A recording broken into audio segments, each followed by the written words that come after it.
Welcome to the Ada K Show. I'm your host, Ada K, and I am a criminal justice major.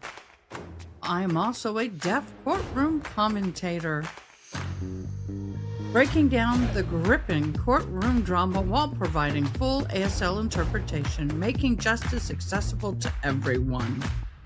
Grab a cup of Java and let's dive in. And don't forget, comment, like, and subscribe. And if you love this channel, please become a member.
Good morning, everybody. I hope this finds you well.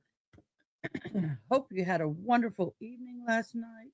I hope you slept well. I hope you had a good time with your family or friends, etc. And I hope you're ready for another day of court. Hello, old woman of the hills. Woohoo! You're first in chat. Good morning, Miss June. Good morning. Good morning. Yesterday was an interesting day in the Colin Gray. And I didn't mean to be a poet, and I didn't know it, but I was. It was an interesting day with Colin Gray yesterday, and the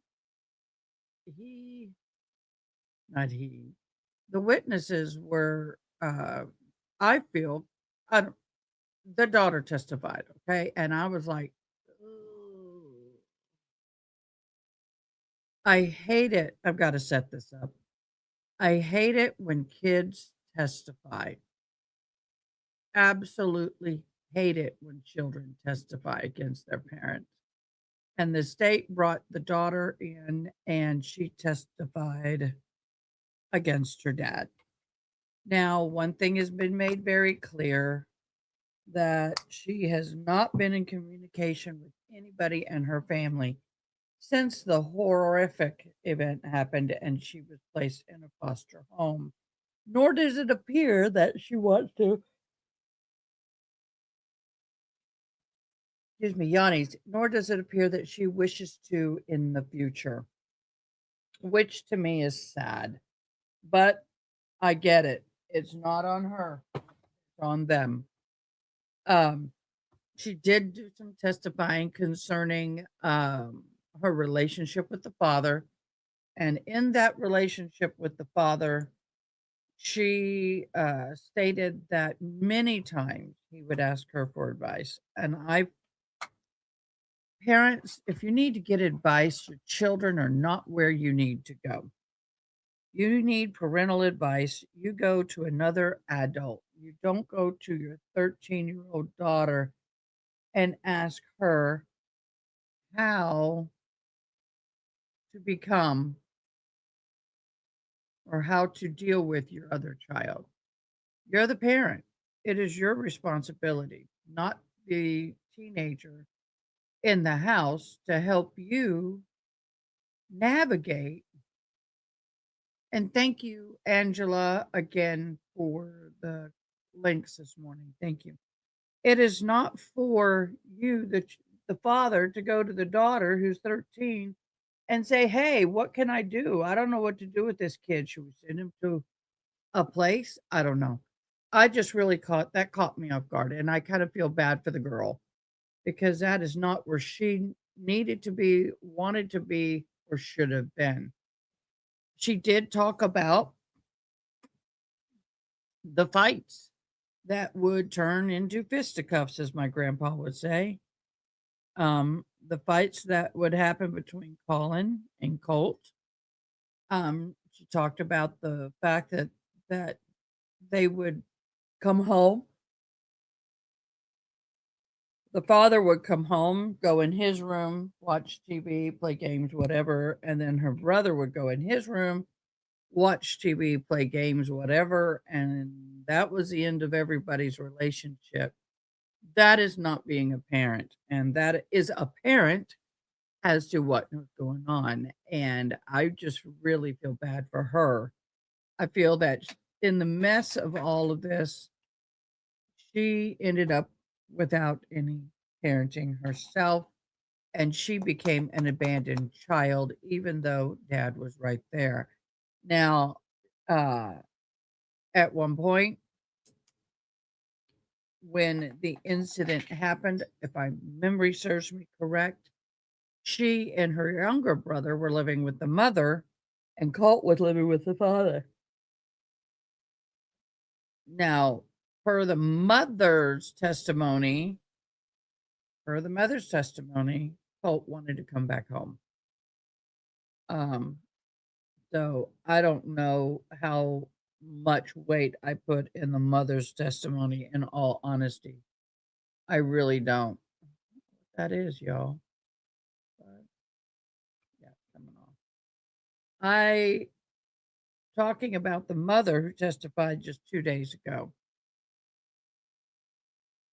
A hot mess. She's been on drugs. She's been addicted to liquid stuff. She is got some mental illness going on.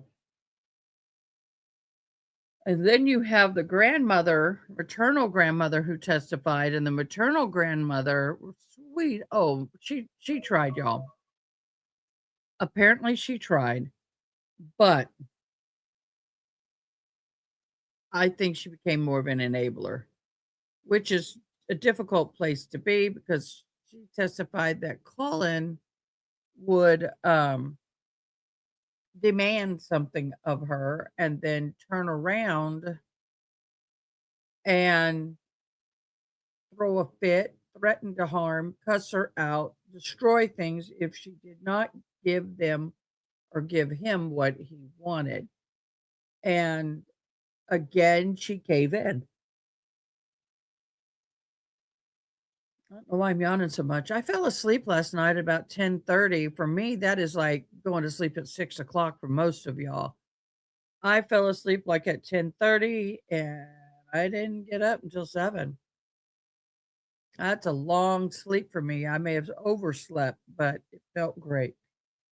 So in this case, we're learning, of course, we knew already going into to this case that there was going to be a lot of dysfunction, but um, my heart aches for the two younger children who are still without two parents because they cannot live with a mother, and they've lost their sibling, which I don't know. I don't think that I think in some ways separating those siblings is a really good thing. Um, so now, thank the Lord. There's times when CPS or adult child protective services or whatever y'all call them,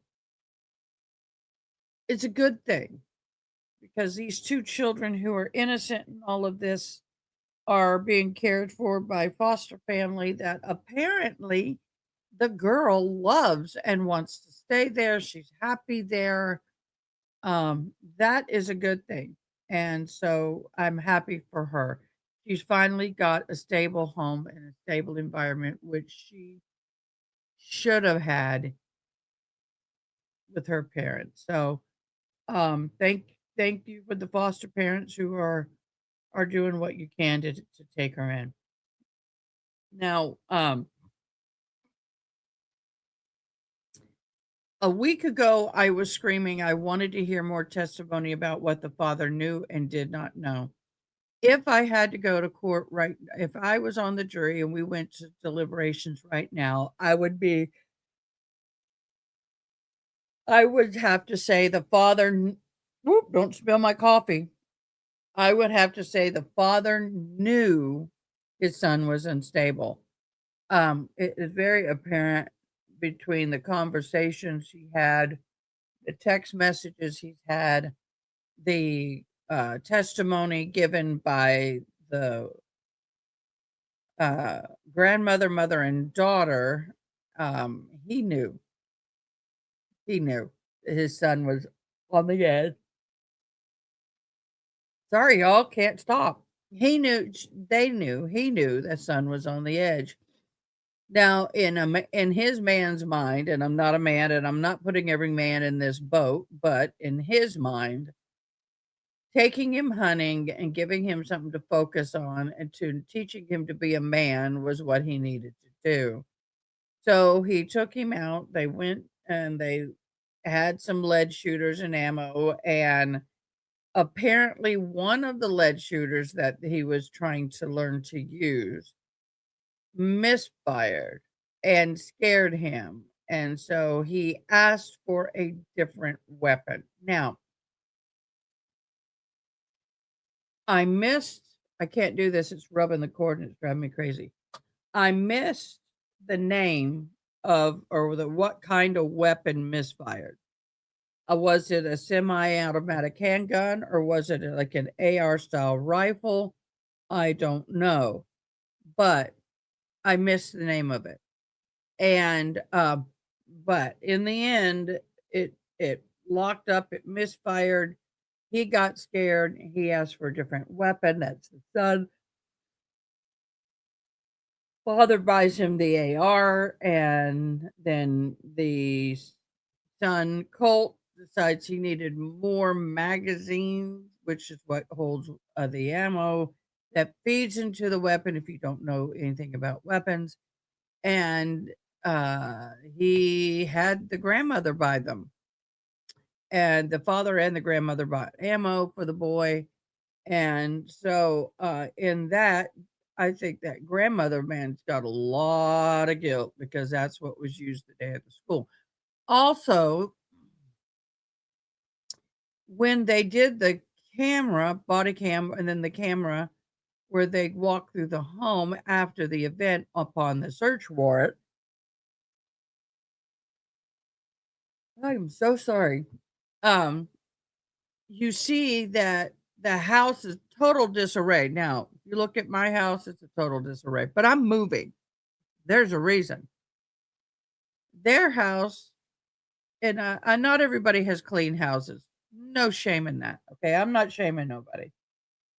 But when you have a teenager and you're living there, he wouldn't even sleep in his own bedroom. He'd sleep in the laundry room or the bathroom or whatever.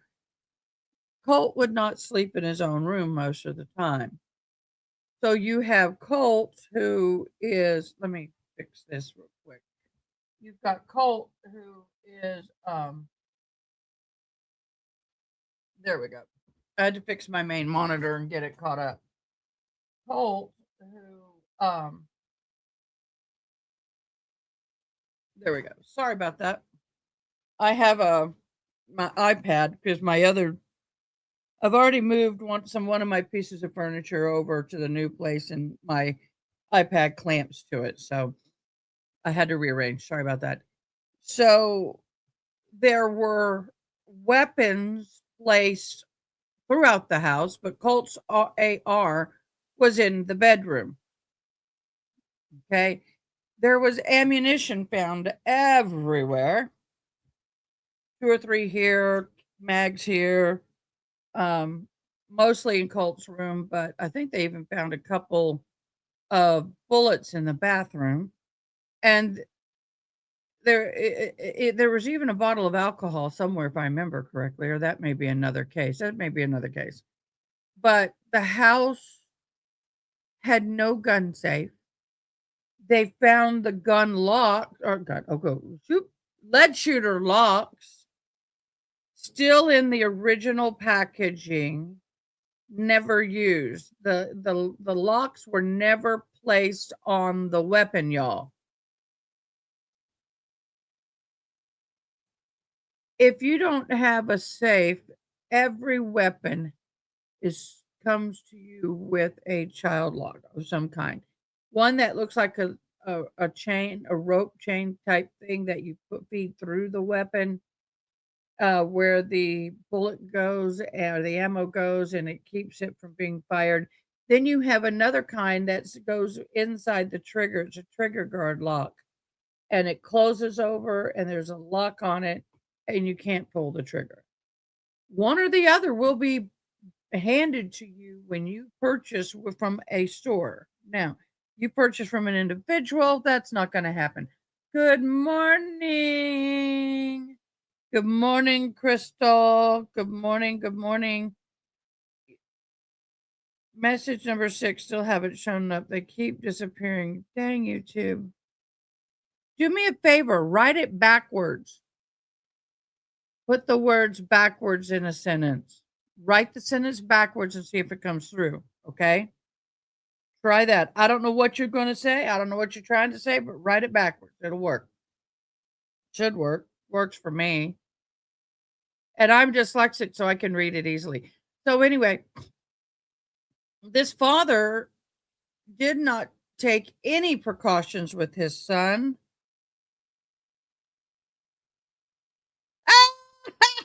Girl, it's 8:08 a.m. It's too early for that. Are you part of our Discord? If you're not a part of our Discord, you're not a part of our Discord. There you go. Join Discord. You can send me the message there. I do pay attention. I am. Oh, wonderful. Then send me a message if it's that important. If it's that important, send me the message in Discord, okay, boo? I am watching and waiting for trial, okay? So it's interesting that I had a question from another viewer from another media. I'm on multiple social media formats. And they had a question the other day, and I haven't answered it, but I'll answer it today. They asked, how will this case affect the case of Colin Gray? Well, it could affect it greatly because in this case, even though they're trying to prove the guilt of the father and prove that the father had knowledge and thus aided his son in this situation. They're already speaking as if, I mean, he's already been proven guilty in this case. The son has been proven guilty in this case. And that this case, the way they're presenting this case, it's no question his son did this. Now, I got to be honest, they caught him standing there with a weapon in hand and the remains of innocent victims. So that's a given. But it's interesting how it's being presented here. The court is coming in. Let me see what's happening because I don't want to get the jury being.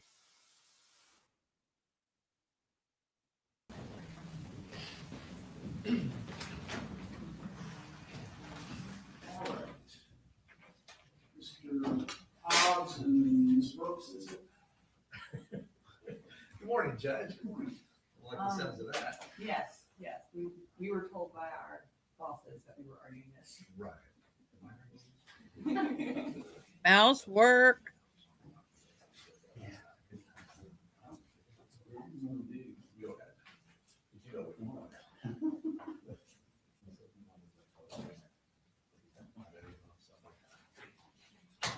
It's actually going to be Mr. Barry, Judge. Okay. Judge, we looked through it a lot last night. There are a number of things that we have concerns about, and these. That's not. I don't know where that packet is, but in.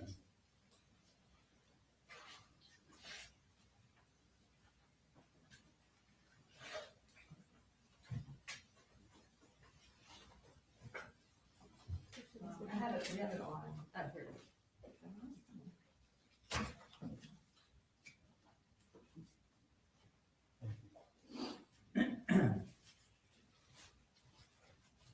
It's okay to close this break.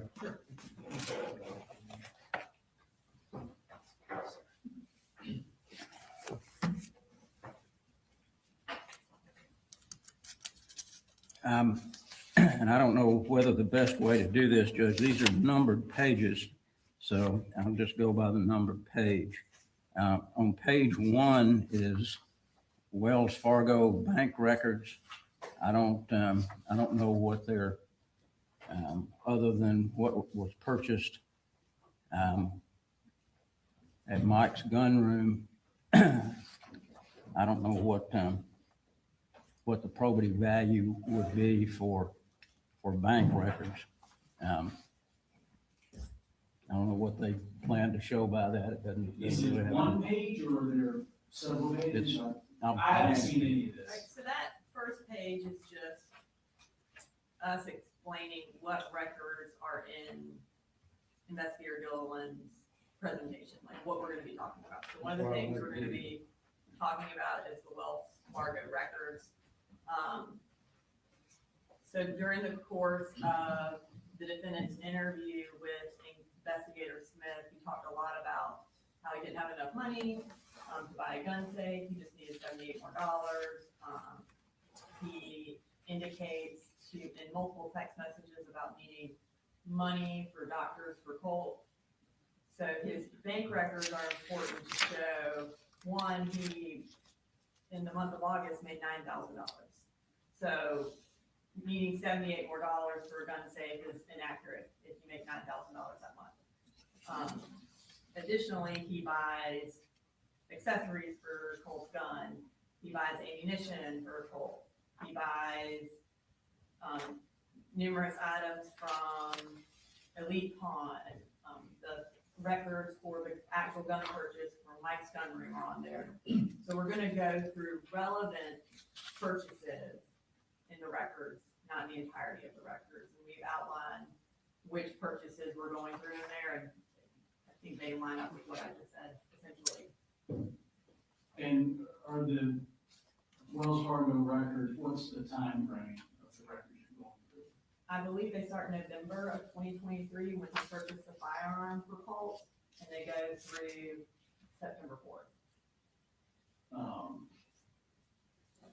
And certainly I understand if there's a specific thing on the records, like a purchase of a gun or a purchase of a laser, then that's one thing. But just put in the whole bank record.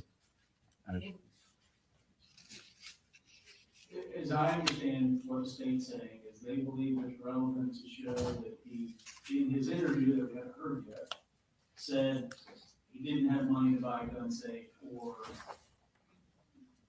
for counseling. Is that? Correct. What the counseling was in a text message, we had like co-pays for doctors, visits for Colt. The $78 was in his interview. So are we gonna go, state, are you gonna go by line for 10 months of No, transactions? Or- no, it'll line up with essentially what I just indicated. It'll be the gun purchase on November 17th, 2023, and then going into the next, I think there was some gun-related purchases in December. Going into the next year, there are more gun-related purchases. And then Investigator Gilliland will talk about the lack of other purchases. I think she'll testify to the fact that there were no transactions for co-pays for Colt, like he indicated in one of his text messages. And then the last month of August, we will talk about, not line by line, but we'll talk about the amount of money that he brought in that month, given that he claims that that is the month that he needed $78 more. So the fact that he made $9,000 in 1 month would indicate that he did have $78. All right. Given those issues, I do find that they're relevant for those limited purposes. So we could call this a motion to eliminate exclude these Wells Fargo records as has been outlined. What's next? On page 3, Judge, and on many of these exhibits, And let me give you this back, just so you can keep things in order. I don't know if you've got your separate set that you're working from, or if this is a. Yes, sir. Oh, you want me to keep that then? You think I need this for the future? Okay. I see.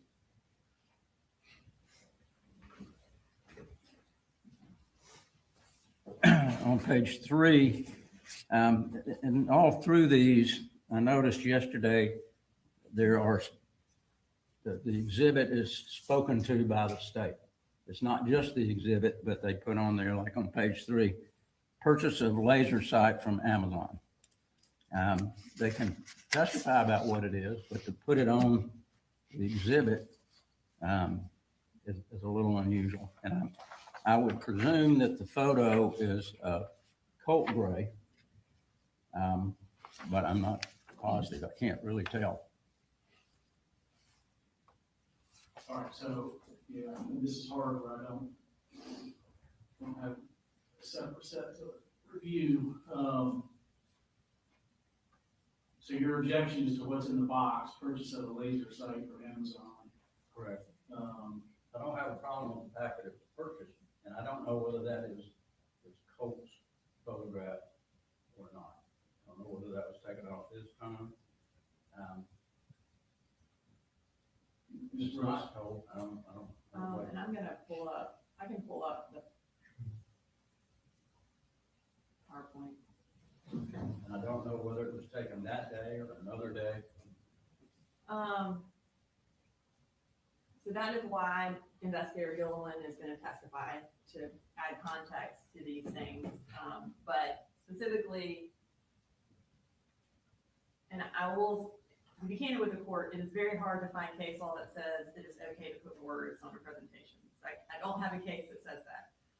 But routinely in presenting summaries, as the one that Investigator Gilliland has done, we put titles so that the jury can easily understand what is in the page. It is demonstrative as long as the state can show the accuracy of the summary and the wording, then it is admissible. I don't think there is any law that says we can't put words. I did find a case about anatomical drawings, and someone writing words on the anatomical drawings did not make it admissible. It actually was still able to go back with the jury. So I disagree that we can't put words. I do believe we can put words. The words are simply a summary of what is in the slide. It is a title to that slide. It's not prejudicial. It is accurate. Investigator Gilliland will testify that is a picture that Colt took of himself with the laser and with the rifle that he sent to the defendant, which again is relevant because our whole, one of the things that the state has to prove is that the defendant gave Colt access to the firearm. A picture of him with the firearm that he then sent to the defendant is clearly evidence that he had access to that firearm. All right. Let me ask this, Mr. Gary. So where the witness gets on the stand and says, this exhibit shows the purchase of the laser sight from Amazon, where she says those words, is there additional prejudice in the word, the exhibit kind of being labeled with that purchase? Well, the ones that I had the most problems with were they labeled it defendant, because actually labeling somebody that had been charged. So that's the wording that But on this one, is there? that one that I just don't like wording on it because it directs the jury to something. The photograph, I don't know whether it's was taken before the Amazon purchase or after. I guess we can cross examine about that. Just wanted to be sure that that's. Yeah, and you know, so where the states, let's just for example say they're tendering an exhibit with 100 pages of different things. Would it be improper for there to be tabs like bank records, photographs? To me, at least this one is somewhat in line of like a tab. So as to that one, and you can cross on the, obviously, as you know, on the picture and its relation to the purchase. But so as to this particular, purchase of laser sight from Amazon, assuming she testifies to that effect, I'll deny the motion on that. And then, of course, all the issues you're raising are preserved here. All right, what's next? We're gonna take those back and I'll try to keep them. This is that front one you gave me, so I'll keep holding on to that one. And Judge, we're bringing up a second copy of the PowerPoint. So that's okay. Page 4 is email from the sister to the defendant. I do have a problem with the use of defendant about school enrollment. That's really more than what would be on a tab. 4 is, I'm sorry, I didn't pull that, but yeah. Do you want me to display it for you? Yes, ma'am, please. I'll have bullet up on the screen, so you don't have to keep walking.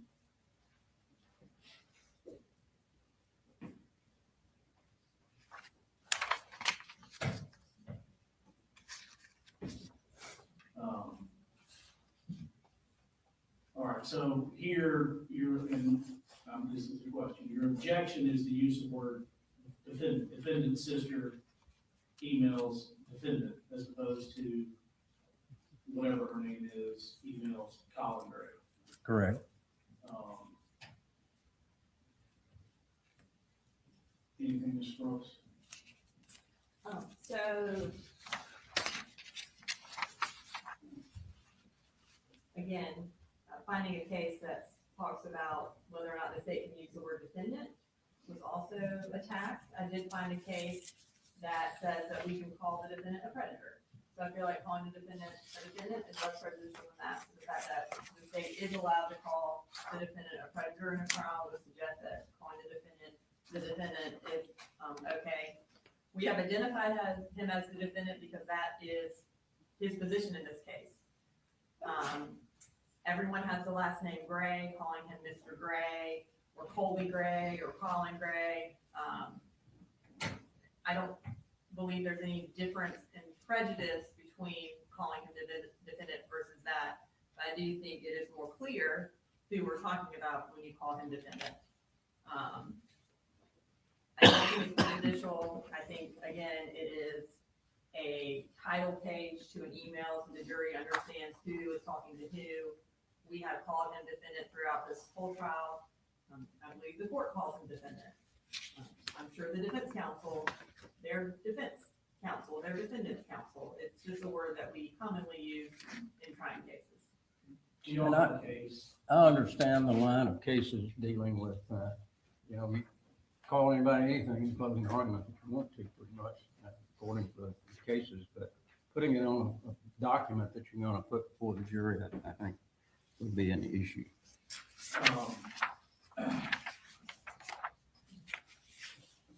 I can't specifically find that it's prejudicial to refer to him as defendant. I mean, at various points, I think everybody involved is calling Colin Gray, but also calling the defendant.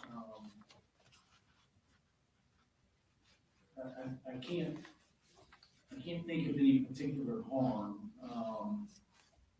I've had cases where somebody filed a motion to eliminate or prevent the state from using the word rape, which is certainly has prejudicial attachment to it, and case law said you can use the word rape. You can use the word, I'm pretty sure this case law says you can use the word victim.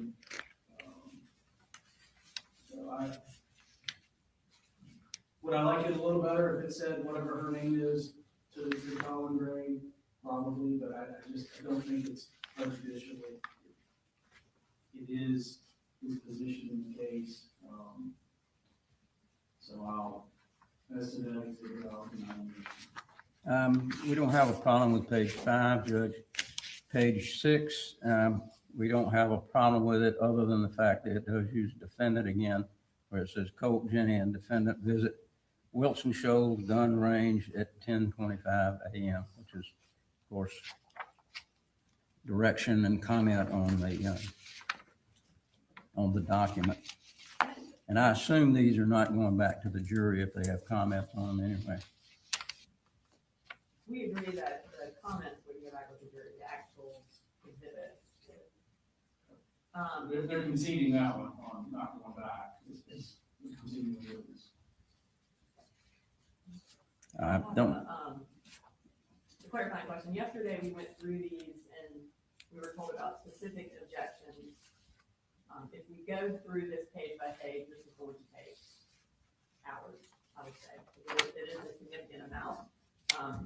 I'm fine to,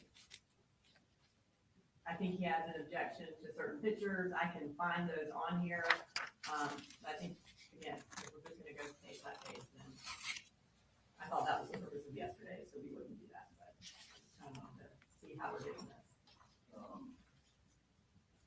So what I have in front of me, and so far, it seems like it's grouping them by categories. Number one, Wells Fargo bank accounts. Number three, Amazon purchase records. There's 13 on this page. And I think we're at 6. Mr. Berry, as far as issues. that's correct, Judge. What we can do to maybe shorten it is anywhere on any of these pages where it has defendant, we would object to it. So that'll cut down. Where Dave called him the defendant, labeled it defendant. Right. Do you, That's probably a first, I have that copy for you. do you want a limiting instruction to some, in some regard about the use of the word defendant? I think that would be good, Judge, if the court doesn't mind. All right, well, we're not, so I know we've got quite a while with this interview. If you want to cobble together what you think would be an appropriate limiting instruction, let me know, and prior to the introduction of this, that may be something that I'll do. As far as use of the word defendant. That's fine, Judge. And if the state has those photographs that were a problem, we came up with yesterday, you want to just bring them up and we'll deal with those. Are you referring to the picture of Colt with the gun? Correct.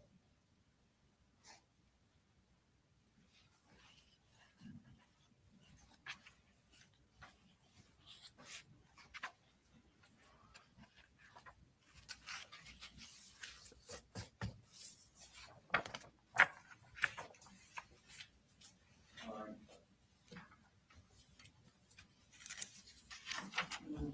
This is just the first, grouping of pictures with a Colt with the gun at the gun range with the defendant.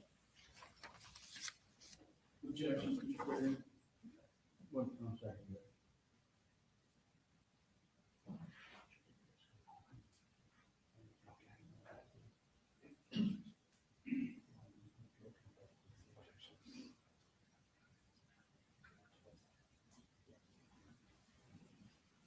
I don't think, Judge, those were the ones we talked about yesterday, we had an objection to. There are some here. I'm sure the state will know what page they're on.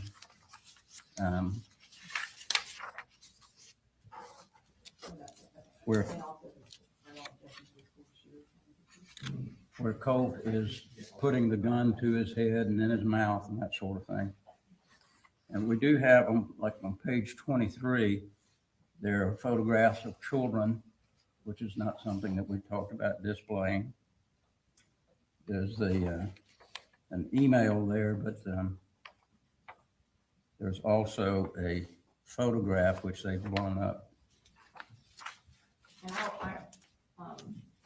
I was just gonna go through the PowerPoint meeting and, I know y'all also had some objections to the school shooter trying pictures, so I was just going through it and displaying it if you wanna. That would be great if you don't mind doing it to make it much quicker. I'm just gonna go, it may, I'm just gonna kind of go straight through the PowerPoint. So this is the first picture of the school shooter trial from April 15th of 2024. How many pages are we about to go through? So my understanding is we're gonna go through, pictures of guns, and the school shooter pictures. I think it's like 10 to 15, if we do it that way. All right, Mr. Berry, let's just address each one they put up. Objections to this particular one, I'll call it a slide, this particular slide. That's correct, Judge. I I'll think zoom that, in on the picture, Your Honor. I'm sorry. I was gonna zoom in on the picture. Okay. So that you could, the court could see what it is up.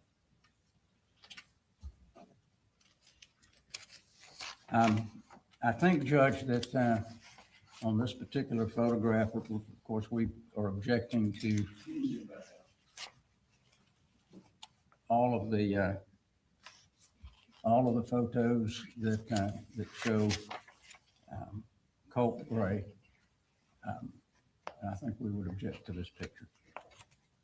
That shows the picture itself, that shows Colin Gray with the photographs on the wall behind you. That's correct. What's the First objection? picture of the school shooter shrine.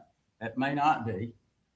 That's directing the jury to think that's the first picture. It may not be. It may be. We don't know. But the photograph, from what I could see yesterday, is not in the same position as the one that the officers took when they came to the home.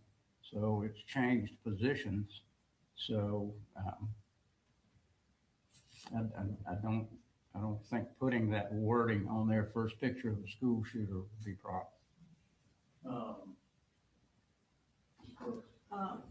As far as the relevance of the picture, again, in the interview that we haven't heard yet, the defendant denies knowing who is on the wall. In his initial interview, he indicated that he did know it was the last school shooter, and when he talked to investigators, he said he doesn't know. He also said there was only one picture and that Colt took it down. So the state, in order to prove its case, needs to prove that this has been on the wall for a significant period of time, and that would also corroborate Jimmy's testimony that had been there. This is the first picture that investigator Gilliland found in Colt's phone, and of course she'll be able to testify to that. She'll be able to testify that there are two pictures that are identified as Nicholas Cruz on the wall. And so we believe it is relevant and admissible. I don't have an issue, and I do think it's relevant. The image, the date, the time. I do think that calling it the picture of school shooter's shrine, that's proper for argument. Calling it a school shooter's shrine.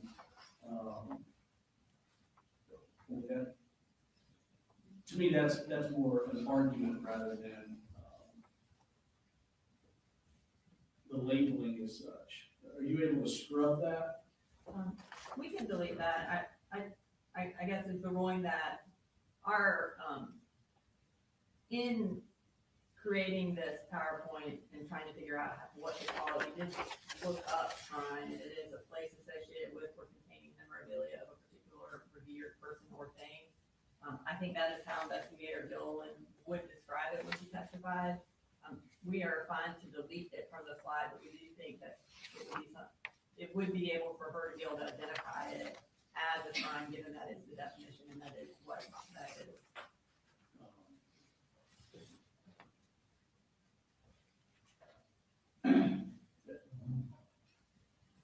Mr. Berry, what's your response to that? As long as that's taken off there, Judge, we don't have a problem with it. We just don't like that wording. All right, so my understanding is they're gonna scrub that from the exhibit. We wouldn't have an objection to it at that point. And basically the same thing on 34. It's a second photo of school shooter shrine. The first photograph, I can understand why they would want to put that in there. It has the date. It shows some photographs, which are not in the same order that the police found them. But there are 3 other photographs that don't really show anything other than Colt Gray, and especially the last one where Colt Gray has a gun in his mouth. That has the prejudicial effect certainly outweighs the probative value that that photograph would have. And it was not sent to his father. I will show them that. So these are photos that Colt took sometime around August 9th. I'm going to stop here. I'm going to ask you a question. Do you believe the image with Colt with the lead in his mouth, lead shooter in his mouth, do you believe the jury should see that? Do you believe that's prejudicial or not? Answer in the comments below, yes or no. Do you believe that they should show that to the jury? This case to me is about whether or not the father knew that this child was mentally unstable when he gave him the weapon. If that is the case, then yes, I think these should be shown. It goes to show that the father knew that this child was self-harming, wanting to self-harm, or could harm others. Then put yes. If you say, I don't believe this is important, I believe that it will prejudice the jurors and the jurors will not be able to see this clearly, it affects them emotionally, but no. And Please. then we can change the wording and we'll take out school shooter shrine and just say images from Colt's phone. But again, they are relevant. It is in the exact same configuration as it was on September 4th. It goes to disprove the defendant's statement that he hadn't seen all the pictures before. When investigator Smith is interviewing him, he actually shows him a picture of the shrine and he denies having ever seen the entirety of the pictures. We said he only saw one picture and denies knowing who it is. Yeah, I think they're admissible. But we can change it to just say images from Colt's Yeah, phone. if you'll start that. The 2 photographs on the far end you can't really see those, what they call shrine. Collage, I think would be a better word for it, but the only one photograph would show that collage, and that's the first one on the left. The others, Yeah, I don't think there's any harm in showing the other 2. They seem to be sequential photos. There's nothing else prejudicial in the picture.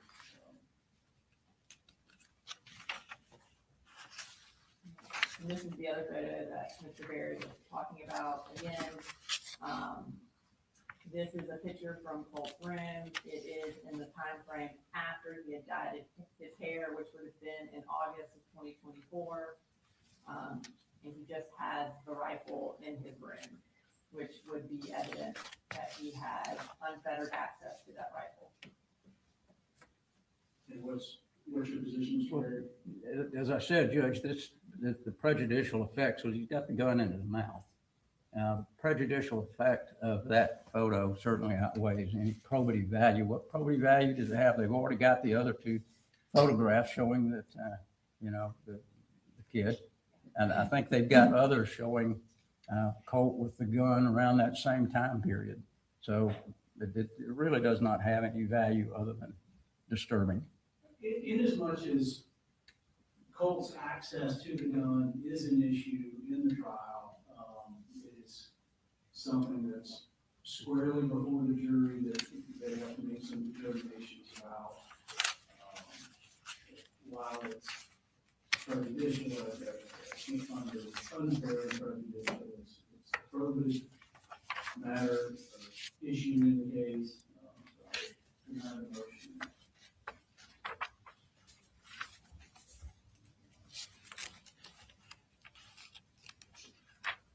I think the page 84, that one we talked about. It's a little different on the.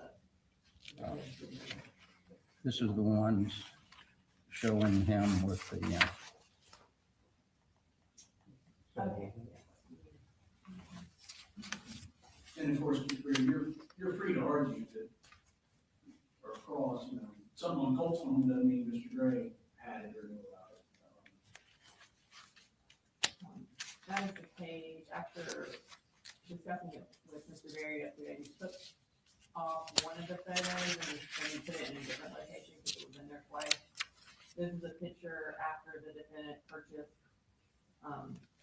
Colt a half mask. It's him wearing that half mask, showing that the half mask was in fact for Colt and that he provided it to him.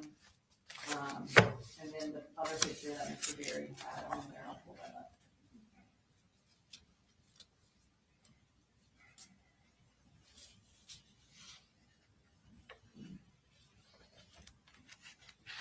This is from August 28th, and again, it showed the firearm.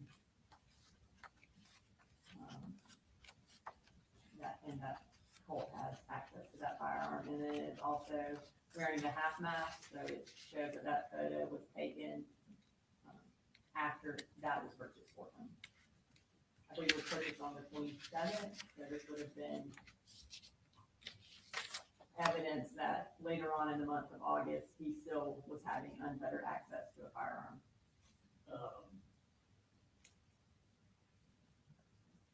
Was he wearing a half mask at the school? Was No. that something that was part of? not to our knowledge. It wasn't something that he wore to the school, but it is something that, so in the school shooter shrine, Nicholas Cruz is wearing a half mask in one of those photos. And so one of the contentions is that he also is wearing a vest similar to the one that the defendant purchased for him. So the contention is that he was buying things similar to what Nicholas Cruz had that were quite visible on his wall. And so I do think it's relevant for that purpose. Well, Again, it also shows the gun being in his room 3 weeks Yeah, after. clearly the image of the gun, and I think is relevant. So there was originally a dual exhibit for both pictures. Yes, we moved the second one because we had the exhibit on there, this picture on there twice. Mr. Berry brought that to our attention, so we removed it the first time and left it just on this exhibit.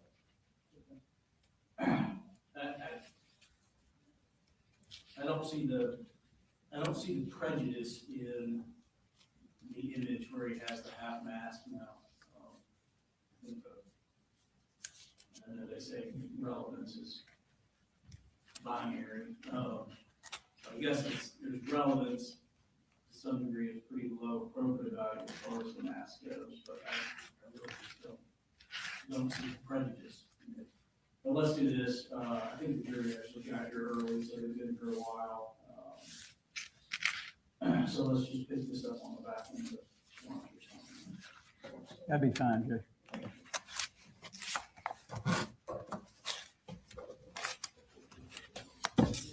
I realize the jury has been here and back there, but we've been in here. Can you take a quick break? All right, we'll take a quick break and then we'll, here's that. We'll take a quick break. And then we're going to go and just kind of get them ready. Don't put them in the hole. They're ready.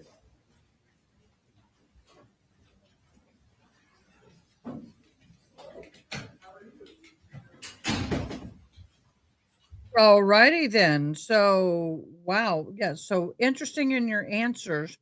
We have a mixed bag of response on this, and I'm not surprised. I don't save. There we go. Is the photo in the father's had access to? If so, then yes. If not, if no. I don't know if he had access to it or not, and that's going to be the question that we're gonna find out, I'm sure, when they start talking about it. Good morning. I am doing well.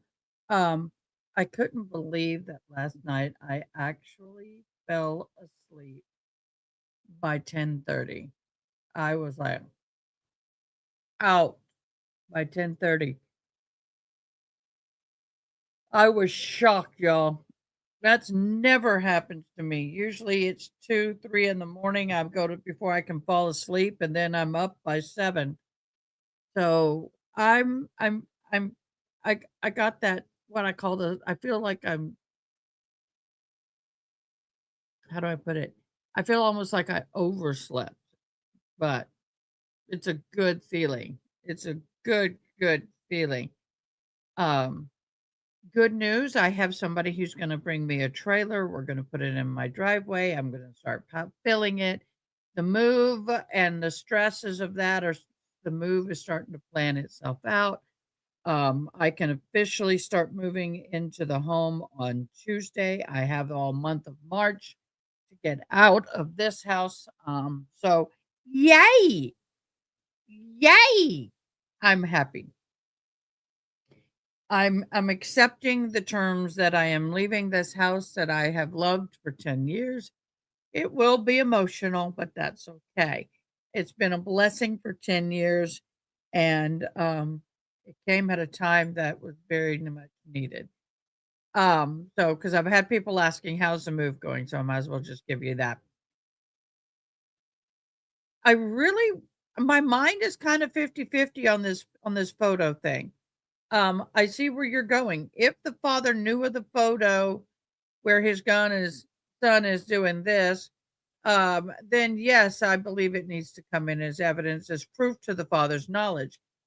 If the father did not receive the image, did not see the image, did not know about the image, then no, it shouldn't come in. So that is what is going to be the situation here. Which do you think is gonna happen? Comment below. Do you think they're gonna allow it? Put allow. If you do not think they're gonna allow it, put a no. My hearing, I'm having to use these ears in the ear monitors. They're not as strong as my hearing aids. So, I'm not hearing court as much as I want. Let me see what the captioning says.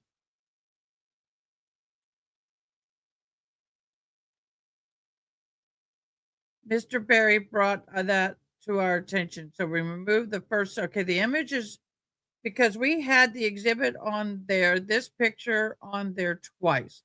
Mr. Barry brought that to ours, so we removed it the first time and left it. And obviously, I don't see the prejudice in. The inventory has the half mask, and then they say relevance. I guess there's relevance. I'm reading captioning. To some degree, this is pretty low, properly towards mascara. See, that's what captioning does. That's weird. That's not what he said, I'm sure.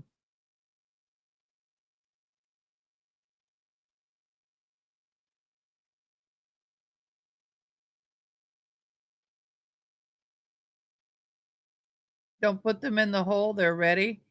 Oh my God, is that what he said? He said, don't put them in the hole, they're ready. Oh man, well, they're coming in.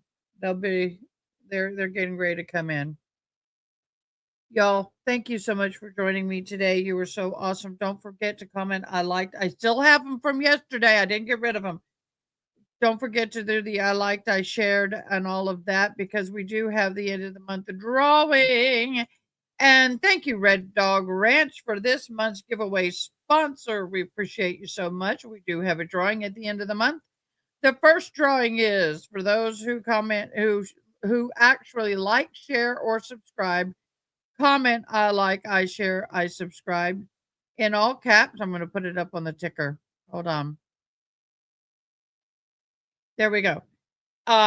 Actually do that below and you will be entered into a chance for the end of the month giveaway.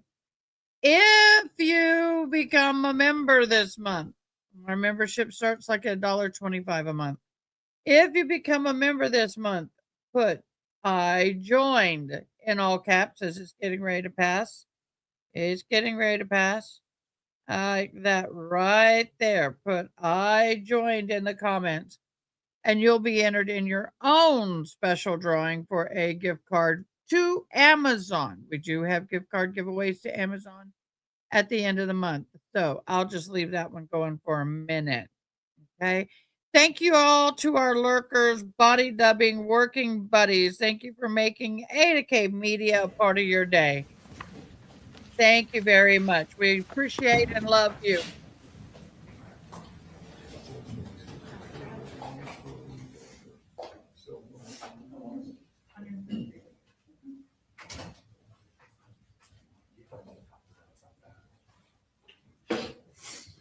Judge, one thing before we do something about it.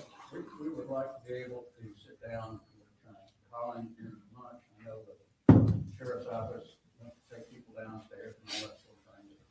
Anyway, we could just bring lunch up and sit in that room with him. I'll take my lunch in there too, and we can have some time. You saying no? No, we're gonna be bringing him down so we can have our break as well. And if they wanna visit him, they can go down and visit him down there. They can take their lunch down there? They can go down there to see him down there at the jail. We'll be sending him back down there in lunchtime. We could go back to the jail. Are we going to get Colt Gray? Is he going to plead the fifth? That is the big question of the day. And that they can visit there during the lunch hour? Okay. All right, bring him in.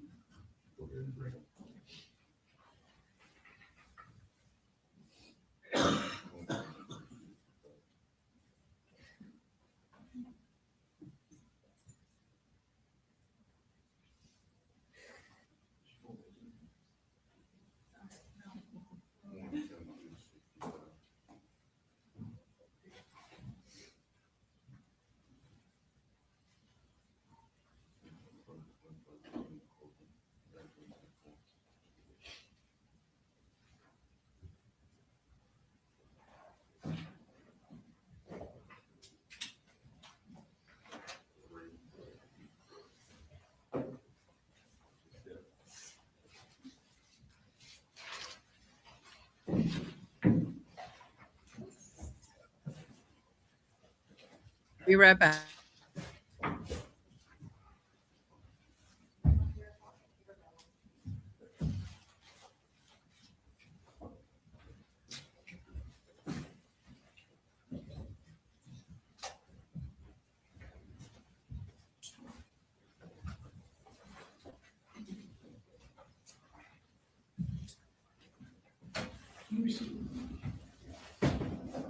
Good morning.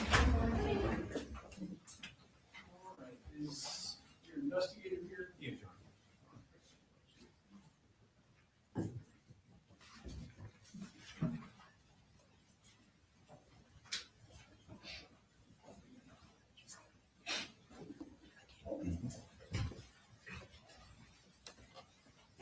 Yeah, see.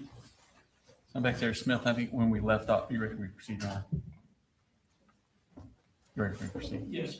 When we left off yesterday, I think you had left the Jenny's interview at the treehouse and Yes, sir. invited Mr. Colin Gray to your office for an interview. That's correct. Okay.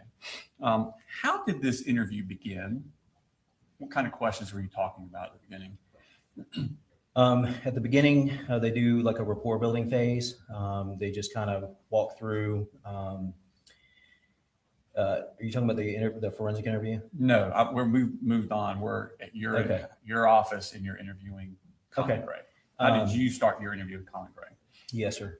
We kind of do a rapport building phase, like I mentioned before, just kind of discussing some background information. In this case, Mr. Gray talked about his family. Did you talk about kind of the history of the family and the moving around and that sort of stuff? He did. He mentioned that they had moved around a lot from beginning in Statham to Fitzgerald. They moved to Jackson County and then ultimately came back to Barrow County. Okay. Did he talk about his and Colt's relationship with guns? He did. Okay. What did you say about that? He mentioned that that was a way for him and Colt to bond, that he did not like Colt playing video games and being alone so much. So that was something that he did with his father. So he wanted to do with Colt. Okay. And you talk about kind of the history of the specific guns with him He and did. Colt. Tell me about that. So he mentioned that he first purchased Colt a Bushmaster rifle. Mhm. And I think that they had gone hunting, if I'm recalling this correctly, Rifle. in his 7th grade year to around 2022 was his first hunt. And then he talked about that rifle specifically jamming on Colt, and then it kind of scared him. So ultimately, Colin returns that firearm to Mike's gun room, and then purchases another firearm, which was the firearm that was used in the shooting. Did he say what time period he purchased that second firearm? The second firearm was purchased for a Christmas present, Christmas of 2023. Okay. Did he say after Christmas where the gun was kept? He did. He said that the gun was kept in his closet. And when I say his closet, I mean Colin Gray's closet. And that was in a bedroom that he shared with his juvenile son, Coley. And he mentioned that the guns were kept in the closet on the top shelf. The ammunition was also kept in there as well. And did he keep that narrative throughout? No, he didn't. Okay. Did he change where the gun, Colt's gun specifically, was He kept? did. And what did he say about that? He mentioned on 2 separate occasions that Colt had actually gone into his bedroom, and that Colt had retrieved the firearm from Colin's bedroom and taken it into his room to clean or mess with, take it apart or put some new attachment on it. He said this occurred on at least 2 separate occasions. Okay. And then ultimately, towards the end of the interview, Colin admitted that Colt was allowed sometimes to keep the rifle in his room leaned up in the corner. Did he talk throughout this interview about Colt's tendency towards physical violence? He did. Tell us what he said about that. He mentioned that specifically over the past couple of months, that Colt's whole demeanor had changed, his whole attitude had changed, that he had become more aggressive, that they had gotten into multiple physical altercations, that Colt on one occasion had bull rushed him, that Colt had struck him with his fists in Colin's face. He said that he talked about them wrestling to the ground, talked about a screwdriver being thrown against him. He also, The screwdriver incident, who's throwing to who? I apologize. That would be Colt Gray throwing the screwdriver at Colin Gray. Okay. And then he also mentioned that Colt had done some property damage to the house, that he had punched holes in either the walls or doors in the house. Did he talk about his daughter Jenny and his son Colt's interactions? He did. And what did he say about that? He mentioned that there was at least one I'm recalling right now is they had gotten into an argument and Jenny had run from him. And who's him? Had run from Colt. I apologize. Okay. She was kind of scared. I guess there was an altercation going on between Colt and Colin, or Colt and Jenny. And Jenny ultimately ran away and kind of barricaded herself in her bedroom. Okay. And did he talk about Colt's emotional and mental health problems? He did. What did he say about that? He mentioned that Colt suffered from anxiety, and depression, and then he mentioned this aggression that he had. Okay. Did you talk about Colt, what kind of treatment he thought Colt needed for this? He mentioned that he had applied for mental health treatment for Colt through the school. Did you talk about Colt needing anything more aggressive than just counseling? He did talk about that, but that was a conversation that he had specifically had with his wife, Marcy. Okay. And what did he say about that? Colin told me that Marcy had mentioned that she thought that Colt needed inpatient in-house therapy. Okay. And did he agree with Marcy on that? He did not. Okay. And those pictures you took of Colt's arm, did you show those to him? I did. About 2 hours into the interview, Colin did not mention anything about Colt self-harming. He did mention that Colt had depression, but didn't mention anything about Colt self-harming. So I showed Colin a picture of Colt's arm, and he did say that he knew about that and that Colt had self-harmed while depressed in Fitzgerald, Georgia. And then after Colt cut himself, he had taken the knife from Colt. Boo, right there. He knew his child had emotional issues to the extent that he is cutting himself. Why would you hand him a weapon? Did he talk about an incident where Marcy and Colt got into a physical altercation over the gun? He did. Tell us about that. I believe it was approximately 2 weeks, 2 to 3 weeks prior to, if I'm recalling that correctly. There was a incident where Marcy had confronted Colt in part about the firearms and mentioned getting the firearms out of the home. And during that incident, Colt had pushed Marcy to the ground. Okay. And did he know about this? He did. Okay. Did he say anything about after that incident, whether Marcy asked him to do anything with the guns? He did. He said that Marcy asked him to put the guns up. Okay. And did he ever do that? He says that he put them in his closet. Okay. And did he ever talk about any sort of locks or anything on his closet? No, sir. He said there were no locks. And did you discuss the pictures of the school shooter on Colt's wall? We did. Were you aware of those at the time that you were interviewing him? They Yes, sir. Discovered. Okay. And what did he say about that? He said that he did not know who that was. Okay. Did he say anything about asking Colt who it was? I recall Colin telling me that he believed that that was a guy from Green Day. Okay. But he did not say that Colt told him anything about a school shooter. Did he deny that Colt told him that I was a school shooter? Yes. Okay. At this point, had you talked to Kelsey Ward about her interview with the defendant the previous day? Yes, sir. I had. Okay. And is what he telling you different from what he told her Yes, sir. about that? What specifically was different? Specifically on where Colin initially said that the firearm was located. Colin, according to my conversation with Special Agent Ward, initially told her that it was allowed to be kept in his bedroom. Here, there was a very, very different kind of 3 separate places that it was kept. That was different, as well as him having knowledge about who was in the kind of pictures that were up on Colt's wall. Special Agent Ward told me that Colin told her that 3 days before the shooting that he was told who that was. And he denied that to you? He did. Okay. Did he admit that him and Colt, or that Colt talked about school shooters to him? Yes. Okay. And what did he say about that? He said that Colt had a very analytical mind, that he noticed very small details. He talked about him looking into researching school shooters or different trials that were going on. Okay. At this point in your investigation, had you seen anything on Colt's phone? No, sir. Okay. What happened at the end of the interview?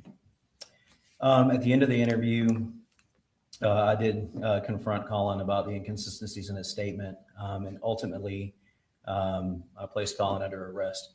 Okay.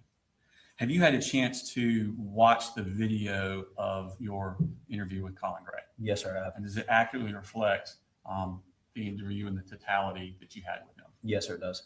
Your Honor, this time I tender state exhibit number 185. It actually, I think because of email purposes, it came to us in 3 separate parts. So it's going to be 185.1, 185.2, and 185.3, but it is one video. No objection. 185. And Your Honor, just for the court and the records, it starts with them going in the room, a quick introduction, and then Mr. Smith, Investigator Smith, leaves the room. So we're going to cut through that. That is going to be, he leaves the room at 0040, comes back 10 minutes later at 11:00. So we'll cut through when he's not in the room because nothing's happening. I assume no objection. No objection. That's cool. No, sir. And that's in State's Exhibit 185.1.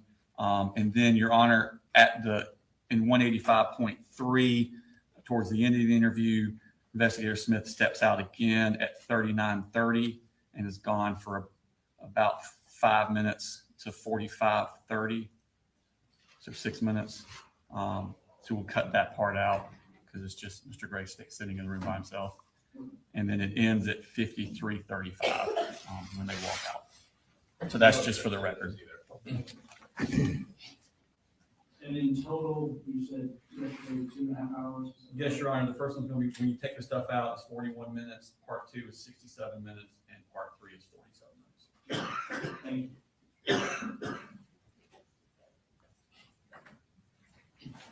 And then I'm gonna let you sit next door for a second.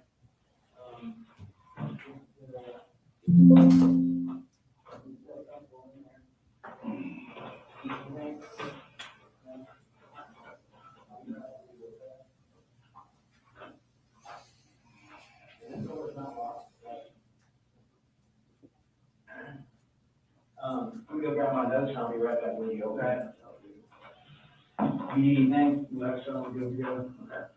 I will be right back. I'm not gonna lock the door until set, so it's all one time experience. Yeah, it's all good.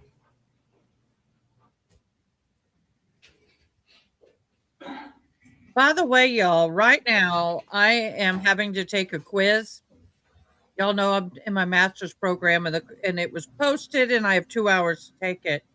And we are discussing the ins and out of the Miranda rights and the Fifth Amendment. That is what I'm taking a quiz on right now. So if you see me bouncing around, I apologize for that. I have not gone to the bathroom, all day. Yeah. All good. So I promise I'll wash my hands. All good. I'm going to introduce myself again. My name is Investigator Jason Smith. I'm with the Barrow County Sheriff's Office. Yeah. And you're Mr. Colin Gray, correct? Okay. Sorry, we're meeting like this. No, yeah. Unfortunately, that happens.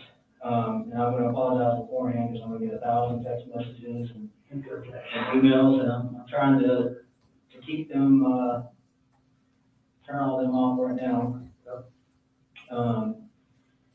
So I've heard a little bit, I understand that you talked with law enforcement. I heard a little bit about kind of your statements to them. I'm just going to go ahead and explain my involvement. Yesterday, we were here at the office, we got the call. Sure. Go out to the high school, and while at the high school, after everything was secured, and you know, the medics assisted with life-saving measures and everything like that, I conducted an interview with your son. Okay, he did, you know, we respected his rights. He was read Miranda, you know, he was very respectful, yes, sir, no, sir. And he basically explained to us what he did. I mean, he explained to us exactly what we observed on the cameras. Okay. Well, let me have it. What did he say? Like, what happened? Okay. So, and I'll get into that, answer many of your questions as possible. But in order for me to kind of help better articulate that to you, it's kind of like when you work a case like this, it's kind of like putting together a puzzle. Yeah. And right now, I don't have a very good view of what's going on. Yes. So I understand he's been solely living with you for the past couple of years, give or take. While we're talking, is it okay if I take some notes? Yeah, I'm doing that. Okay, good. Yeah. Because my memory, well, it's okay some days. And Colin, you spell your name C-O-L-I-N? Yeah. Okay. You have a middle name? No middle name. No middle name. Colt doesn't have a middle name either.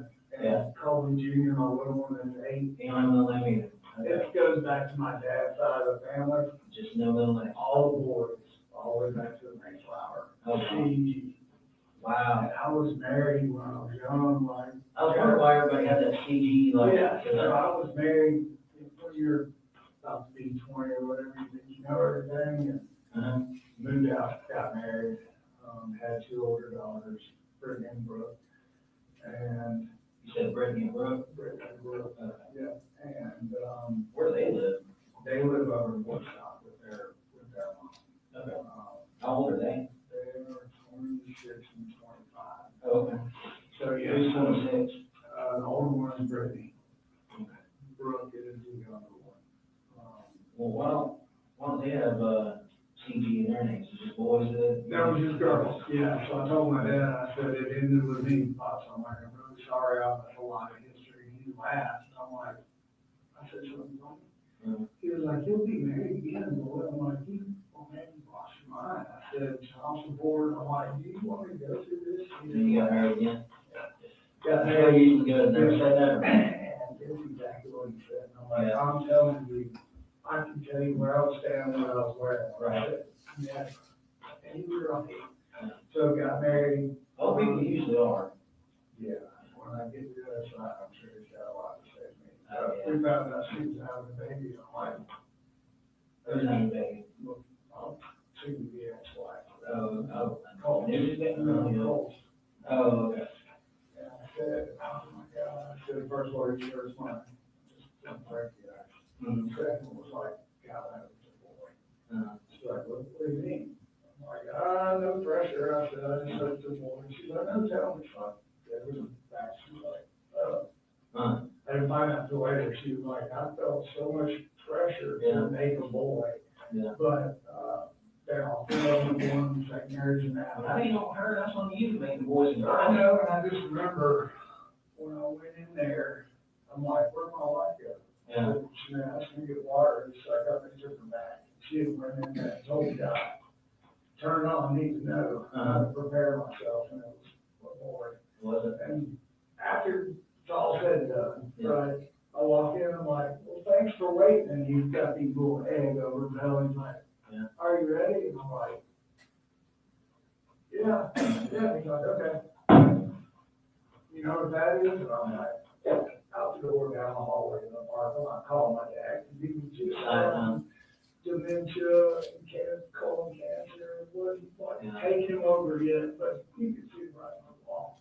So I was like, hang on, I'm trying to give him a carrot, like, we'll push through this together because you're my grandson. Wow, he was just so happy, you know, Cole. So you were only his only grandson? Yeah. Yeah, very day was on with you. Yeah. Wow. Yeah, so. Okay, well, let's get back to, which one's older, Brittany or Brooke? Brittany. Brittany's older. Brittany, is she a Gray? She is a Gray. She is a Gray. She already. She may be divorced now, back to Gray, I'm not sure where all that stands yet. Okay. What's your date of birth? 8/10/70. 8/10/70. And you have a telephone number? I do, y'all got my work number, this is recently. We may not got your work number. Y'all got my work phone. Oh, they're doing it, see, again, that's why I'm in here. Okay. I'm trying to put pieces together. I'm no GBI, but there's just what we're doing right here, went through the whole thing. She's Yeah. like, I need to say, this is my work phone and my work laptop. Well, I'm sure they're gonna get that back to you. That's what she said, and I'm like, okay, but I still need to let my boss know. Yeah.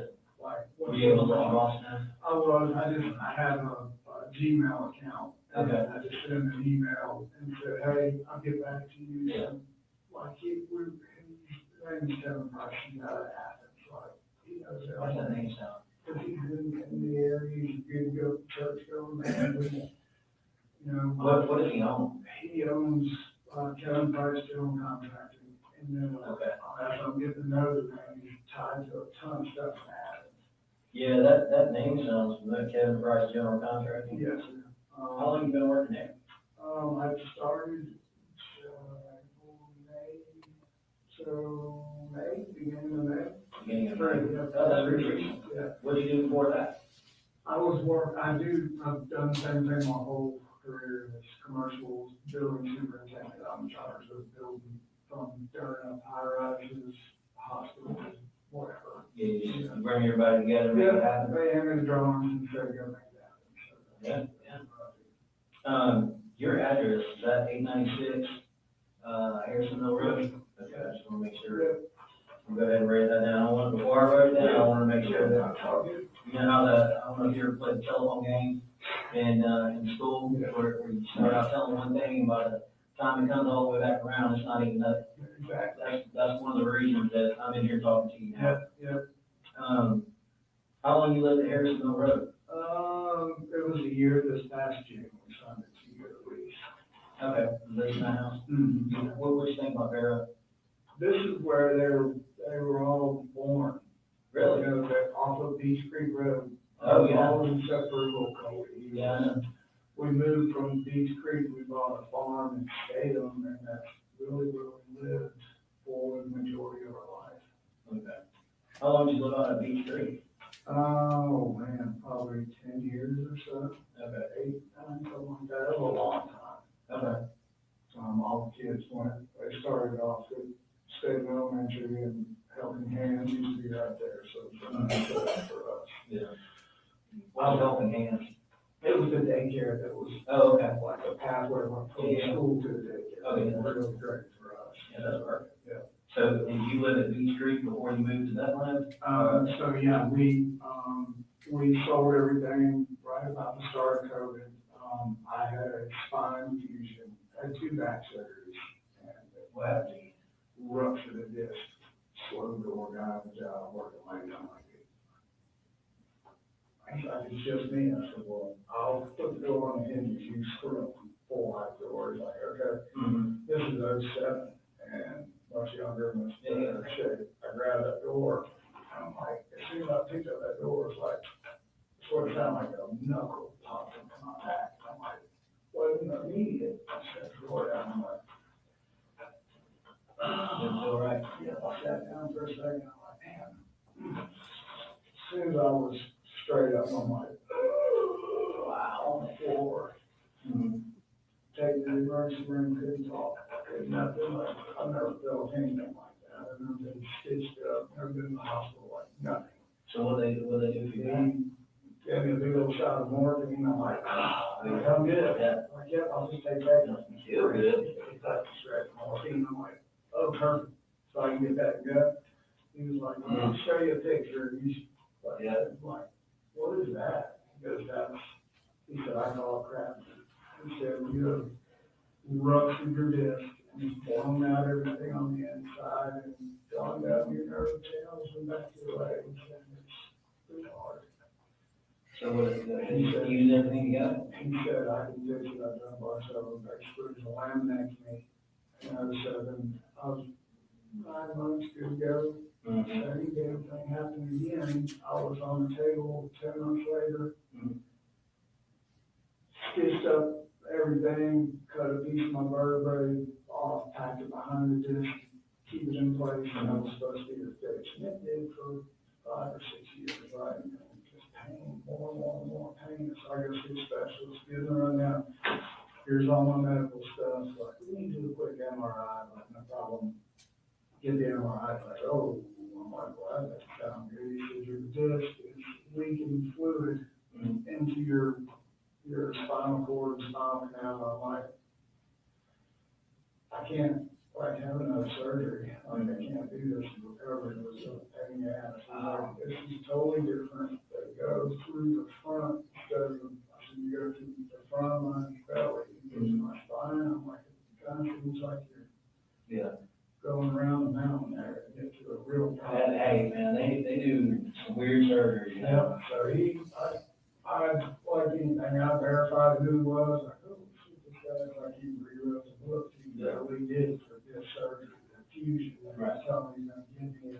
So he went through the front, and the bracket is on this side of my spine, not on my back. So It's on this one, yeah, so sore, like, if I was a kid, I can't, like, rub it because it's hurting, I can't get to it. How long did you recover from that? A year, probably rusted back, because I can't. Did you get any problems now? The second, MRI bracket's supposed to be in there, just like this, in there about 11 o'clock. And this screw is like, just rubs against the nerves. Like, the only thing. How do you work? Just work. For a very, very long At least they time. give you pain medication for when that pops off and hits your nerve? Correct. And I'm like, I don't really take any of that, I'm afraid. So you're gonna be able to speed here really fast. And I'm like, I'm good. I said, I have so many people I'm responsible for in the job. I don't like that shit. I said, I don't drink or nothing like that. I'm good. Try to tough it out, add bills. This is not, working. And it's like, so we'll start you on some low grade, hydrocodone basically. I'm like, okay, never had it, what you do.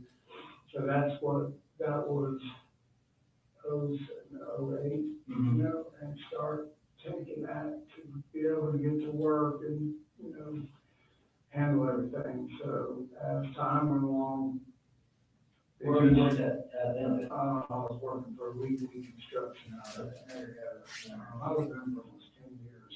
And built a big railroad job downtown. It's just a big $100 million project. I just was bullshit with the CEO of the railroad. I didn't know who that man was. Right. How much power he actually had. And we hit it off, come down there, he's like, hey, y'all gotta get it down from 120 million. He was like, I like your man, you're gonna do it for us, and, he's gotta run it all. I'm like, oh, that's great. So I had underestimated the effort and the time away from it, 6-7 days a week for months. But it was me building my career, and this was my stable job. I've been working my whole life to get there, so. Is that normal work week for you, or was it just that? Yeah, I got projects. It was cameras and all that. So that led to, really just looking, COVID started, I had that second back surgery. It just, like I kept pushing it, going back early, more pain pills, like, didn't know it at the time. It's like, man, it's like taking these pain medications, it's not working. So I go to the doctor, I'm like, look, I ain't taking this stuff, and there's nothing happening. So, fast forward for, I don't know, a couple of years, I guess, and as it has turned out, I don't know when she started, I just know that she started. And basically going in, taking my pain medics. Oh, okay. And putting like, if you look at an E-blade Tylenol. Yeah. You have to look. Yeah. I don't look, I'm just taking them, Because I didn't know that was going on. And it's like, kind of had an idea, started paying attention to what I was thinking, like the numbers were all different. So it was like, all right, so I just kind of set a trap in the kitchen to see who or what was happening. It was her. Right. So that's where that initial kind of breach of our marriage started right there. And it's like, Okay, we'll get there. yeah, We'll get there. That's kind of how we ended up moving and all that stuff. Okay. So you moved from B Street, and then you said you went to, Statham, Ball Farm, Statham? Yeah, exactly. Okay. How long, where were you at in Statham? Bear Creek Road. Right on Bear Creek Road? Yes. How long do you guys live there? So I said about 8-9 years or so, long enough that my parents are, part of their ashes are buried on that farm. Are they really? Was that supposed to be the forever home? That was supposed to be the forever home. What happened with that? She kind of started going really downhill. About she and Marcy? Yeah, just like, had a really good job, engineer. I'm like feeling pressure to carry all the bills, and it's a lot to run all of that. Paying bills, boats, all that stuff, to be honest, just never made that much money a year of my life, and really, like, miserably controlling money. Yeah, never for me, our family, we never had more. It was clear, I was buying, just make the kids happy with buy campers, stuff like that. So we made the decision that I was gonna kind of step back, and we can sell our farm and make a killer profit, which we did. And just step back. She had a death in the family, the grandmother's house down in Fitzgerald was just sitting. And she said, you go heal. She had a job lined up with Georgia Pacific down there. I'm like, okay, house is paid for, truck's paid for, everything's good. I can get into a little more involvement with the kids, which is what I was missing. So we went down there and we called mine, we started playing football, we won the little state title down there, doing everything that I thought that that's what we So needed you to moved to do. Fitzgerald after the farm? Correct. Okay. And then the issue that we just discussed about followed us down there. And You talking about the substance abuse stuff? yes, so our parents were a block away, so we followed How us long you down at Fitzgerald for? about 9 months, it wasn't long. And Where'd you go after that? I called back up here after like their mom and all, like, you see what's happening, you need to get her help right now. And whatever that looks like, that's fine, I'm gonna take the kids, we're gonna go back home, I don't wanna be down here. I said, I have to make a call and get a job and come back up here, and she needs help. She needs to be put in place and help. Like, I can't do this anymore, the kids, Is that when you moved up to Jefferson? yeah, so we came back, I made a phone call, like, yeah, come on, we'll hire you tomorrow. So came back up here, lived up here for probably a month, just trying to save money, to get everybody to move back up here. So best school area I thought would be Jefferson as far as rent. And I don't know what happened before and after COVID, but like rent is like stupid. It is. So we found what we could afford in Jefferson, moved in there, and really, me and the kids were good, just doing our every day. And Marcy called you back up here? She did, she came back up probably, How long ago was it? I'd say we were probably there about 7 or 8 months, same thing. She came up and it was just a shit show, and no effort, no nothing, drinking all the time. I was at work and home still in bed, so that wasn't going to work. So, You stayed in that one house for those few months and then you moved to, so I had her mom come over and take her, mhm. and I said, so Will probably wanted to be with his mom. So the grandmother came up, so Marcy and Will Coley, and Jenny said she wanted to just go down there for a little while, come back and kind of flip flop. She wasn't sure yet, but Cole and I were gonna stay. Like, okay. So we stayed, Cole was doing his everyday thing. It was like 7th grade, good schools. Somewhere along the line, 7th grade, some bullying started. Went to the school and was like, hey, what's going on? My son is, coming home saying there's, people are like picking on him, and What were they doing to him? well, he's obviously he was just kind of a quiet kid. He doesn't know, he's not really gonna walk up and be the center of the show. He said, told me, he's like, can I just eat lunch at the dinner table by myself? And it's a group of guys and a couple of girls. And we're making fun of him for sitting down there by himself and just mocking him or whatever, which that was the original going to school before this. Yeah. Just going crazy, here's what we're gonna do. Met with the school, told this is what's going on. I said, I don't have exact names, I can give you what he's telling me. These people are, I don't think you. What school was this, you remember? Yeah, this was, Jefferson Middle School. Jefferson Middle? Yes. How long did you go there? We was there from the time we moved into that house. Okay. So, So you went to Statham and Statham schools for a little bit? yeah, we went to Statham, and then when we Was were he young, bullying in Statham? no, nothing like that. Okay, just started in Jefferson. Mm-hmm. Okay. So we went back, and I'm like, all right, so the things escalated down, one of the kids, he's eating lunch, will come by, while he's sitting there eating lunch, or flipping in the ear. So I said, so for me, now they're making contact with him, like, can we just have a place in the school where Cole can come set up shop? And he's a really smart kid, like, he's really good at school. She's like, well, we don't operate that way, we'll get counselors involved, which they did, and it just never really, So, I don't know, we talked about different things. I'm like, you gotta, on this computer and just aiming crap, and for me, I'm just. When did that start? As soon as he could just get to school, it seemed like it was gaming and PlayStations, and then when Like, PlayStation. Did it happen before 7th grade or after 7th? Okay, everybody, I'm getting ready to go live over on the Corey Richens side. And unfortunately, if I have the video playing on this side, my sound is choppy. So y'all are gonna get to watch my intro into the Corey Richens. They are not quite live in court yet, but we are going live. And as soon as I get the intro, we'll be back over here. So consider this a short break on this side.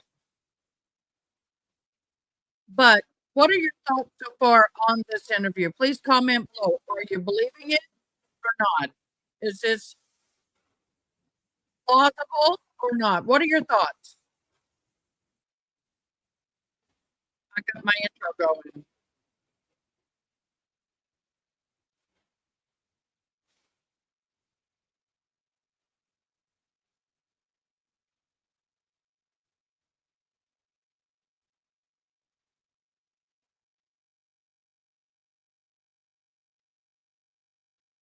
Good morning, everybody, and welcome to the Ada K Show. Today we have two trials on deck.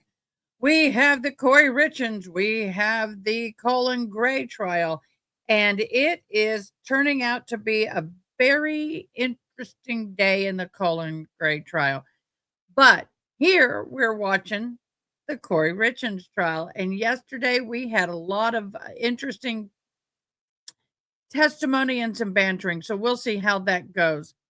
Now, we are waiting right now for court to come in. The jury has not come in yet, so I'm going to put the seal up so I can get the other trial going. But again, thank you so much for watching us. And if you've not seen this trial, Corey Richens is accused of unaliving her husband by overdosing him on fentanyl. That will be the only time I use that word. Otherwise, are also known as FRUG. So please come join us as we continue with the CSI crime scene investigator. She is up on the stand and they're going through the evidence, videos, scans, talking about DNA collecting. Everything's being talked about right now when it comes to the evidence collection. So we'll be right back. Here we go with court. Their gaming and stuff, as soon as like middle school started, that's when there was PlayStations and Xboxes, and for me, I'm like, no.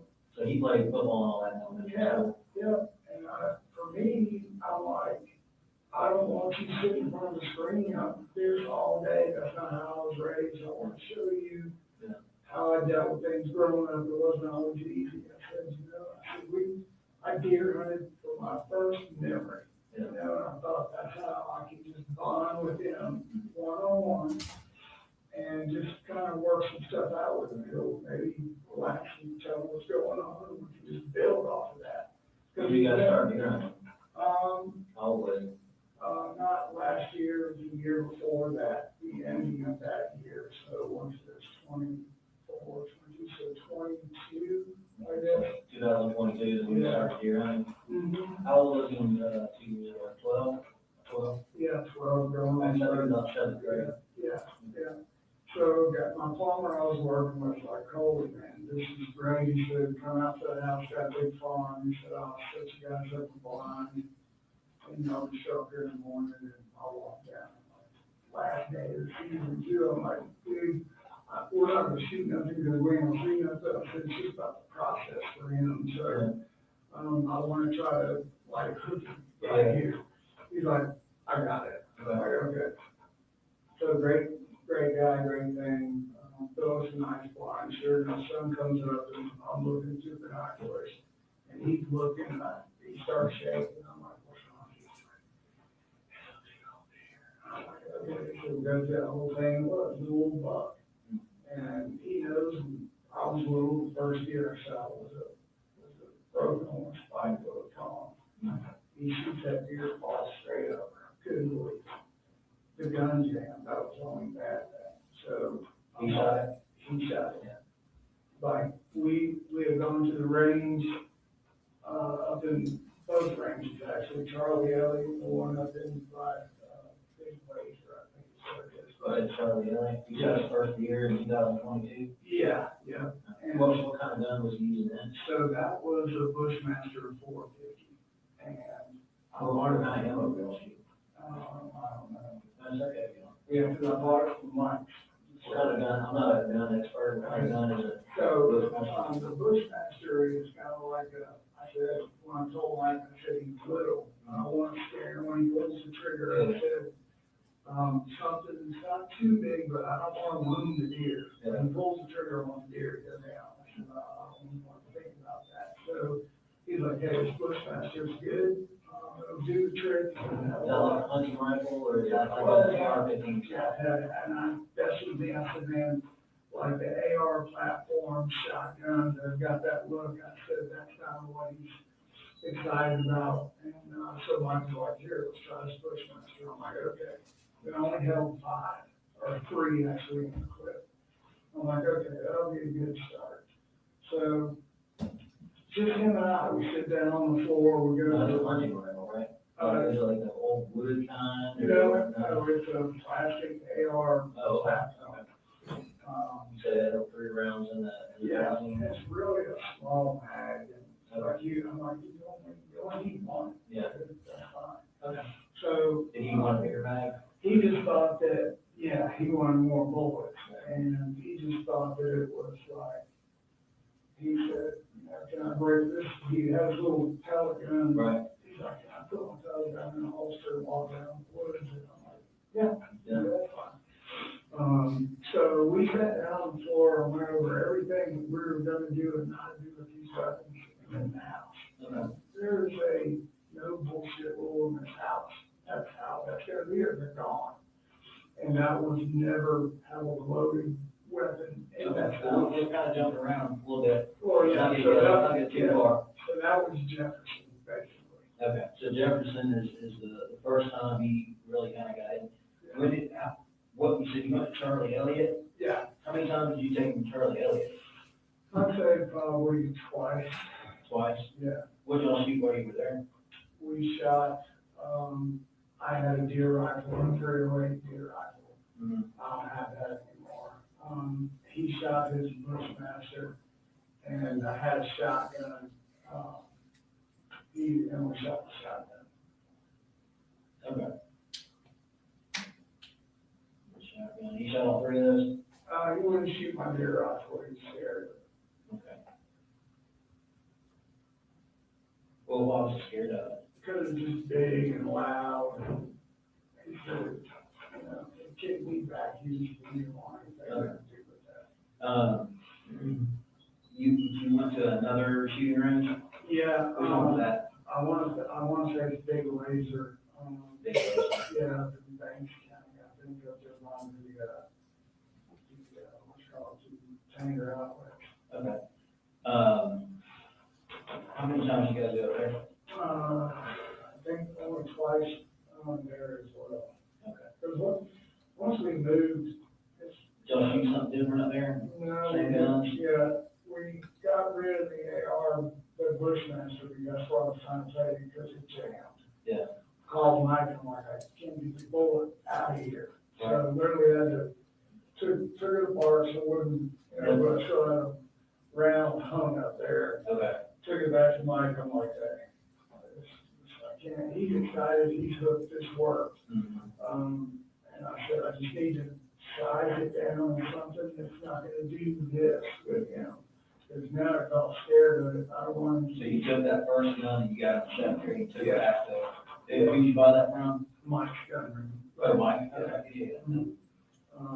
Is that who you buy all your guns? Oh, yeah.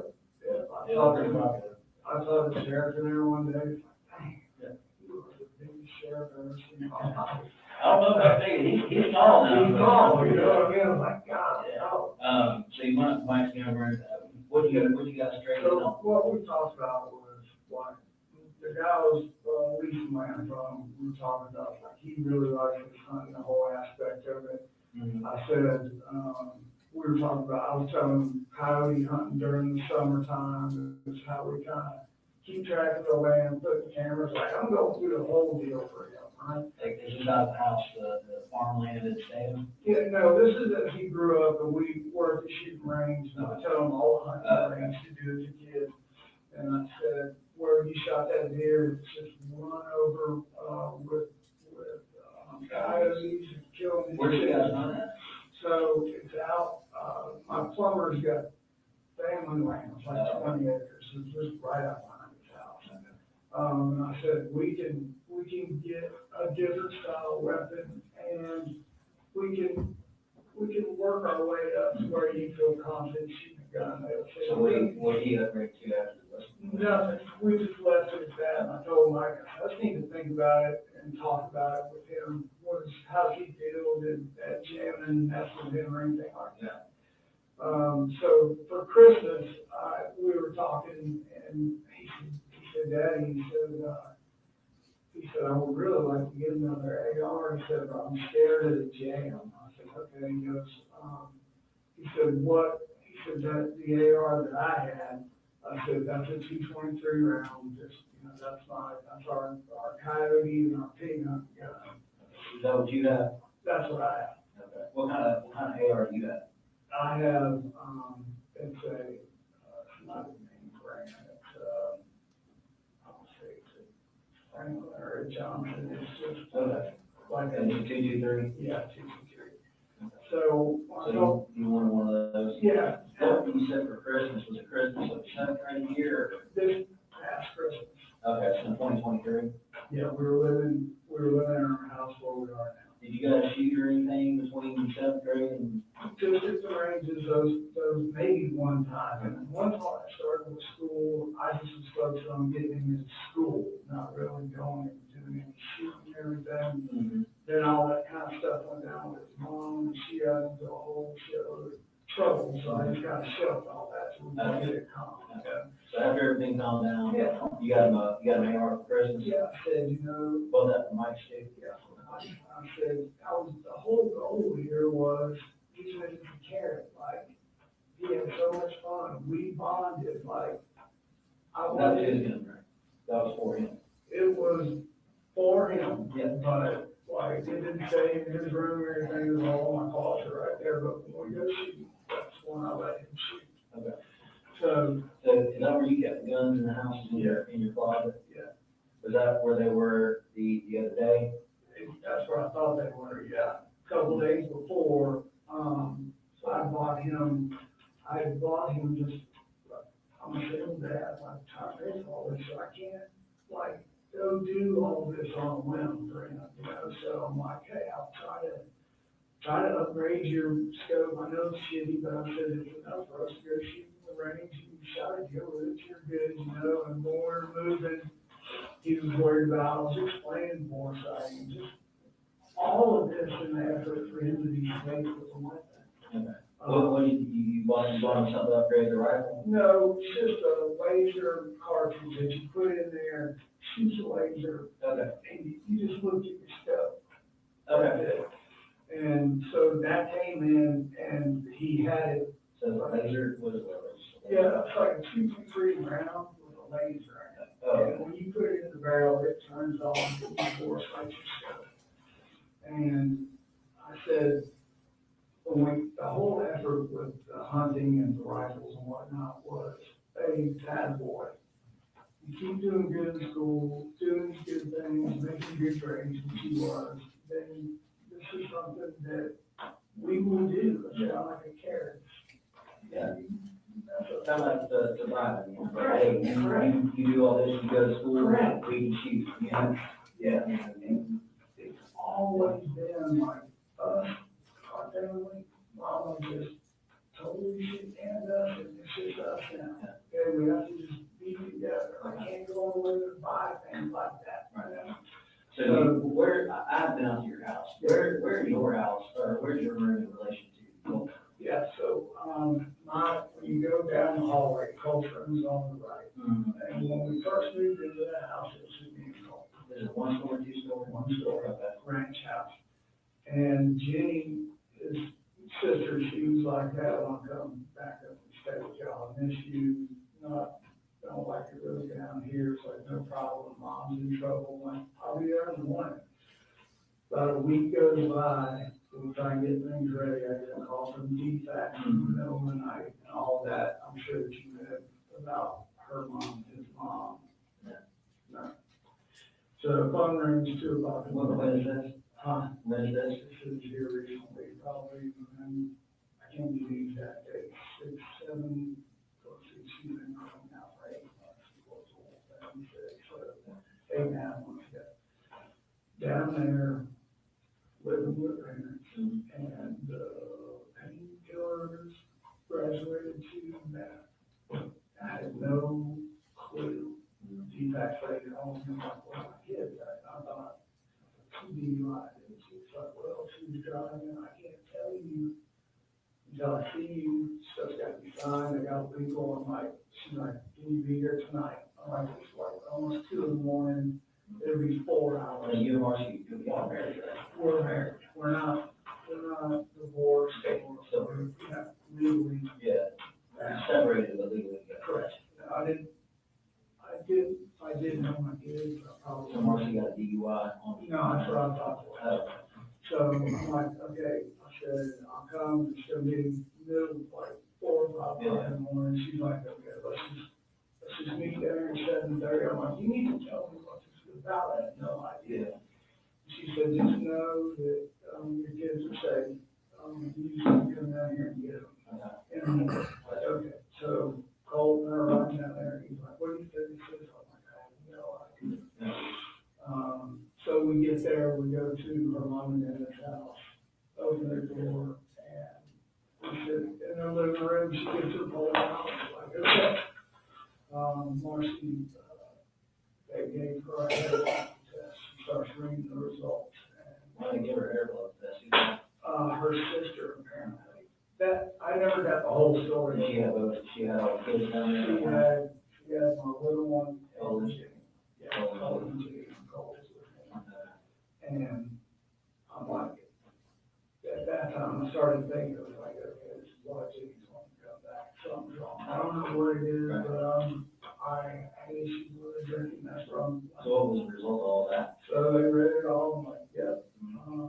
She said the prescription for Adderall, that was in there, opioids were in there, and the high wine or high alcohol content, like, I'm just like, golly, I know all this. And she said, I've been doing this for X amount of years, I've never seen a level come back this high from that. You know, I'm like, what did you just say? We're sitting in the living room, and she's like, she is doing this currently based on what I'm like, I stood up, I'm like, can I take my kids? She's like, hang on. She's like, it's wrong, no, confused, yeah. That's what Marcy was saying. Yeah, and I'm just like, this is like the worst thing that could possibly happen. I'm like, okay, so we finished all that, like, you got the kids, you got custody of the kids. Visitation is only if code allows it, and where it's gonna be, it's up to him, basically. I'm like, great.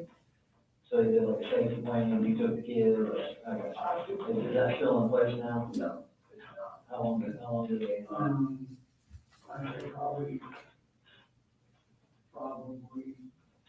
right after probably 2 or 3 days after Lieutenant Guest beat on my door at 2:30 in the morning. He showed up with 3 or 4 different deputies. Who beat on your door? Lieutenant Guest for Brown County. What did he come out there? I got scarred and I need to work. Was it recent? Yeah, it was when I first got the kids back up there and say, got the kids. Like a recent, and like a week Oh, ago? no, 2 weeks ago? this was shortly after I got the kids back up there, so, I'd say we've been there so it's probably 5, 6 months ago, maybe. And these are off, I got scarred and all Yeah, that. I'm not holding you. Yeah, I just wanna make sure you do it. Okay. So it was only, the safety plan was only 3 months? he was on the door, she had called and said that That's the end of the first video.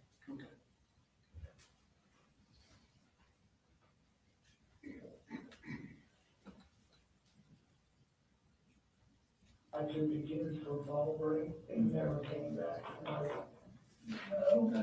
It's like, can I go to some other truck? He's like, yeah. And I went from DFCS and he's like, this safety plan, so this is what. Yeah. He's like, I don't understand. I'm like, well, it should, because that's why when it is.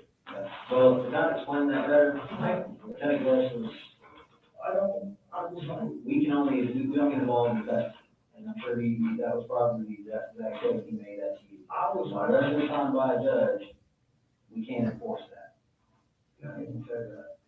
Okay, well, that's kind of clear that up. Yeah, so I don't know who were having, somebody walking out my front yard, it's like, you're still married? I'm like, yeah. So he came back, he was like, okay. Whatever that conversation was, he was in the field, he came back on board. Okay, good. So then, once that settled, right, I didn't figure out when the safety plan was. it's like, holy shit, because I called the defense lady, I'm like, I got the law telling me that this doesn't matter. What you said. She was like, it's completely false. She's like, no, I'll go down there, I'll talk to everybody in the morning, and tell them you're abiding by the plan, it's no problem. You're doing everything that you're supposed to do by law. And she said, I'll go sit down with Jenny after this, make sure everybody is good and safe. And Good. yeah, Yeah, that's what I told you. You don't get involved in it. Yeah. Wherever the kids are at, they stay. that's right. Figure that out. And it was even as I said, Yeah. okay, I'll go in there and wake him up. You want to? And he's like, no, it's all good. So, So let's kind of circle back around. yeah, sure. So last, Christmas. Yeah. You bond the rifle that was used this time. Is that correct? Yes, sir. And you guys, how many times you go with him to shoot that? I would say probably twice. You probably Yeah. twice with him. We went, both of those times, we went up to Big Laser. Okay. That one. Okay. So with that rifle, you went to big laser twice. And the goal was to, What, you said you bought him the bore scope, attachment, yeah, it's just a little laser, laser. yeah, I know what you're talking about. Did you buy any other attachments for it? No, I had a bunch of stuff through the years of different parts and pieces or whatever. Did you give him any of that, like if you did something good? Or? No, I just had, when I bought him, the rifle was just kind of stripped down. I said, he doesn't have very big hands. I said, we need to put just a normal, like, deer hunt scope on there and a little, Full grip? yeah, a grip on there because for whatever reason, that weapon has got a solid, Yeah. it's hot. Like, Oh, it's hot. yeah. So I said, we'll just put that on there and laser, and that's all, that's, the scope, you'll use a laser, bore sighter, you'll hit these things that go straight down. Yeah. That's all that was. That was supposed big. to be. Yeah. That one was not big. That's what, really, no, I would say. It was 223. I said 223, where all of that was going was, because Jimmy wants to mow hunt in a bad way. Who does? My little girl. So I was trying to, like, hey, this is probably how I should have started this. Yeah. Was, we need a bow hunt. Like, they've got pictures of me bow hunting and just through the years, Jimmy was wanting to do it. So the overall goal here was, hey, like, I need to start going to school, do what you're supposed to do. I said, we're gonna get back into the woods this fall. I said, I want us to get into bow hunting and just go from there, enjoy the outdoors for what it's worth. Did he ever ask you for any parts, like any upgrades to the rifle? He would ask me like, hey, he said, he asked me for an extended clip. And I said, he said, the one that we had holds 20 or whatever, and I'm like, that's plenty. I said, I've got one in there. I said, it's not gonna. You wanted more, Yeah, this was way back. He said, I had one that held like 50 or so. And you could see in it, like, see how many rounds were in it. And that was just something, it was like, the only problem about these, in the original gift was, you don't know how many you got left till it stops, I showed him that clip, he was like, can I use that on mine, that way I know, I'm like, sure. But, anything weapon-wise, when, the only time he ever touched us shoot it was when we were walking out. Do you ever touch it? You mentioned that's the only time you ever touched it, shoot it. Do you ever touch it, do anything with it, clean it? No, we sat down on the floor, and I took everything apart. And just, I said, I'm not smart enough to take springs and all that shit out.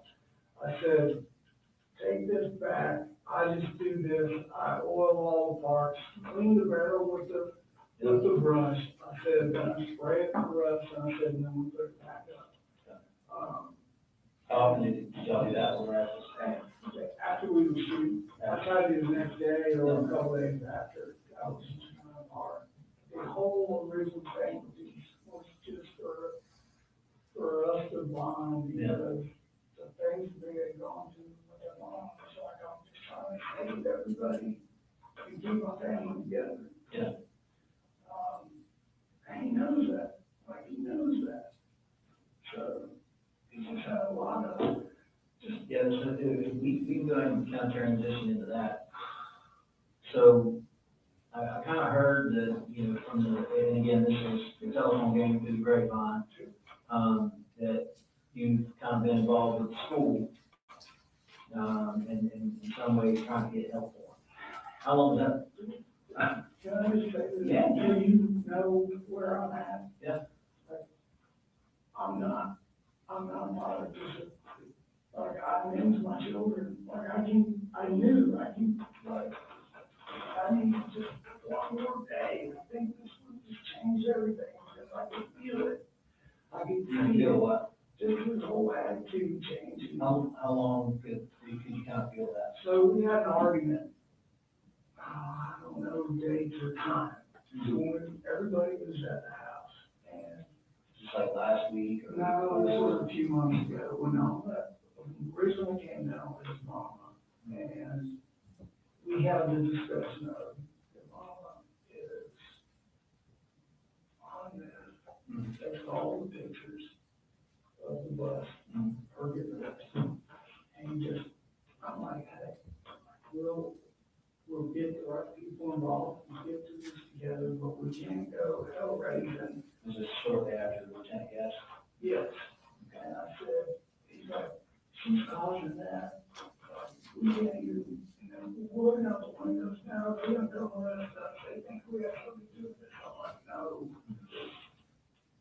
And so talking to her mom, their grandmother, like, hey, I need help. I said, the anxiety for him is increasing, and he's getting more bold towards me. And that's where he would say something off the cuff and go in his room, slam the door. I would just let that go because I don't want any bullshit starting for my little kids with him. Right. And as time went along, he became more and more like confrontational. And I said, all right, listen, I said, I want to get right. What would you guys get arguments About him calling her all these names and shit like that, and then him not wanting to be associated with her, and that was led to, I can't go to school because everybody knows my mom's in that day. Which led to her mom saying, That stuff happened down at the sheriff, right? it did, but up here is where it all, like, James said, they locked her up here. When they caught her, it was here at Walmart. No, was it? Yes.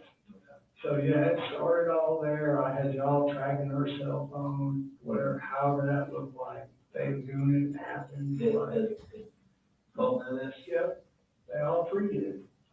How did you tell, is that something you told them, or? They wanted to know what was happening because, I'm trying to think what triggered the whole damn thing. Mm-hmm. After Lieutenant Guest, it's before Lieutenant Guest, she just shows up, sorry, it's small, I'm trying to remember this, what timeline. Guest came by, and then that's where we were told we were doing the right thing, our safety plan was in order, you're good, follow what we said. All right, and then, I don't know, a couple weeks go by, maybe a week, somebody beating on the door. out the window at her, unannounced, shouldn't be there. So I yelled out the window, like, hey, you're not supposed to be here, I'm gonna give you an opportunity to get your car and leave before I call the law. You can't just show up. And she's screaming at me, I want my kids, but just carrying on and on and on.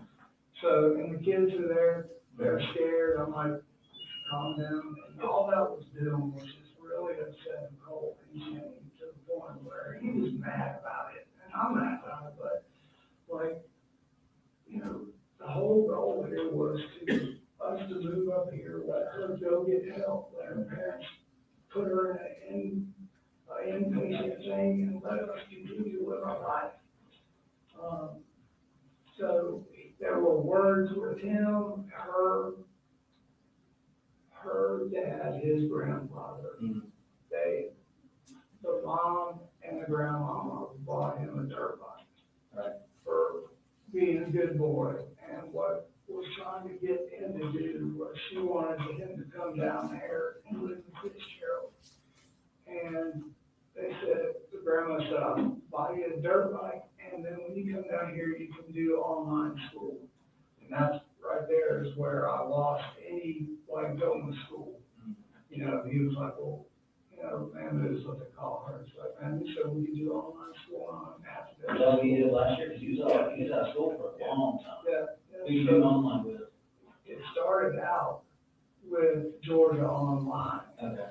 We could not get, I tried to do So parents. he did that from, say, October of last year to. Yeah, until he found out that, he wanted to go back and do 8th grade again with Jenny and go through 8th grade and through high school together. I'm like, okay. I thought that was a great idea. We're really, it gives him a comfort level because his sister and him were really close. So, that's kind of where. So what's your, it's like, you mentioned that you worked for, Kevin Price. Yeah. On contract. Mhm. And how long have you been working for them? Maybe 8, 9 months now. Okay. So for the past 8 or 9 months, what's your schedule like? So my schedule is, I get up, wake everybody up in the morning about 6 o'clock. Everybody's awake. Make sure everybody's got their clothes, everything they need for school. I get little Coley dressed and I take him to school every day. Where does he go to school? He goes to Austin Road Elementary. Right. He's a rock now. He is a total war champ too. Is he? So you wake everybody up, Yeah. and what time you leave to take little Coley to school? We leave at about 6:45 to 7 o'clock. If we're late, it's like 7. And then like walking out the door, like Colt, you're awake, yeah, he's usually in there getting dressed and ready to go. And Jenny is, you know, goes last. Yeah. So you wait, yeah. And then when I get him in school, I get to my job, I'm calling or texting, like, everybody good, y'all to school, yes, good. And, you can see it on my phone, you know. So, you leave about 7, and you ever go back home and you just go straight to work? No, I go straight to work. What time do you have to be at work? I'm the boss, so. Whenever you get there? What time do you normally get there? Yeah, I try to get there by 7:30. No, are you that close to, where's Kevin Price at? Yeah. Is it? Okay. So you try to be at work at 7:30? Yeah.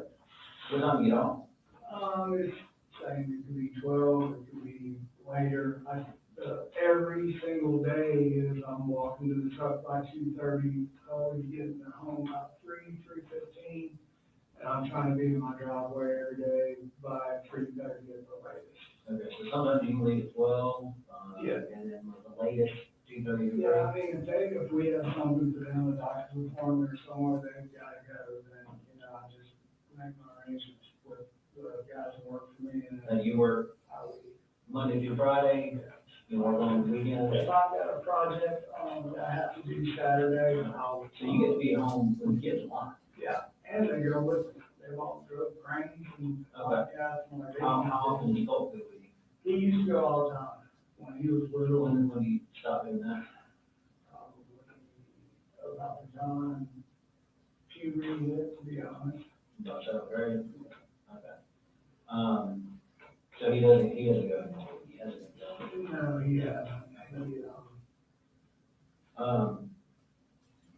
So that, I mean, that's good, you get to be home that much. Yeah. What's a typical, like, when you get, what time you normally get home, 3:30, 4, something like that? Yep. And then what's your afternoon, like, what do y'all do?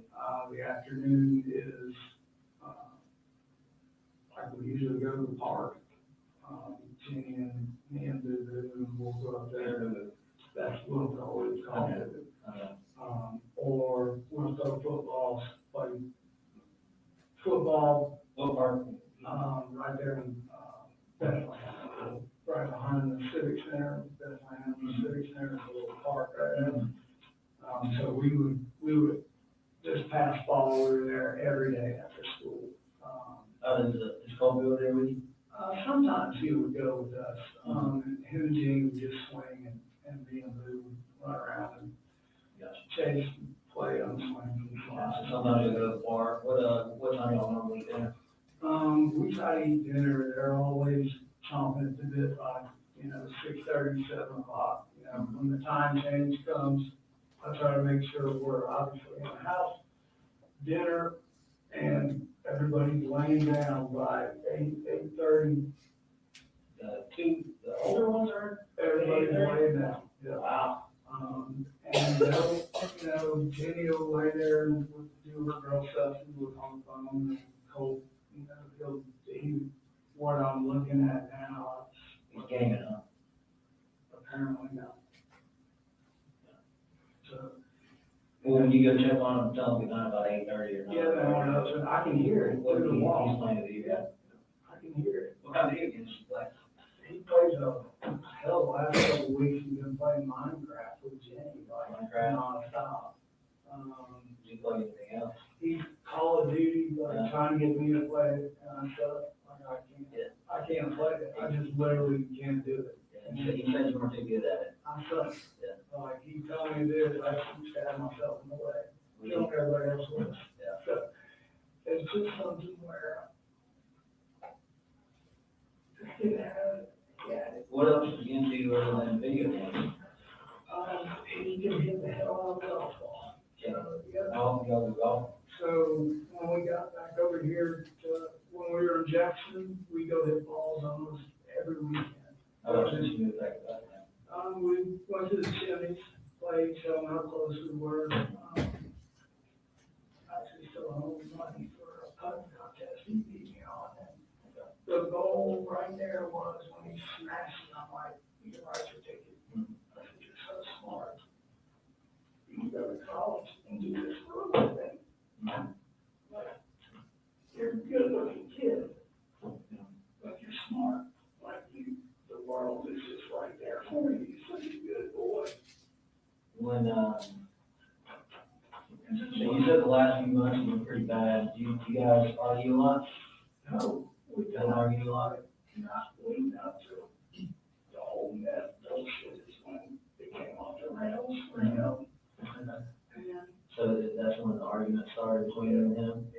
and What's the typical argument look like for you guys? it's, just stop. Just, What's he doing? he's just cussing, slamming the doors. And it's just like, I need you to stop, or I'm gonna take the kids one of the lead to calm down. So the first time, Did you ever break anything in the house, throw anything? yeah, he broke the door, You broke the door? Yeah. What door did you break? the hallway door. Why did you do that? Well, I guess we didn't lock the door. What's he so mad at that age for? I don't, Jenny had said something about what they had been arguing about, and he chased her down the hall. What were they arguing about? I don't remember what exactly they were, but whatever she said, something, I think it was something at school that happened, and he was embarrassed about it, because he ran down the hallway. Mhm. His grandmother was there too, and I'm like, hey, stop. Yeah. And when he got to the end of the hallway, he like tripped over his foot bag and like landed his head into the door, and it knocked a hole in the closet door right You ever break anything else around the house? No, nothing like full on, he knows like all we have is my income, it takes everything that I have to just keep us food, clothes, bills. Right. What is he, when he's yelling, cussing at you, what is he upset with you for? He's upset with me because we have an agreement where we don't scream and yell, when we get to that point, like, we just need to walk away. Right. And But what's the subject he's talking about? it could be anything from grades to school, like here recently, it's like, I need you to go back to school, like, I Yeah, need that. apparently he's only been in school 4 days. Right, I need that interaction, I need you to start to figure out what it's like to be in school. We talked to the school, I told them all the backstory, said, hey, here's what's going on with him. Smart kid, he should have, When did you first talk to the school? when we signed him up, like, when he said he was gonna go back to school. Right. Did you read that when you talked to him about, this whole demeanor and? No, I didn't say anything to him about Then that. you talked to him, what talked to him? This was probably about 3 weeks ago, like, we had an argument or whatnot, and I was like, where I would get up and slam the door, kind of shit.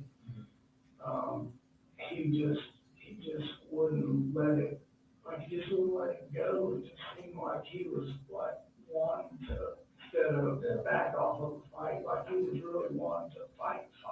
And I'm like, Yeah, fight. you know, How many times you tried to do that? the second time is when it's like, this is it, like, we're done. I said, What did he do to you? nothing, he just bull rushed me, pushed me up against the wall, and I just hold it, you know. The second time, he was like kind of flailing around me, got hit me in the side of the head, and I told him, don't hit me in the face. Ever again, I'm gonna turn you loose, and you need to stop. So turn him loose, called mom, called grandmother, and I called, one sister is a little retired cop, the other one is, works. One of your sisters retired, Yeah. for where? One is Henderson.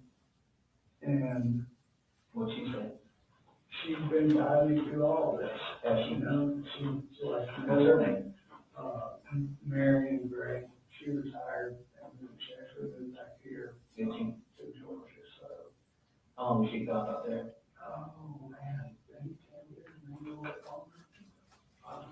She was, last time I went on the ride along, she was a sergeant. Mm. When she retired, she said, I retired as a lieutenant, so that was good. So what do you, in the afternoons, like when you come home, and you said you gotta come home, what do you do when you first get home? So when I first get home, I'll go around to everybody, how's your day, talk to everybody, you know, how was it, what happened, what's good, bad, and the ugly, and then what do you want for dinner, this is what we have. And then. On the days that, cause you get home before him, don't you? Yeah, well, sometimes, it just depends. Yeah, I mean, if you get off at 3:30, and, what is it, his lunch time about 4:45? I haven't like nailed down to hit the high school time yet, it's kind of like always a nap. You know, like, I've got the other two's time. So what do you do when you come home and he's there? And So, you know, his bus is. Yeah, so, like when he's not going to school and he's there, or, yeah, so, and that's kind of where we're at, right? I'm like, what, I don't understand, like, we had this conversation, like, this is what we were gonna do. And he went the first day, and then, it's like the second day, he said, I don't feel like, my math teacher likes me. I'm like, what the hell is that supposed to mean? Who's his math teacher? I don't even know, he hasn't been there that long, like, I haven't even met all. Yeah, the school started what, August? Yeah, and like, so, him getting back in the fray is like, it's really important, so, and I'm like, there, you know, he's worried about the image that somebody's gonna find out about all his mama and all that crap, so I said, okay. I said, What was it, his math teacher, why did his math teacher like he him? never really expanded on that, and it was just an odd thing to say. What about his other teachers? He didn't, Did he like them? he didn't say anything else about any other teachers, and just the way his demeanor, it's just like, I don't know, was it him, is it his teachers, like, do they not know the backstory with him, where was? Did you tell them that? Yeah, oh, yeah, told them why, online, and they were really gracious, they, When did you have this conversation with the teachers? not with the teachers, with the With, the school principal Yeah, and that that pretty scheduler, yeah. She said, just bear with me, we've got all your paperwork, it's good. And I'm like, I want you to fail. Yeah. She said, but nobody fails. I'm like, how's that? And she said, we just push them on and we give them, schoolwork that brings them from what they're missing up to where they need to be sprinkled in with what they should be doing. I'm like, okay. So that was the extent of that. And then they have the backstory of his mama and what all happened. And I was clear in the very beginning, like, this is what happened. She can't come on the property and take the kids. She has to be, everyone told me that's what I need to do, Right. law enforcement. So what was the plan for Colt? Well, so that's what we were working towards. I said, hey, look, I want to get him into a counselor, like, you know. Had he ever, made threats to harm himself, want to make harm, or harm any of that? No, not anybody else, but he Yeah. made the comment here and there, when he found out about the meth and him and his mom were having an argument. Just like, you know, what a fucked up life I have. I'm like, you know, hey, this is her life, not yours. We're doing our thing. Don't let what she's done define you. Right. That's kind of what I'm doing. So, I could not convince him to go back to school after he came back that second time. And I don't know what to do at this point. So I called up there and said, I want him to see the in-house counselor. Can we do this and set it up? What's the counselor's name? Lisa, I need to look at my phone. Lisa, I think she sent me an email and said, hey, they made contact at the school, and she said, we would like to bring in a third party, be aware. Bring like a third-party therapist or psychologist or something? Yeah, the awareness is the count. Okay. When were they gonna do that? This week, I had to fill out all the paperwork, which I did Thursday and Friday. So you had an appointment this week? Giving them all permission, like, bring everybody, bring a specialized person, like, What were they specifically, like, treating for? they were gonna talk to him about coming to school, not worrying about what people are saying, don't be a loner, you know, come on, get back in the swing of things at school. And try to about find- what people were saying, it was that the stuff about his mom Yeah. being bad, busted, and being arrested. Yeah, exactly. And then he was more worried about everybody knowing that he, you know, mom was a meth head, and that his biggest fear was failing and falling behind once he was in high school. So the appointment this week, I'm assuming it was from like either today or tomorrow? Yes, so they needed me to give permission, I filled out all the paperwork online, and said, thank you so much for Did this. have you been in communication with, Ms. Marcy about any kind of stuff for him, any kind of mental health? Yeah, so, Tell me about that. yeah, her and I had talked about that, and she was like, you know, he needs help at another level. And I'm What like, did she mean by that? she means like stepped into a place. And I'm like, When did she make that comment? just recently, while this has been going on. Sometime within the past 3 weeks? Yeah, before all this just happened. And I'm like, the problem is. Before you talked to the counselor the first time? Yeah, Okay. and then, so Why didn't you be checked in somewhere? she thought that that's what he needed, because they argue and he doesn't have a filter. Okay. What, did you make threats for his mom? Not threats, but crack it, just like shit like that. Just know, Okay.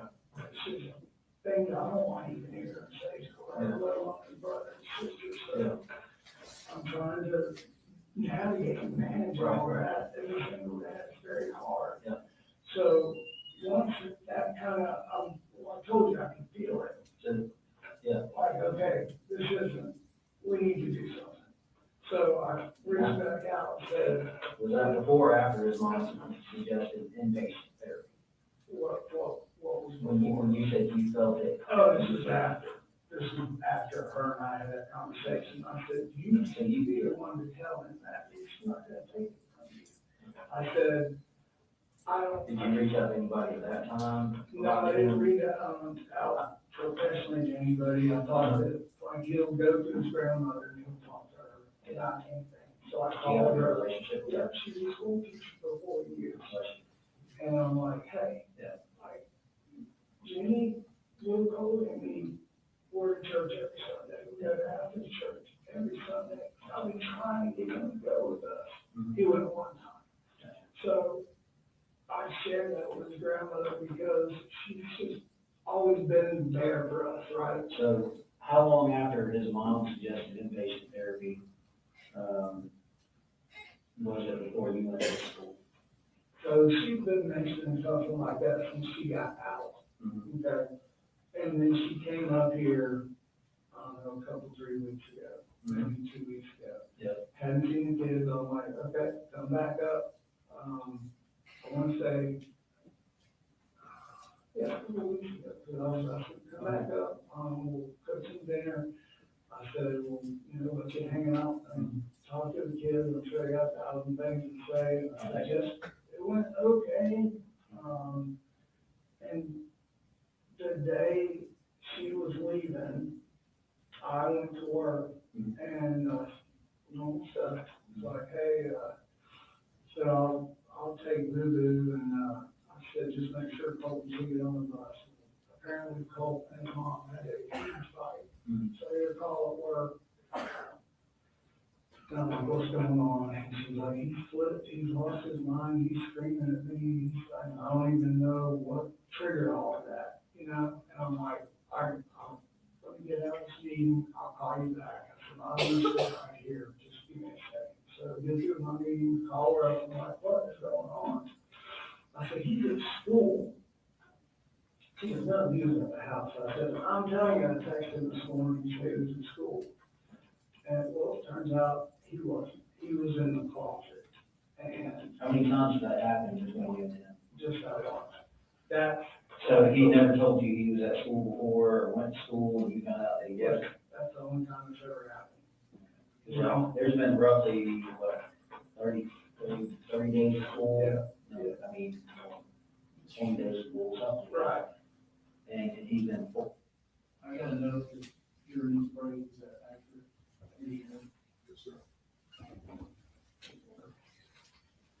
All right, we'll take a break and, be back.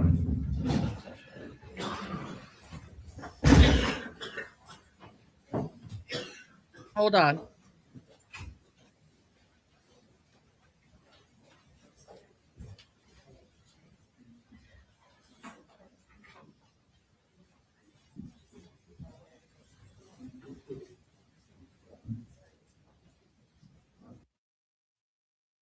Okay, I got both courts at break at the same time, and my brain needs it, y'all.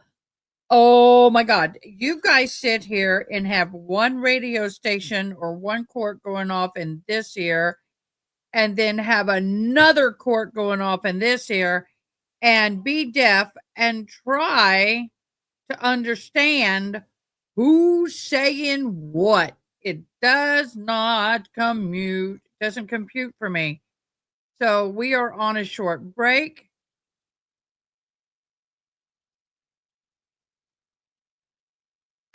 Yes, I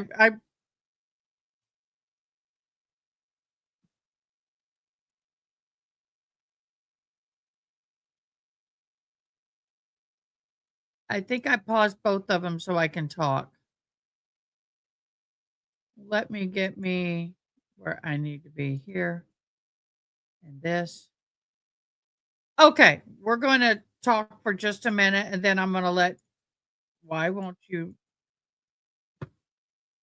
I'll just do this. We're going to talk for just a quick minute. It is very difficult to have one court in one ear, one court, and I've got two courts coming in at the same time. and I'm deaf. So it's been very difficult. So if you see me doing this a lot, I am reading captioning on 2 separate courts right now. But it is what it is. It's okay. I'm happy to provide this to both of y'all. So much is going on in both cases. But I want to explain something in the Corey Richens case. Apparently, her first attorney refused to use the app that the lawyers must use when calling an inmate in jail to keep their calls confidential and non-recorded. And because of that, the defense now has transcripts of the recorded phone calls between her first attorney and her. And they want to use that in trial. Now, any good lawyer is going to sit there and be going, her new lawyer is saying, no, lawyer confidentiality, you can't do that. Well, I appreciate that. There is that law, but if lawyers do not, I got the glare in my glasses, guys. I'm sorry. It's from what is it from? Where's the glare from? I think it's from the screen. It's from this screen. Okay, I'll keep my head down and pull my cap up so you can see me a little better. So, but at the same time, if the lawyers don't follow the rules and follow policy and procedure to ensure that confidentiality, then there's sometimes consequences, and that's where we are. That's where we are. In the Colin Gray trial, we are looking at they're playing the video of the interrogation. Again, I'm not catching as much as I want to. I will rewatch that because it's important. But the big thing is, and in most people's opinions, in most everybody, the situation is this. The end question in this case against Colin Gray is 1, did he know his son had mental issues that would have any reasonable person would not have handed him a weapon? The prosecution does now have the transcripts. They do. So back over to the Colin Gray for a hot second. So long story short, we got 2 awesome cases going, y'all. I'm going to go ahead and put us back in each court because I have to pause it to talk. Because with 2 trials going, my sound gets garbled. So let me get it going again. We'll see you on the other in the next break.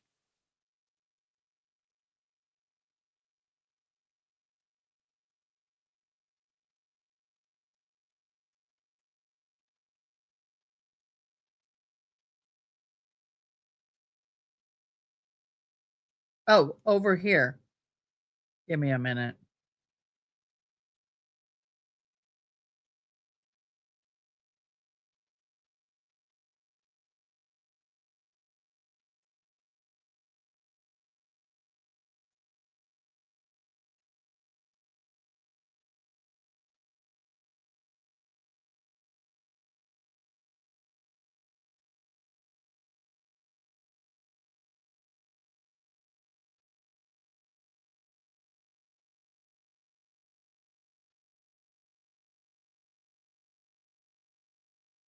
Wait a sec. I got something for you guys.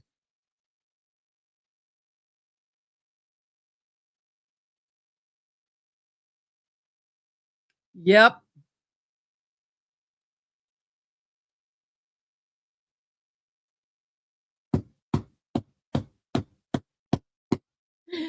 Yep. Okay, Colin Gray is coming back into trial in just a minute. We'll be here in a minute. They're coming back. I promise you. Here we go.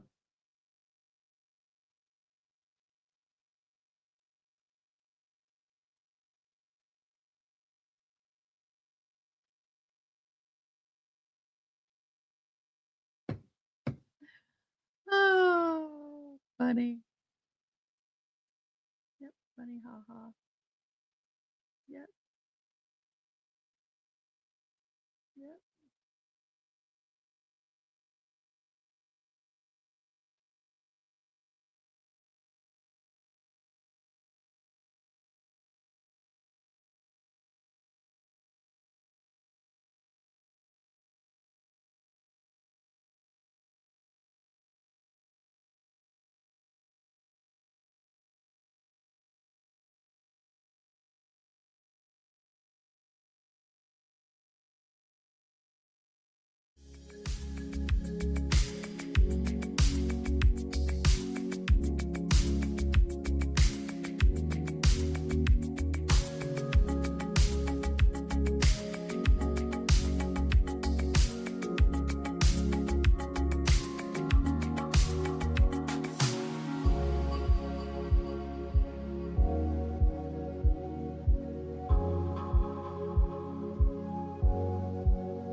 Right.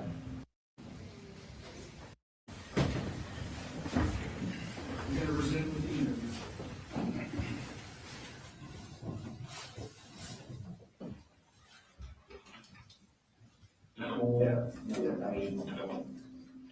to school, something. Right, And he's in 4 days. exactly. So we come home and see him there. Yeah, so that's what I was saying, the first few days, like of school, like, okay, he's getting back into it, and it was just, his mom came up, I was school, everything's good. And it's just that little rift that they had about her and what she did and our family, and, you know, he knows we're just taking everything I have to keep us together, and So he threatened his mom during that? Well, I don't know, like, threatened, I don't think so, it's just a bunch of name calling, and what he said when he called me was, she came down the hallway Mhm. and, threatened him, and said something about, the way you're acting, I'm gonna talk to you, Daddy, and we're gonna have to take these guns and get them out of the house. I think that comment was made. Yeah. What she said is, he flew off the bed. I was worried about guns in the house. He made a comment about the inside of one of the guns? Not around, that I But around other people? No, I don't think that was the case. I think her dad. Told you that? Yeah, no, nobody said that directly to me, so I would be speculating. I know her dad's a retired Marine. He's always like, you know, telling her, it was gonna be an issue, and, So she told you to take the guns out of the house? you know, she said, hey, she went down in there and said, you need to get your shit straight, go to school, and we need to just get these guns put up, is what she said. What do you say? And that's when it went from bad to worse. And she said, she was going out of the bedroom and he pushed her and she hit the door of the wall and the side of her head. And I'm like, okay, I'm on my way home. So got You guys home. call law enforcement for that? Nope, I didn't. She was, on her way home, her parents came up and got her. And, when I found out, he finally was like, I'm like, Cole, I said, where are you? Because she's telling me he's there. I'm like arguing. No, like, I'm on the bus. Everything's good. Like, in my mind, that's where he's at. I'm like, no. And when I got home, I'm like, what's the deal? He said, I hid him in the closet. And I'm like, why? He said, because Charlie, the grandfather, was coming up here to take her, and bring her back home. And he goes, I didn't want him going to our house since he's not even supposed to be on our property, let alone in our house. Him and I just have You can't come pick her up. oh yeah, no problem. Yeah, Why did, just in my house. why did he think he was coming to the house? Who, Cole? Oh, because he came in the house. And like, I would have never known that except for when Cole finally got By the time you got home, Marcy and Dad are gone. and her mom, they come up and got her. So that's, how many times do you think Colt's put hands on you? Those 2 times. Okay, and then he put his hands on his mom, how many times he put his hands on his mom? That's kind of the worst with her. So kind of the worst, is that the first time or not? Yeah, no, there's not like confrontational, it's more verbal. So, did she ever say anything to you and ask you, hey, look, I'm concerned, can you put the guns up somewhere? Yeah, so, I'm glad you got to this point because if somebody can get to my damn phone and go to my Amazon account, you'll see and look at the date that I put that son of a bitch in the cart. I'm not paid of money, I have to pay the bills. After all that, I like $150 gun safe with a digital hand code. I couldn't buy it that day, I had to pay 2 paychecks. How long ago was that? This was 2 weeks ago, 3 weeks ago, whatever it was, that triggered me to go, okay, this is what's going on. You mentioned the gun safe, let's go back to where you keep your guns. You said you keep them up on top of the closet? Loaded, unloaded, or something else? Never loaded them. Never loaded? Anything on top of them? All my sweaters. So your door, like coming into your closet, right? It's like a shell, Yeah. all the way in the back. Okay. No closet door that you have a closet door you come in? Okay, does it have a lock on it? No lock. It doesn't have any lock? And I like that bolts under like that. But, Did you ever think of maybe putting a lock on the closet door? well, really, nobody, like my little one, he didn't even know we had guns in the house. Cause They call it, phone you have guns in the house? yeah, he knew, we put him up there and that was. So he knew where they were at. Mhm. And he's been in there to put them on, after you clean them, Whatever side I them, do, whatever. I take them, I set them up there. But he's been in there with you. He's watched me put them up there with the understanding of don't, Just keep them unloaded. Where do you keep your ammo and magazines and all that good stuff? and empty magazines are on the right or in the shelf. If I had In a, the closet? yeah, I had an ammo box, like What does that box look like? green, like old, like World War II. Like canteen? Yeah. Okay. How many magazines do you have?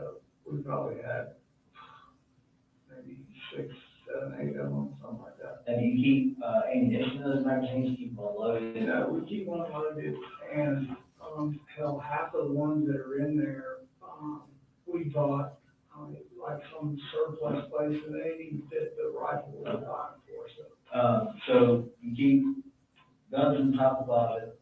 Yeah. And that's your AR, That's right. his AR? Yeah. And then as far as, what else do you have in there? In the closet. That's it? Yeah. Okay, you have any handguns I in there? have not in there. I have a Glock that I carry with me. You got a lot on you now? Now.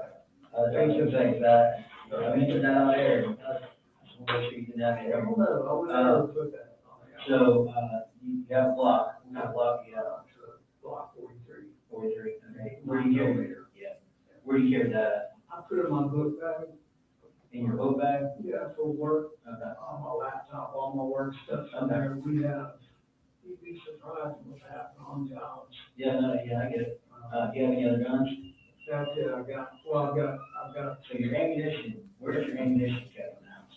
ammunition. I don't really have a whole lot of ammunition. What I did have was in that box. In the canteen box? Yeah, in that box, and then like all my miscellaneous crap. So you keep the ammunition in like the box itself? Yeah, In like the paper box? correct. It's all in boxes, like, and if you walk into our house, like, we're still not even unpacked from all our stuff. And how often do you go there and check on where those rifles are at? You said you kind of had to put it over stuff. What do you have to put it over? Like No, yellow? I know what's up there and all my big sweatshirts and all my Jordan You stuff. put it over, right? It's right there and I have it sitting like, so outside out of mine. Okay. But how often do you go in every day and you check, say, okay, both my guns are there? I can tell by what her mom has done through the years going through my stuff. The way I have things stacked up there, I would know if something. So you don't physically go eyes on every day? Not every day. And,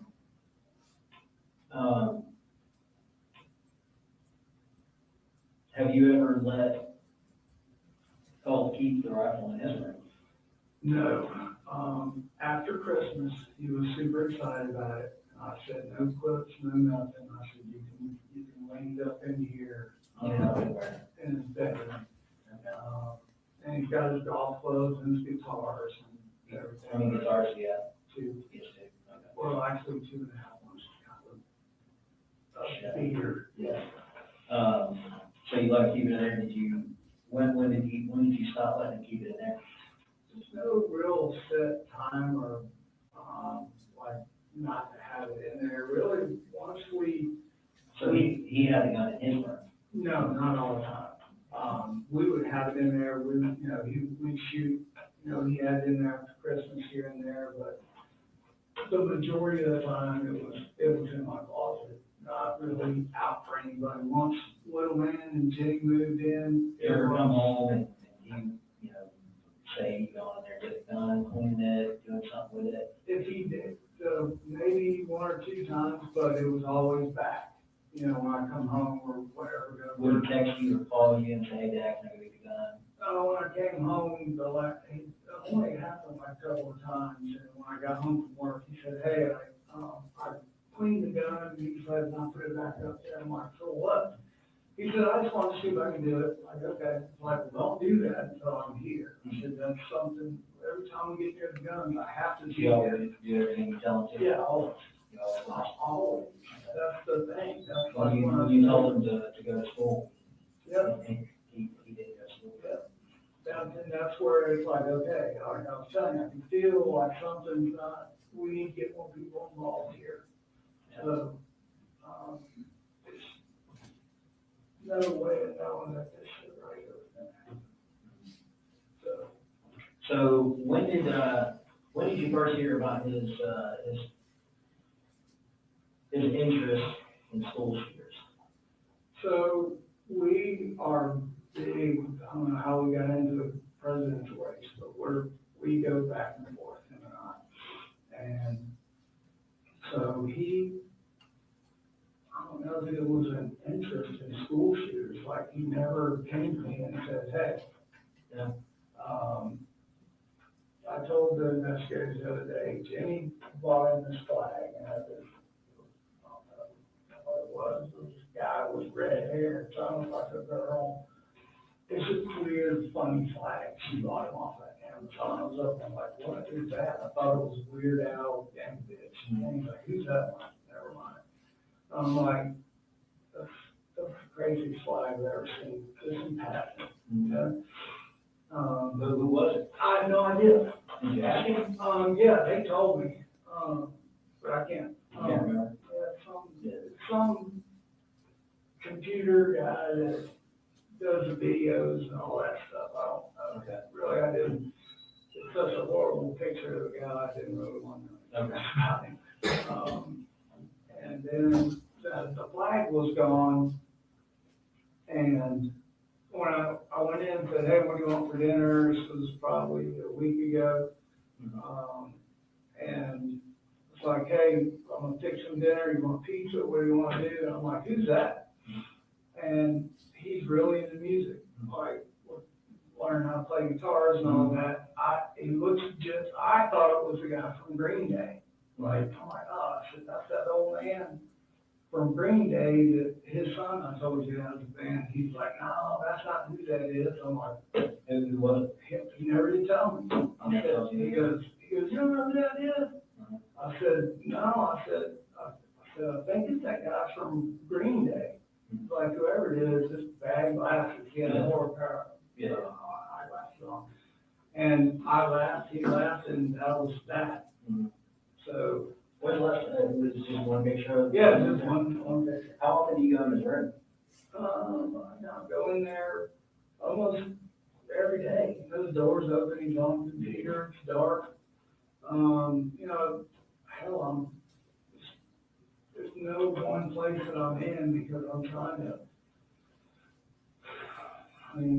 do laundry, cook dinner, take out the trash, cut the grass, cleaning, kids. So you go in there every night, Sunday night, you go in there every morning, wake up, go in there to, like, me or my wife, sometimes when we go, I'll go in there and, just sit down and hang out, because my kids like studying. Yeah, so he does that, and I go in there, There's just that one picture of lashes. Yeah, just that one right there by his computer, that was the only thing on his wall. That was all. Yeah, and then, Can I take a picture real quick? yeah. This is the guy. None of that was up there. None of that was up there? That. Just that one? Yeah. Okay. That's kind of a whole lot more. You know who this guy is? I have no idea. You have no idea who that is?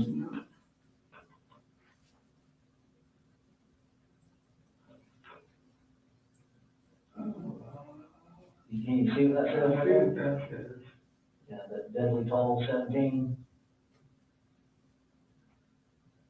Is that the guy that shot the gay bar?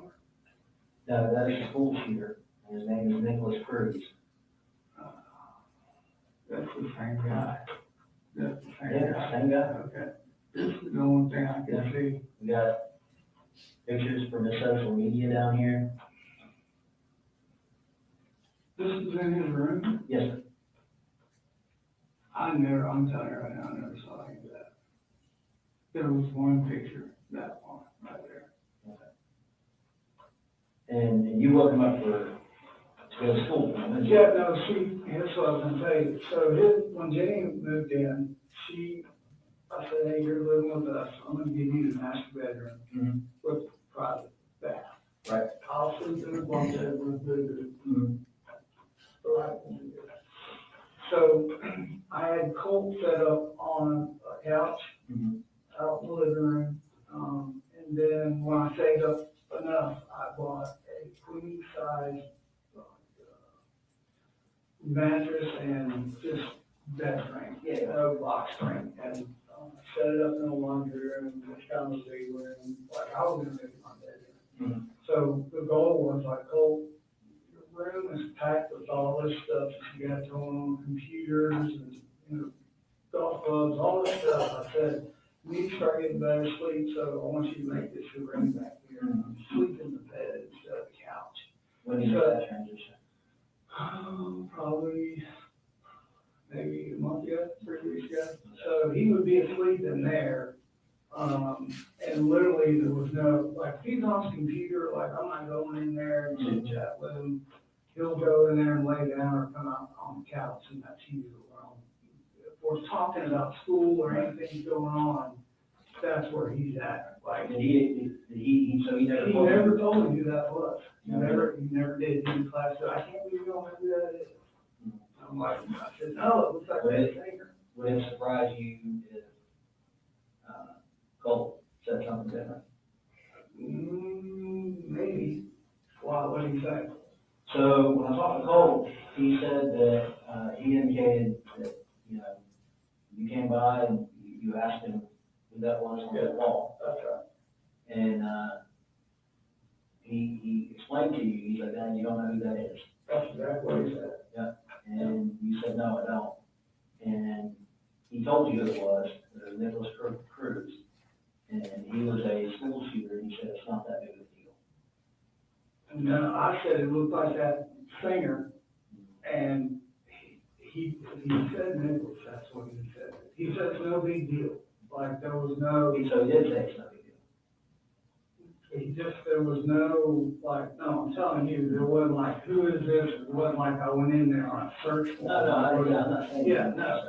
It was just kind of like in passing. I didn't ask him or go, I told you what I said to him. I didn't know. He has brought up that school shooting stuff when it happens, and What did you say about it? really, he just, like, we have conversations about how somebody could do that. And me telling him, like, you gotta be aware of people. You gotta be aware of your surroundings. Like, to be honest with you, the push was that I kept telling him, like, man, you would be great in law enforcement because of what you see. One time, What do you mean, what you see? Give me an example. like Fox News will show all that,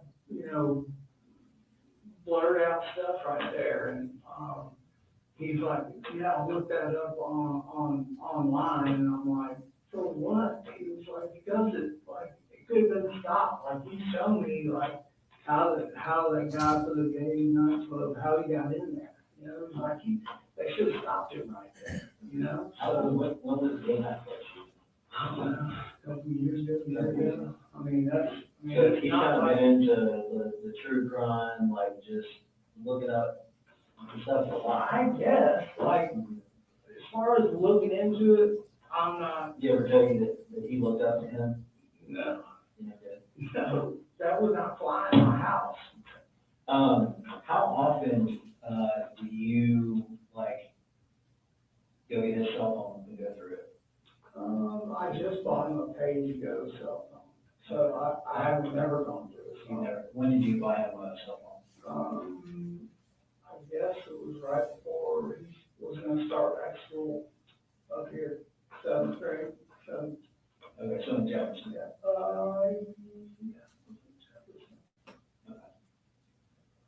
So 7th grade, I think it was Jefferson right when we moved here. It was, okay. yeah, it was before. So he's had let's say, he's a 9th grade, so it's 2 years, so he's had a phone for about 2 years. Yeah, it doesn't seem like it's that long. Do you know what kind of social media profiles he has? No, because when we lived in Jefferson, one day, like how y'all doing? We'll get dressed, go play golf. Two law enforcement from Jefferson guys like, is your son here? I'm like, yep. Like, he's in bedroom getting dressed, like, what's wrong? So I know you got all the information. Like, I didn't even know what that was when he started talking to him, like. Yeah, what did they say about it? He said there's been something on Discord. He said, do you know what that is? I'm like, no idea. Right.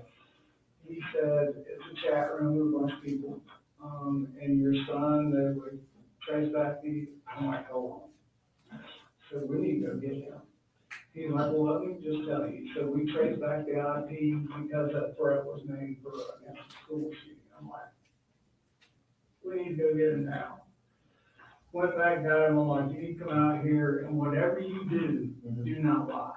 You tell these people exactly what they're asking right now. So I'm watching them asking about, he was like, hey, I was gaming, there was a bunch of people, and he wasn't even sure if he could tell me who or when the comment was made. He just swore to me that he didn't. About What was the comment? some about shooting up a school. That was the only thing that was said to me or him. From 7th grade. Yes, in Jefferson. The FBI comes out You know, it's two Jefferson law enforcement detectives and. So two Jefferson men came out there. Yeah.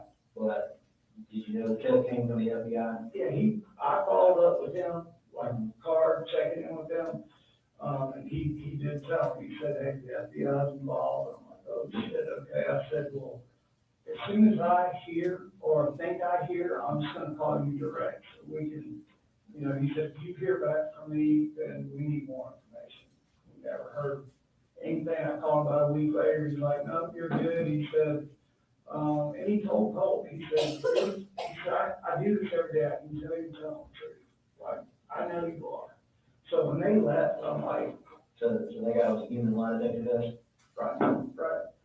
And I said, you got to be aware of if the chat boxes, I don't know anything about all that. Yeah. All I know is I told them is you don't get in these chat box rooms where you don't know who the hell is in there because this is what can happen. And I said, Did he say he saw that comment, or did he just say he denied it? Yeah, Discord.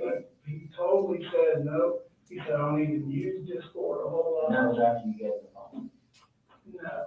That was before you gave him the phone? Before I get How much longer after that incident did you give him the phone? I think the phone was like once we got settled over here in Bethlehem as a carrot. I'm kind of Yeah. confused. I want to go back and revisit that, because I asked you about the phone. You said that you think that it happened. Yeah. I'm in trying to. 7th grade when he got the phone. I'm trying to put the timeline. There's so many things. 7th grade, or is it last year that he got the phone? So, I'll have to go look and tell you exactly what I'm trying to think of where I went, what wall. Before we talked about the whole stuff with the FBI, it was, he had a phone before that. No, he did not have a phone when we lived in Jefferson. Okay, he didn't have a phone. I couldn't afford He it. didn't have a phone when he lived over here in Bear Creek. Bear Creek, no, there was just little. So he got a phone. In So after the FBI comes to your house and tell you about, or I'm sorry, I believe it was what they call, Jefferson, it's what they call TFO agent. It's like they can get Jefferson PD, they have task force, and they work with the FBI. They explain that to you? He did. Yeah, he gave me his card and said, anytime. So after that Discord account, I'm assuming you believed Cole. Oh, yeah, because he shut everything down. There was no computers, anything like that. It literally scared him to the point where he's like, I don't want to be involved in anything like that. So and I'm telling you, if I was looking at his computer and he said he shut it down and wiped it, I could not go in there and then go, no, you didn't. I'm not protect that. So you get the phone and The phone, I'm trying to think timing wise was part of. That's okay, we can look at it later. Yeah, it's just, I think this one came to Bethlehem. Because he's only had that one phone, right? That's it. Right. So we can look in that phone, we found that phone. Yeah, it was more of a, hey, we're gonna get through this together, you're a good boy. I'm gonna show you, I believe in you, that's how the phone showed up. So, after that, he does get a phone. Yeah. No time, let's say he's had that phone, let's just say for argument's sake right now, and again, I'm not holding you to time on it, that he's had it for roughly a year. Do you think he had it when y'all moved here in October last year? No, He didn't have it? I don't know, I know it wasn't because I didn't have the money to do that. There's no way. Okay, I so would borrow money to move. at least a few months. Yes. Okay, we'll say a few months, but, you've never gone through his phone? No. Have you ever, we don't know what social media accounts he has. You know, I was told none. okay, who told you? Him, like, you don't have any of that, right? Right now. I go ahead. When did you ask him that? We constantly, because when little man's in the house and he's on his computer, I'm like, I just don't want, you got Facebook? No.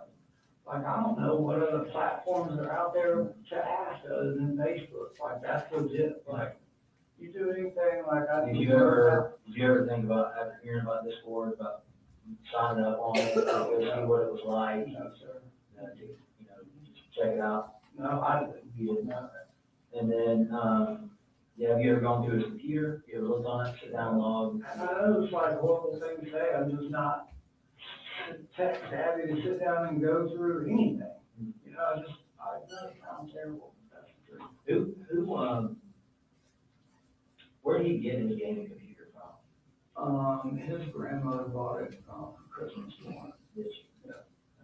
And then he took it apart and he needed some kind of video card to get better graphics. Who got that? So on Amazon, I got him the game. We got him a gaming card. We noticed that, that when we went out there, you kind of taken that apart a little bit. It's just, everything is like that. You know, and like, his grandmother bought one, I'm like dropping $500 for one of those towers, and he like takes it totally apart. And I'm like, what are you doing? Like, he's like, I'm just upgrading the fan overheats, like, How's he getting these parts to upgrade? the only upgrade I know is like the gaming card I buy it off of Amazon. You said he was upgrading a fan? He knows I don't know what the hell he's talking about when it comes about these parts. I'm like, just, what's wrong? It overheats. When I play games or whatever, it overheats. I need a bigger fan and some kind of specialized, like, Other than the graphics cards, you buying any other parts for the computer? nothing to where, like, Now, you said you dropped $500 for a tower. Yeah. Did you buy another computer? no, one that, like the tower he had, just was slow in body. He showed like, I can't game. I'm like, okay, what do you need? So he showed me online, he's like, this is the best in the boxes and everything still at the house. So the one his grandma got wasn't really good. It's better than the one I had. She upgraded him. Okay, so you bought a tower, Yeah. and he said, look, I can't do it. Yeah, it's good. He used it for a while. I didn't bitch and complain, and then he wanted more power and speed. He So his said, grandma upgraded. Okay, so I'm tracking you. Yeah. And and all those parts and shit, that's what it looks like. how often did you, have you ever had a reason, or has he ever given you a reason to go through his room and look, make sure he wasn't, Nothing, never like, because when we were kind of talking to Jenny, and, she mentioned, because her place, yeah, and she mentioned he's like in his room all the time. Yeah. What's he doing in he's on his computer there? How often do you go check on him? every day. I talk to him every day, dinner, go in there, you're gonna go to church with us, like, we talk all day long. What if you try to get him out of his room? He'll put up a fight. No, he don't put up a fight, but he just, come the weekends, I'm like midnight off in bed, so that's kind of our standard rule. But like I said, the last couple of weeks here, he's just been more on the defensive, I would say, more kind of like, Yeah. anxiety filled, being short with me, being short with his little brother. So, you know, I just tell him like, look, you know, instead of screaming, yelling, getting upset, you know, I can't have little brother and Jimmy seeing this. So when he would go to in his room, he would shut the door and I would open the door like, are we good? And I could see Damon, like every time. That's what I would see. So what does Jenny do when she's there? Same thing. She helps do the laundry, cook. She's a really good cook. She'll cook. She does her own laundry and then she'll shut up in her room. What do you do for fun in the house? Like, games. What do you do for fun in the house?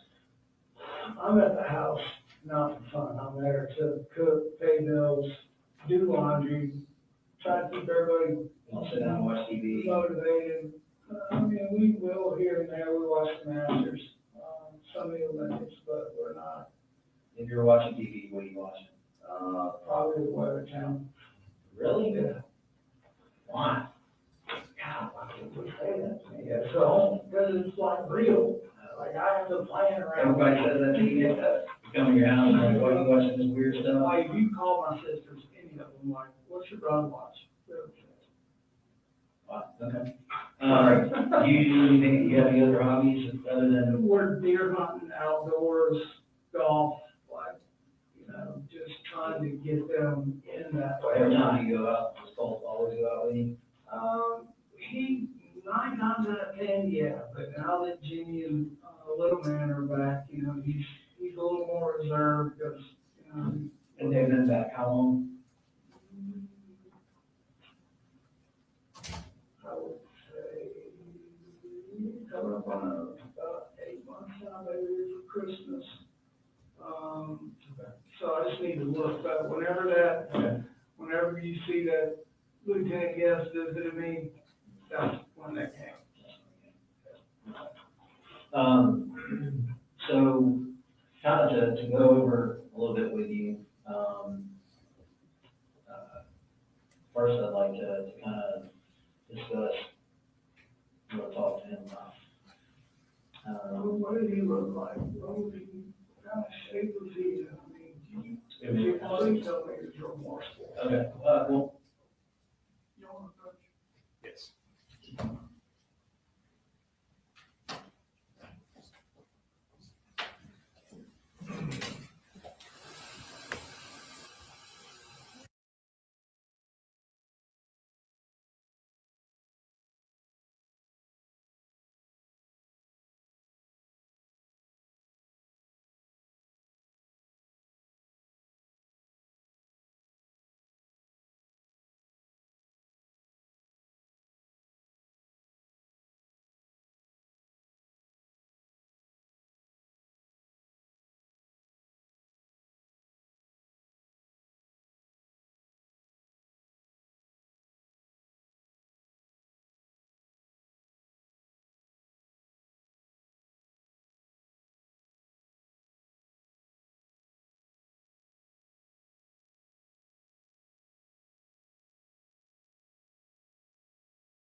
I do want to do a quick explain. The Corey Richard case is on an hour break. They had a confliction in their schedule, so they will return at 11:30 my time.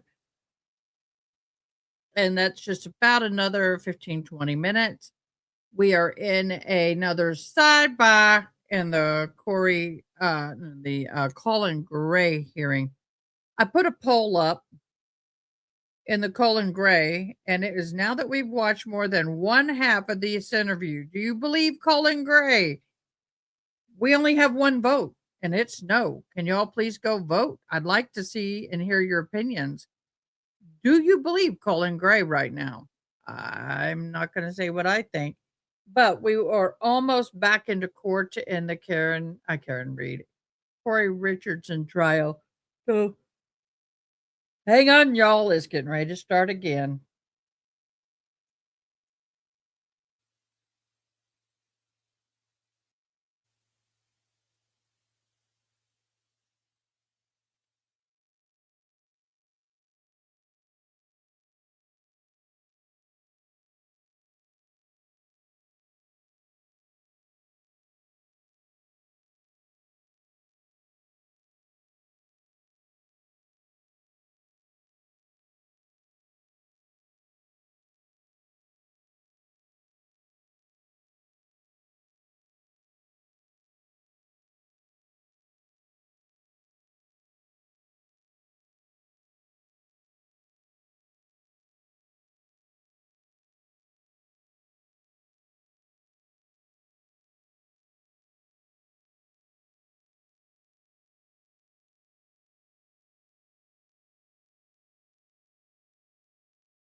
All right, so ladies and gentlemen, I want to instruct you in general. Colt Gray's interview with law enforcement is inadmissible hearsay. He cannot be cross-examined. It's inadmissible hearsay. It does not make it admissible when it's discussed in Colin Gray's interview. So a little while earlier, Investigator Smith said, well, Colt told me that he told you that was Nicholas Cruz, the school shooter. That's inadmissible hearsay. So understand, I want you to disregard that. It does not prove that Colt said that. Okay, that's inadmissible hearsay. Do not consider that. All right, and we're gonna pick back up with, we've got a little while left remaining on the. You kind of mentioned that, I do have a picture I'd like to show you. So I talked to him yesterday afternoon, all right? And this is what he looked like when I talked to him, okay? So that's a picture of him. Okay? One thing that I noticed when I was sitting here talking to him, was that it looked like he had some cuts on his arm. And that's kind of one of the things I wanted to, have you seen those before? Yeah. Have you seen those before? Yeah, I think these are Fitzgerald. Those are Fitzgerald? Yeah. What caused this? Him, He was a cutter? and we talked about that. How long ago did he do that? It's been close to a year. It's been a long time. That's what he said. I mean, well, he said he cut himself. Yeah, he has, and it's been a while. And like, when I saw those, it's So like, he says, when I talked to him yesterday, I'm not gonna go, I can't go line by line by line yet, I haven't gone through and listened to everything, but, just going off of mid, That's the end of the second part of the interview, Your Honor.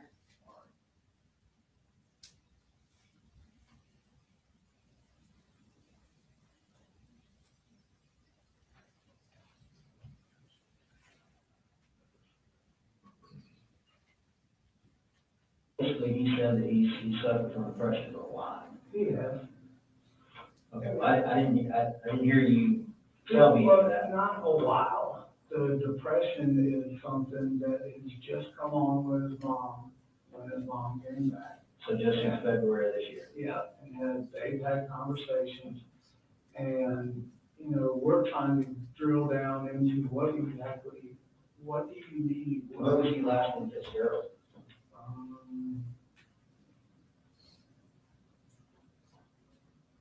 I guess when I went down there to get everybody.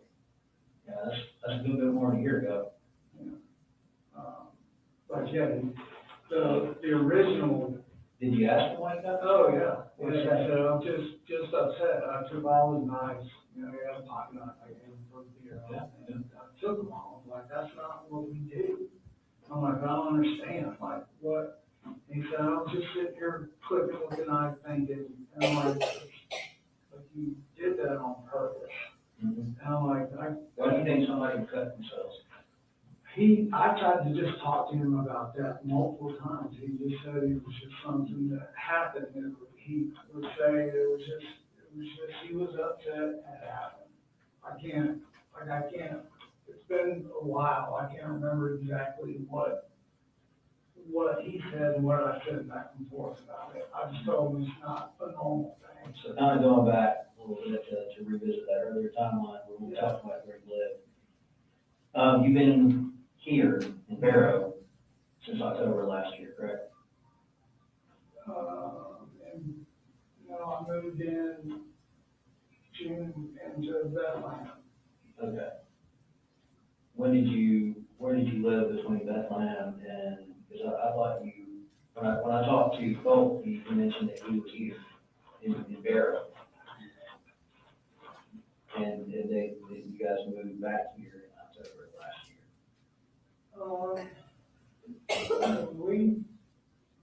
When we came back, We were in Jefferson, and all that happened with the school. We waited for the summer to be there, and I broke that lease. And, we moved into the house in like June, beginning of June. That's when we've been, Beginning of June, yeah, this year. last year, So you moved back here, you went to Jefferson. correct. I just go back to So Jefferson, when did they come and, Jefferson to here. okay, because, when I talked to you, we talked about you being in Jefferson for 7, 8 months. Yeah, that's right. Okay. So they came to visit you in May at Jefferson. So maybe about a year in Jefferson. Maybe. Did you lease the house up there? You normally sign a year lease? Usually, but I was a little short on that lease, but she was gracious. Okay. We were good. Okay. And then we came here. Okay, and then Fitzgerald, so let's say roughly June of last year, so at least a year and a half. Y'all kind of had an idea that he was self-harming. That's what people do that, they usually it's I depression. mean, I think that this wasn't something, that happened and it wasn't like I had to worry about it happening if we had a disagreement. Like, it wasn't. You were worried enough to take his knives. Well, when I first did, it's like, you did what? Mhm. And then as we kind of just went through, it's like, hey, we're good, we started back being normal, Mhm. you know, day in, day out, doing our normal stuff, and it's like, you know, like, we only had a little pocket knife for that. Okay, I didn't say like, here's your knife. Did Colt ever come to you and tell you that he was suffering from mania? No, this is what just came up and with his mama. This is a hot one on the Since side. roughly you? No, this just happened, like just happened. She was up here last week, whatever, like here recently, last weekend. But Colt never told you he was suffering from mania. To me, never heard that. Why do you think Colt was suffering from mania? I don't know why he would say that, but I'm gonna tell you where I heard it. Marcy comes up, or she's going home, one of the two, we start having a conversation about Cole. I'm like, when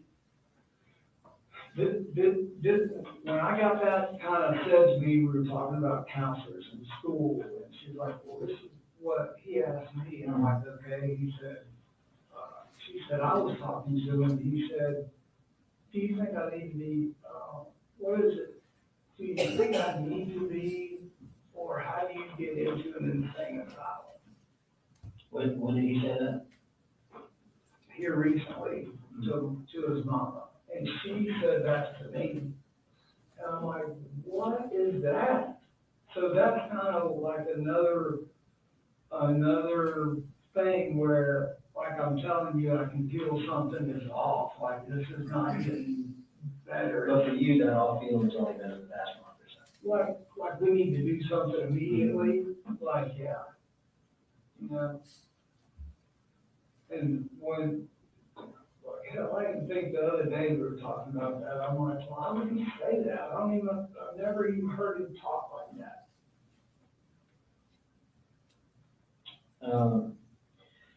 So I'm just kind of going back to kind of remember some of the notes and stuff that I took with Colt, and you know, he tells me that he told you that he was suffering from depression, and that he was suffering from mania, and that he was going to kill himself.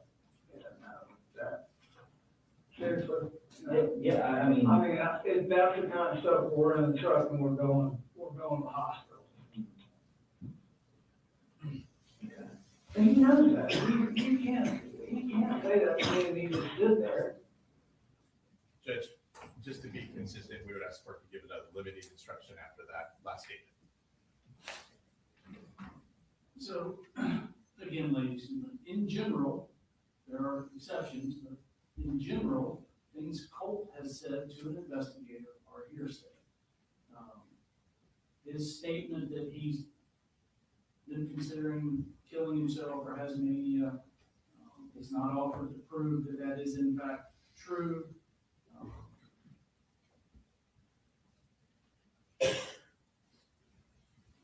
satisfied, or do you? Yes, sir, that's fine. Thank you, Judge.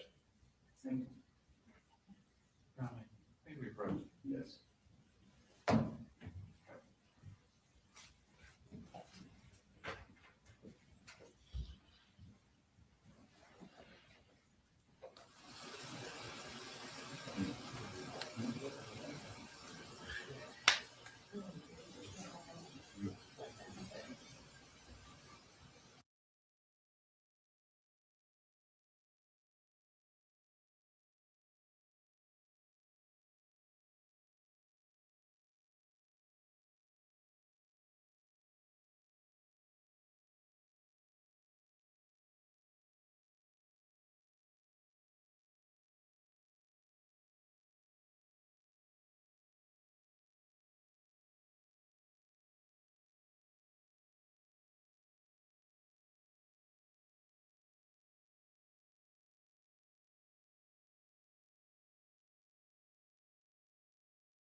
We have another sidebar. So y'all are all 100% at this point not believing anything that Colin is saying. To me, this does not bode well.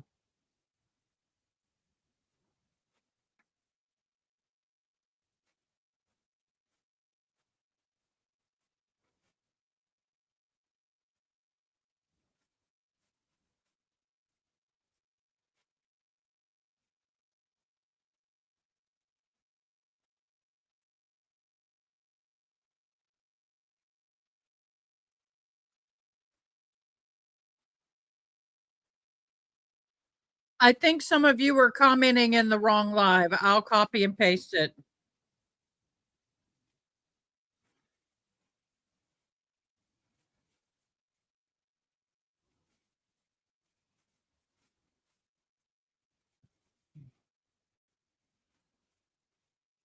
There. It was in the wrong chat. That's fine. We got it in the right one. Y'all, I'm in a good mood today. Today feels good.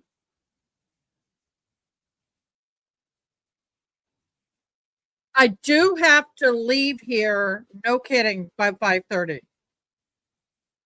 So if court is still going in the Corey Richens, I will be traveling with it. Y'all, this was my sister.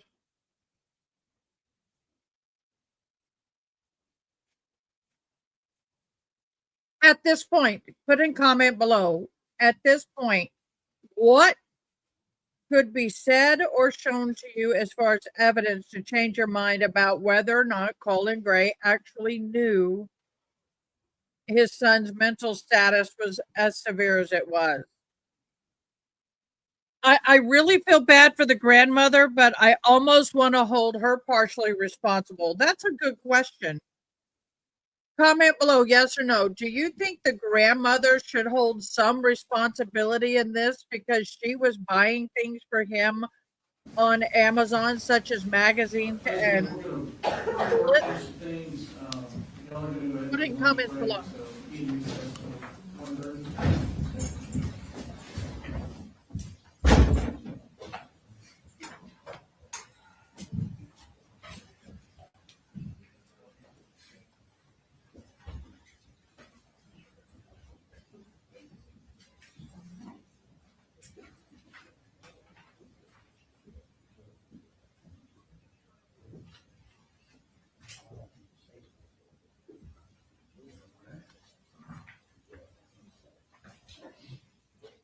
Don't.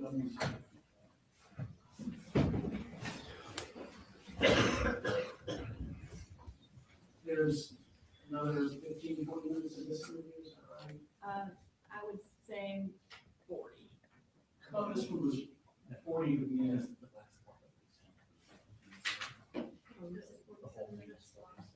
Okay, sorry. The whole thing was 47 minutes, this particular clip. It goes to 53:35. We are at 18 minutes. 6:47. No, that's not right. He steps out at 39. Yeah, like a 40. Sorry.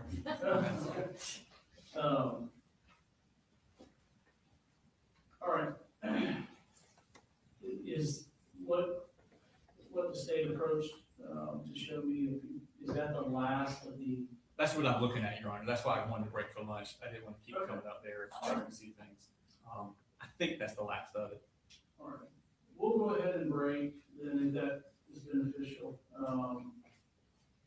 And then I know that we have some of the photos that we still need that we were going to talk about on the back end of lunch. I don't know.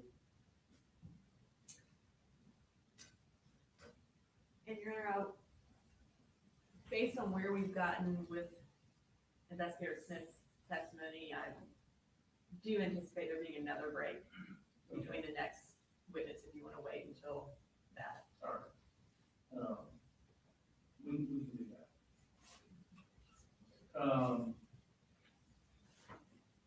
Do you want to resume at 1:15 or do you want to just take the, I mean, I don't know how y'all want to handle that. Yeah, let's do that. 1:15 works. Okay. All right.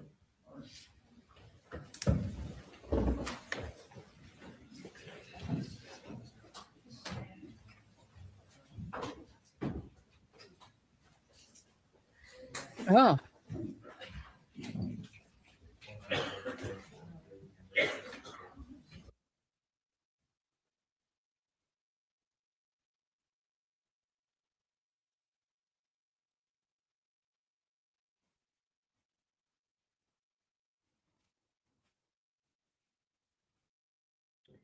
okay, guys, we have both courts on break right now, and the court for the Corey Richens should be returning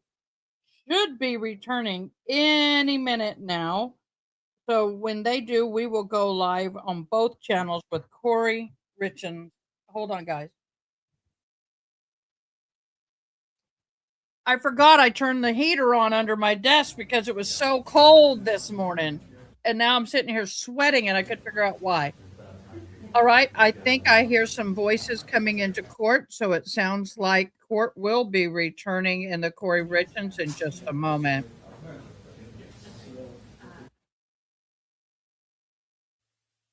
Or is that the Colin trial? I can't tell. So I'm going to pause both of these so I'm not glitching in and out. So, mods, are y'all okay? How's everybody doing? Okay, so what we're going to be doing is Corey Richens is coming back from lunch, from their unexpected, schedule conflicted break for an hour. I'm sure they'll take a lunch as well. They may even go later today. I'm not too sure. We'll see. My eye is watering. So for me,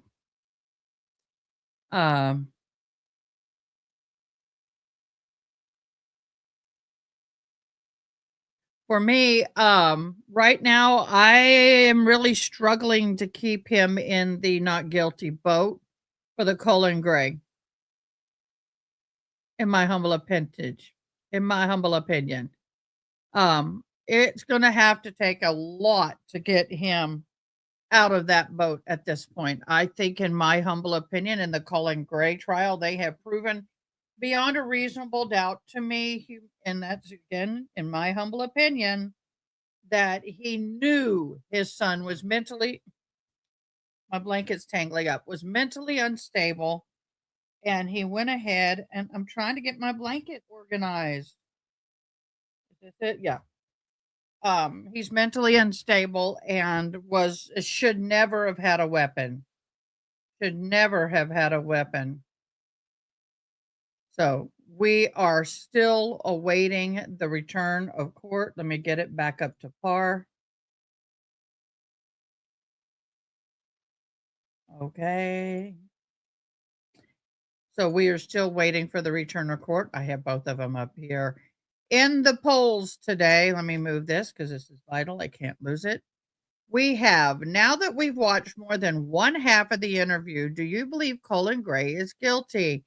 100% of the voters said yes. I'm going to go ahead and end that poll. The other poll was in the Colin Gray trial. If Colt Gray, the son, testifies against his father, do you believe he'll plead the fifth? That can set this trial on a tailspin if he did, depending on what he's pleading the fifth to. But in general, it was a 50-50 split. It was a 50-50 split. 50 said yes, 50% said no.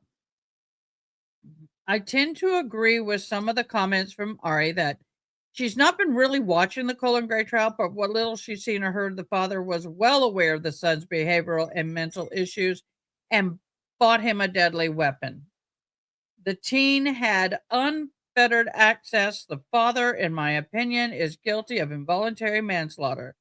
I would say maybe even voluntary because he should have known that something like this was bound to happen based on the issues he was having with his son. And I'm going to say that you are a part of the majority of the people that I have heard talking about this case. Now let's bounce over to Corey Richens.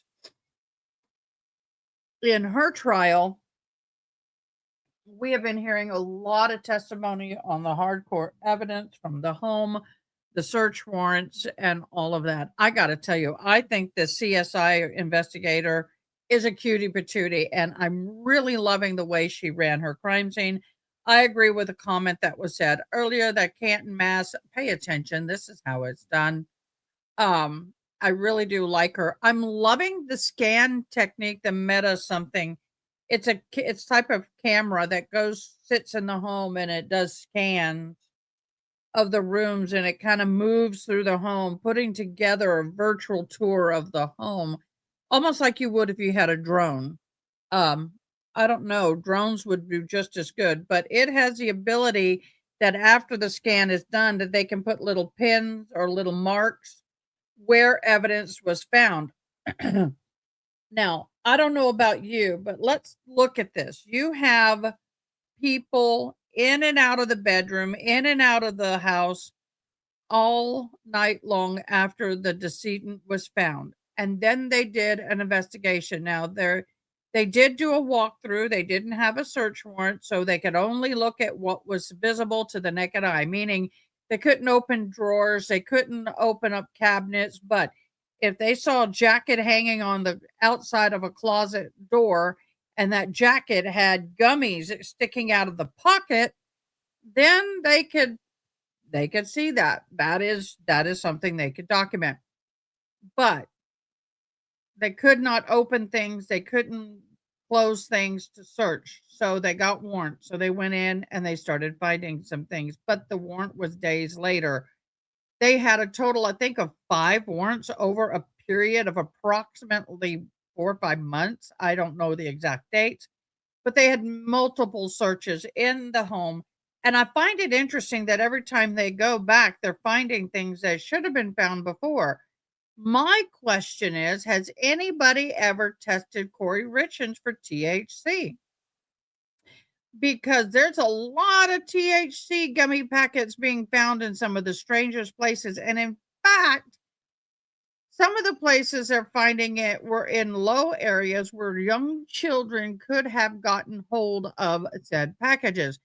And in fact, that one green jacket was hanging in the closet, and I don't know if it was his clothes or her clothes, but there was a package of gummies found in a bag that was precariously sticking out like this of the coat pocket, and they could just take it, in the closet. And my thing is, it placed there to create suspicion? I don't know. But I'm having a hard time believing that he was the only one taking the gummies with the amount that's found and also the amount that was found after his death, in my humble opinion.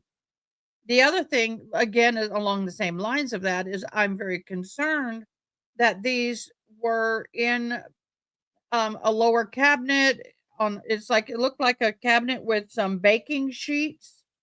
They found some gummy stuff in there. I mean, it just was in odd places and in places where children could have potentially grabbed a hold of and gotten a hold of the gummies. And they look like vitamin gummies that children, I used to give my children vitamin gummies. And that's exactly what they look like. And it would be mortifying to me if I discovered that her children were eating THC gummies thinking they were candy or vitamin gummies. I'm just finding that a little odd. I may be hyperly focused on it, and that's okay. But I'm, as a juror, if I'm sitting in and I'm going, I need to know more. I don't know enough. But I will say it's suspicious as hell is if they go in there and they do these scans again and again and again. They did multiple scans of this house. And every time they do a scan, they're finding evidence where there wasn't evidence before. If you look at the first scan of the closet and then you go back and look at the second scan of the closet, oh, we find gummies the second time.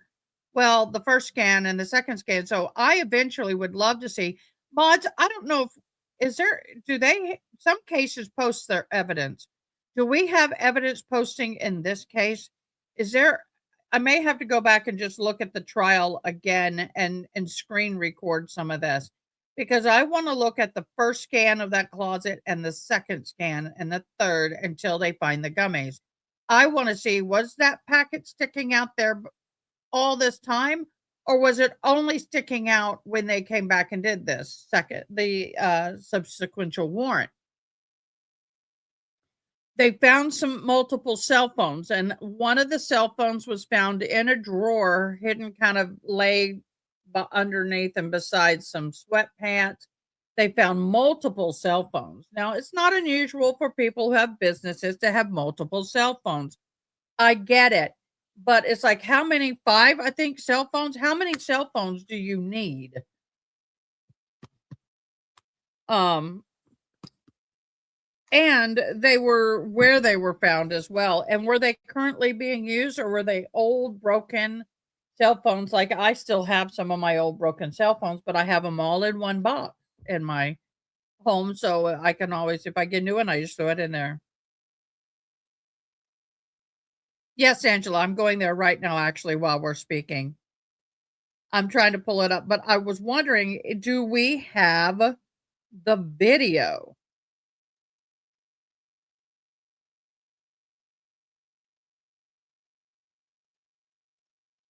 I'm going there. I'm going there. I'm in docs. We have the walk the dog. We do need to go through the walk the dog. Search warrant.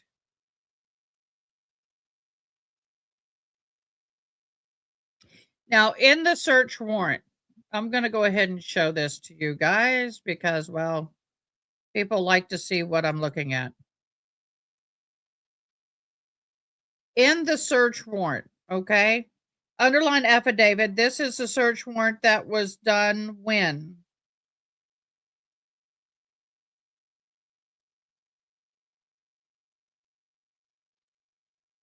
Looking for the date.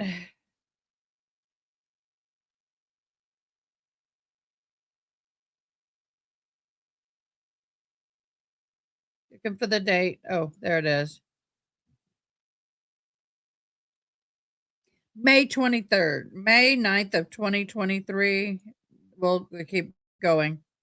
The undersigned written affidavit subscribes under the criminal penalty declares, okay, here's the search warrant. This is what they are looking for, or what they have in your affidavit, and has a reason to believe that on it, the items described as a blue Samsung style cell phone with serial number blank belonging to Lisa Doran. I can't believe they didn't block that name out. The city of Park City, counties of Summit, the state of Utah now certain property or evidence described as below: electronic documents, emails, instant messaging, text messaging, personal business schedule. All of that is supposed to be looked for on the phone. So this is the phone data. And said property and evidence was unlawfully acquired and unlawfully processed. Oh, it has been used or processed for purpose of being used to commit or conceal or commission of an offense or evidence. So here's the facts of the case. Jeff O'Driscoll attended a webinar State University Police Academy post in 2015, trained in multiple facets. Okay, this is the training of the guy. Throughout the course of this investigation, a detective began to investigate individuals close to both Corey and Eric. During such time, Blank was identified as being a housekeeper used by Corey for her residential and real estate business. Police records checked. Blank revealed multiple counts of possession of controlled substances. So they did a background check of this person with intent to distribute, possession of controlled substances, possession of drug paraphernalia, and also had charges of theft, DUI, burglary, aggravated assault due to the fact that the F rug discovered in Eric Richardson was illicit. Was plausible that Blank was the source of the F rug. Well, that is interesting. While conducting the investigation to Blank was identified associate of Blank. Blank has a chemistry degree and had been previously charged with in Herb City with positing lab charge for operating a MRUG lab. Y'all wait until this evidence starts coming in. It is going to get spicy. Y'all. After learning the information, Texas spoke to staff Blank and requested the phone calls Blank made from March 1st through March 15th. During one phone call between Blank and Blank from a rug court.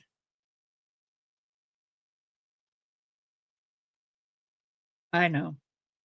I'm being very careful. I cannot afford to be hit. It hadn't been 90 days, or maybe it has. The rug court together at that time, and at 2:32 into the call, Blank and Blank tell Blank, I say hi. A female can then be heard in the background saying, hi, honey, and then responded by saying, hi, Blank, on 3312, the call phone number Blank. That is one of the phone numbers investigators identified as belonging to Blank. Grant status of the call saying good morning. The remainder of the call is discuss possible mutual acquaintance. Blank known in prison on 3/4/22 makes phone call to Blank. During said phone call, Blank and Blank are discussed purchasing an Xbox controller for Blank, while he is Blank making comment that it would pay for the controller. Okay, so I'm gonna speed on through this one saying I tried to give the witch $100 yesterday and say that let me pay you back, and I'm paying you back. She's all, what the F, you keep it. I just made 1,000 selling effing F rug or some crap like that. I'm trying to be careful with my verbiage. That calls between Blank and Blank. Oh, this right here is going to be right there. Is going to be the incriminating evidence. There it is. So on March 27th of 23, arrest of a misdemeanor traffic offense and booked on Blank. May 2nd of 23, myself and other detectives admitted to detectives interview Blank while she was in custody. Post Miranda warning, meaning we gave her Miranda rights. Blank admitted to supplying, here's more, 15 to 30 F rugs in 2 separate occasions, approximately 1 month before Eric's death. She said that Corey paid her approximately $900 each, so 15 fentanyls at $900. Oh, wow. Y'all, that's that's a good that okay. That's interesting. Hold on. Are you going to work? Hold on. Give me no, give me a split second, guys. Matt.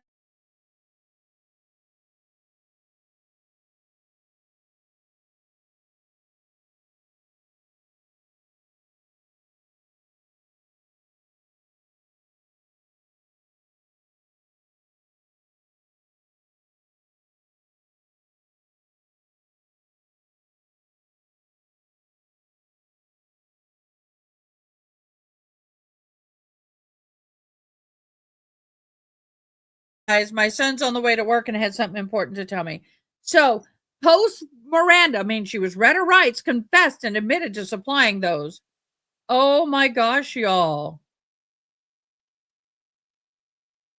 That is insane. That's $60 a F rug each. She provides details. That's outrageous. Corey got scammed. Probably did, y'all. She did. Yep. She stated that paid her approximately pickup and drop off location and other poignant details have been corroborated with digital forensic evidence. So that's a nail in the coffin right there. As far as Corey having the ethanol. Okay, we're gonna get back into court. They are starting.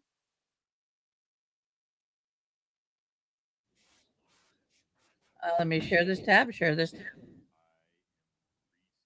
I've got of the day.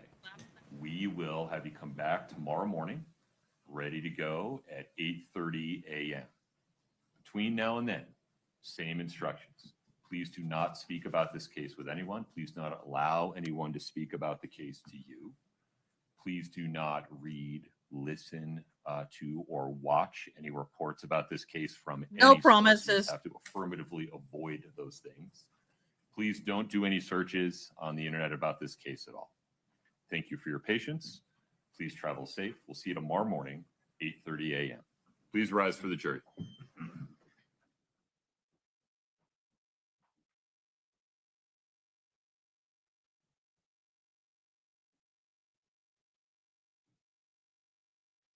Very well may be. That comment very well may be true, but this is just what's in the affidavit at that point. But if that information can make it into this trial, that seals her coffin. Ms. Gibson, may I have a brief conversation? You don't need the bin. You can leave that there for a moment if you want. Mr. Palmer will watch over it for you. You can just step to the podium for a moment. I apologize for this delay. Can you be here ready to go at 8:30 tomorrow morning? Yes. Okay. Do you understand that you are still, in effect, under oath and on the stand, so you cannot confer with anybody about your testimony? Yes. All right. Can you follow that instruction? Yes. Very good. I'll see you tomorrow morning, ready to go at 8:30. Okay. You'll be taking that bin with you, correct? Yes. Very good. Thanks. Thank you. Okay. Mr. Bloodworth, anything else on the record today? No, Your Honor. Ms. Nestor? No, sir. Okay, very good. The court is in recess. Thank you for your patience. We'll keep an eye on this. I'm going to venture to say there could be a potential that the other situation they were dealing with between 9:30 and 10:30 their time is not going to resolve, and they got to resolve it today. And so they're delaying the trial by one day. That is my humble opinion. So we're going to give it a minute and then see if they do anything else. Until the feed goes totally dead, we're going to stay here. I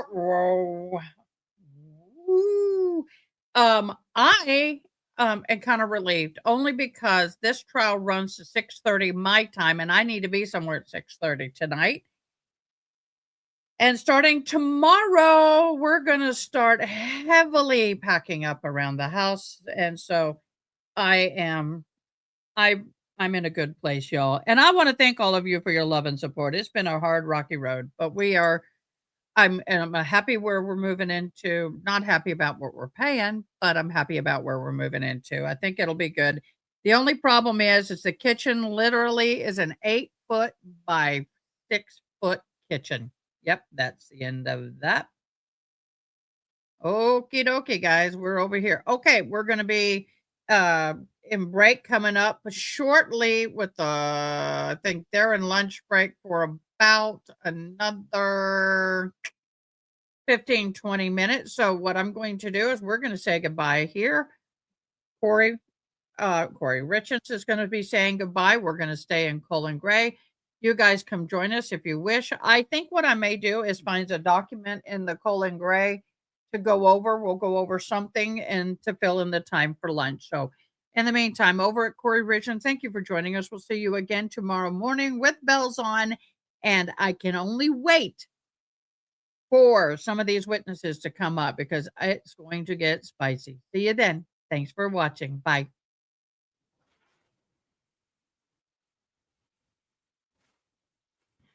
Okay, guys, we are in a single case right now.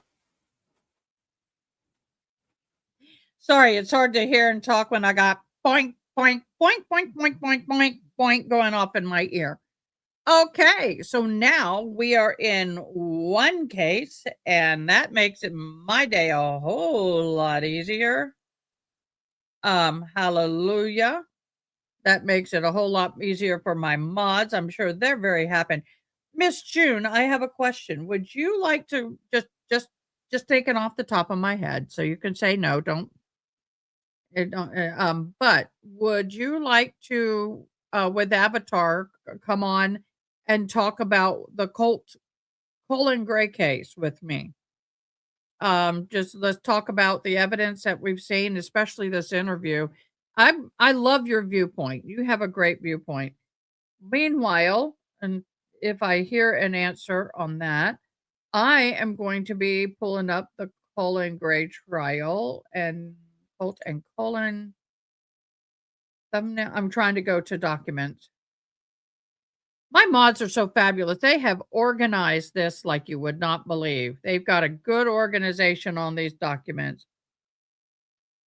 I am looking for evidence. Certificate of supplemental witnesses. Who are the supplemental witnesses? Ooh, that big. Let me make it smaller. It's not moving.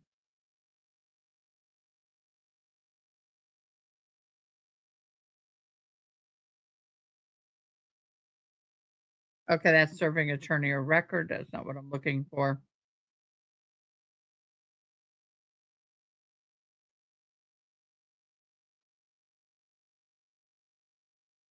Oh, let me let you know of the catch up on that. Thank you so much, Turtle Mom. Everything changes, right? We did sign a lease for apartment 04. No, 4. The letter 04. That was my sister's apartment. Then we had them pull some rinky-dinky stuff. We finally got everything worked out. We're good to move in. Then I get a call Monday and they go, hey, by the way, we have another apartment coming available. And that apartment is a little bigger, but I mean 100 square feet bigger. But the carpet is in master bedroom, and which I'm good for because when I have RA slip tile floor first thing in the morning, bad feet don't work good for me. I prefer carpet in the bedroom. And then, but she said he's not going to move out until the second week of March. I'm like, ugh. But what's nice about this apartment, the other, it's a duplex apartment, not a quad. The yard that I had in Jennifer's apartment was really kind of hilly, unstable, had a big air conditioning unit for all of the apartments in that particular building. So I was like, nah, I hate that part of it, but I was fine. We were taking what we could get. This particular apartment is at the front of the property, has a big yard area that I could put on my patio. I could put some furniture because I love my coffee in the morning and evening. I spend a lot of time on my patio. It's my safe, it's my zen space. And I face a hill. It doesn't face a bunch of other apartments. People, it faces a hill. And I'm all like, whoa. But he's not moving out for 2 weeks. I'm like, That's going to make my move time a lot more stressful. I got a call, or should I say a text last night after we got done with live, and he told them that he'll be vacating this weekend. He will be paying the month of March rent, but he will be vacating over the weekend, and he'll be out by Monday, and they'll have it cleaned by Tuesday, and we can start moving Tuesday night. So yay! I know things are, I mean, it's forever changing. So I have a friend who has a 10-foot and an 18-foot trailer. And he's going to bring, I don't want the 18, it's too big for my driveway. But he's going to bring in the trailer and put it in front of my house. And then what we'll do is we will start putting stuff in that trailer and cover it up with the tarp. And then on Tuesday, we'll take a load. So when we get ready for the bigger move, we'll have 2 trailers, one that we use for trash, one that we use for moving, and it's all starting to come together. So those of you who've moved, I haven't moved in over 10 years. So 10 years. So we've got 10 years worth of crap I got to go through and get rid of and organize. So yay. The apartment that he's living in, this guy, when I took the tour, he was living in it and he was there. And he literally had a twin size bed and 1 dresser. That's it in the bedroom. He had 4 Rubbermaid containers piled up in the living room with some jackets. That's it. The bathroom had minimal. The kitchen was minimal. He was like apparently he'd moved in and the girlfriend from Nebraska was supposed to move in with him. And she didn't move down here. And he'd been here 6 months living on nothing because she was supposed to move down with everything. And apparently I think they broke up. So he's going to go back home to Nebraska. So it's very minimal. He had very minimal. It was super clean when we went in. So it'll only they'll only need a day to clean. I didn't see anything that needed to be painted. It was surprisingly super clean. It was super clean. So that was good. So I didn't see any comments from Miss June. So there we go. So I am looking for in the Colin Gray. Do we have any of the video? We got motion, ordinance, motion, order filed, motion to suppress. What was that? Oh.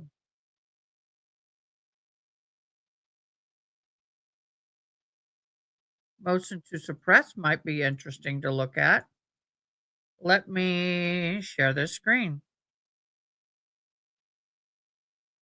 So we'll look at the motion to suppress. Wow, let me do this.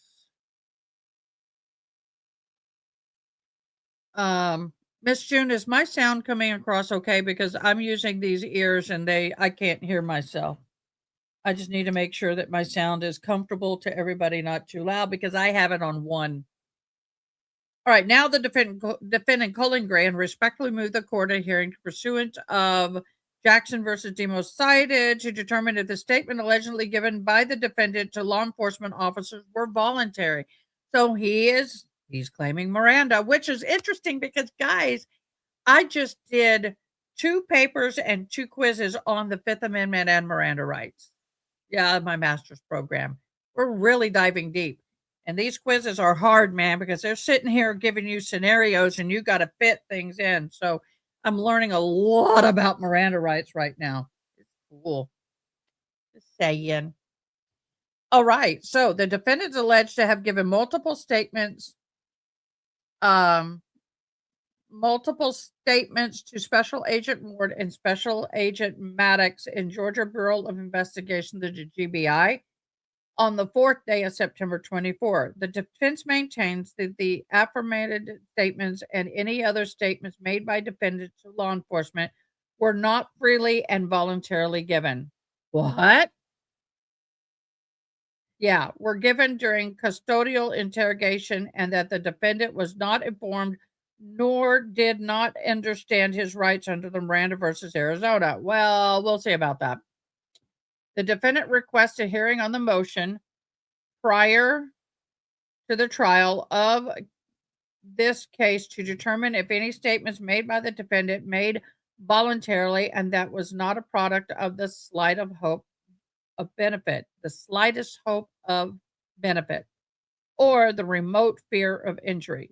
So, those are the two ways that the state can get around them. A state may be allowed into evidence only after the court is compliance with the Jackson versus Adino requirements, determines that the statements were voluntarily given, House versus State. Confessions were properly admitted since the lower court, in accordance with Jackson and Demo, held a hearing to determine whether the confessions were given voluntarily. Cited. Okay. If admissibility of the confession is challenged on grounds that it was not voluntarily given under Jackson versus Dino, the court must conduct a hearing to determine if the confession was given voluntarily as a due process requirement. This is exactly what I'm learning right now. I'm so stoked for this, y'all. This is so cool. Let me do it a little smaller. Wherefore, the defendant prays that the statement made by him obtained by virtue of illegal interrogation and involuntary on his rights, any electronic recording of those statements and any other evidence that was obtained as a result of said statements be suppressed, and that the district attorney, any police officer, and any other witness called by the state to testify against the defendant be enjoined and restrained from mentioning any statements during the trial of the above style case. The defense further moves that any evidence obtained as a result of said statement be suppressed as the fruit of the poisonous tree. I want to know what it was. That's it.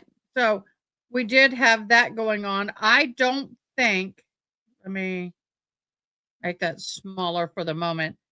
I don't think, let me see what this is. Let me see.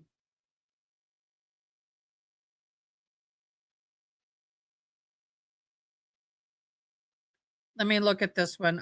Sometimes I can get two of the same document up. My apologies. Why is it so huge? Why is it so huge? Okay, here's another motion to suppress. Comes the defendant's moves, honorable court, to testify during an illegal, unconstitutional same. September 4th of 2024, approximately 2:40 something. Let me embiggen it just a hair. Let me fix this so we can all read it more comfortably.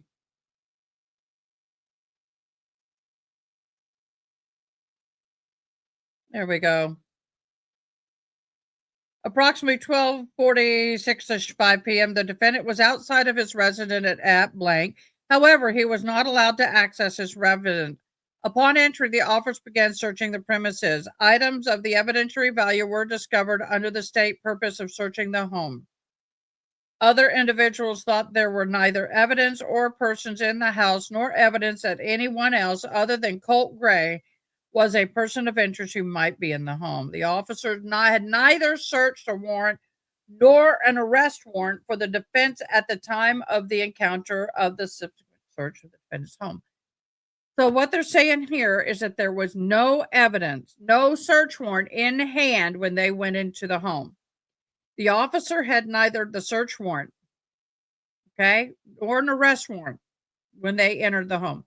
The officer claimed that they were only to secure the residence. Moreover, the officer conducted no independent surveillance of the home.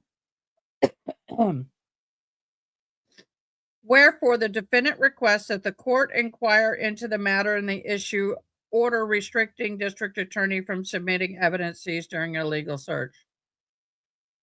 Let's talk about that for a brief moment, because people think that there are some situations where a person can enter a person of law, police, sheriff, whatever, can enter a home to secure a home if they believe there's a person inside that can harm somebody else or themselves. May enter a home to secure the home for the safety while officers are on the premises. So if I'm sitting here and there's been a report and it's a reliable report, or I've committed a crime in public that have harmed somebody else, I come into my home. Officers have the right to secure the entire property for their safety, supposedly my safety, if they can, and the safety of anybody else there on property, i.e. family. What they cannot do is search, meaning they can't open drawers, they can't open refrigerators, they can't open backpacks, they can't do any of that. They can secure the home, clear the home. Now, what if they came into my home and on my dining room table is a white powdery substance lined up with in lines with a credit card sitting right there next to it? Plain view. Honey, that's cause, and they can get a search warrant. They can detain me, and they can secure the place until the warrant comes in. That they could do. But they cannot touch it. They cannot move it. They can, I think they can test it because it's in plain view. They can take and test it, dip a little in the bag, flick the bag. Does it turn blue or purple? They can do that too, but I think now that I'm not 100% sure about, but I think they can test the substance, but they cannot do anything else. That is legal. And that's kind of what he's saying here, that they made entry. They say in their words here, it says right here, upon entry, the officer's search of premises, items of value were discovered under the state proposed purpose of searching the home for another individual. Let me see. Upon entry, the officers began searching the premises. Okay, they can enter and they can look. Items of evidentiary value were discovered under the stated purpose of searching the home for another individuals through, though were there was neither evidence or other persons in the home, no evidence that anyone else other than Colt Gray was a person of interest.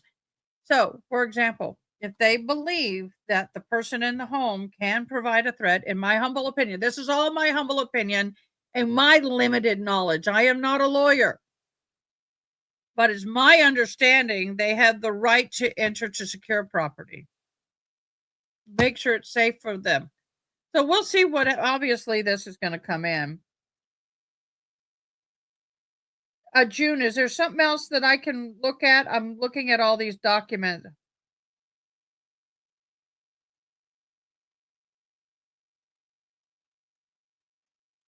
I'm trying to find.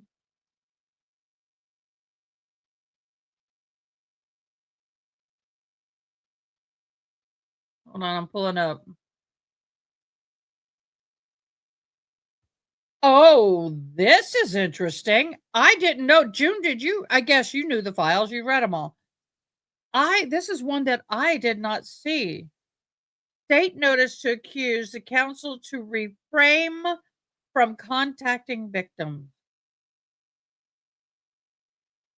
They have a right to do. Okay. Prohibits that victim in a criminal matter shall not be contacted by the accused, the accused counsel, or any agent of the accused if the victim has clearly expressed to any party the desire to be not contacted. The alleged victim blank in this pending criminal matter has indicated to the state that she does not wish to be contacted. See attached form.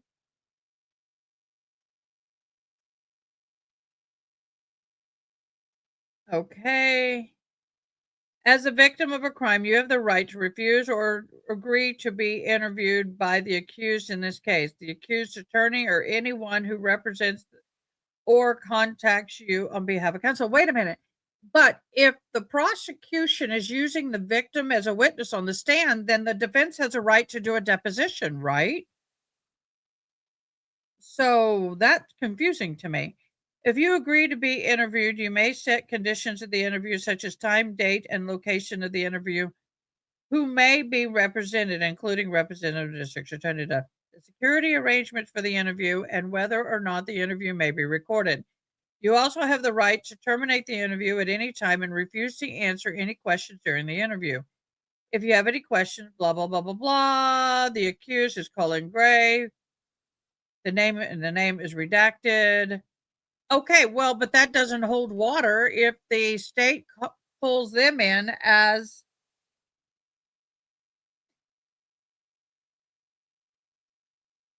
if the state subpoenas them to testify, then they have to. They have to be interviewed.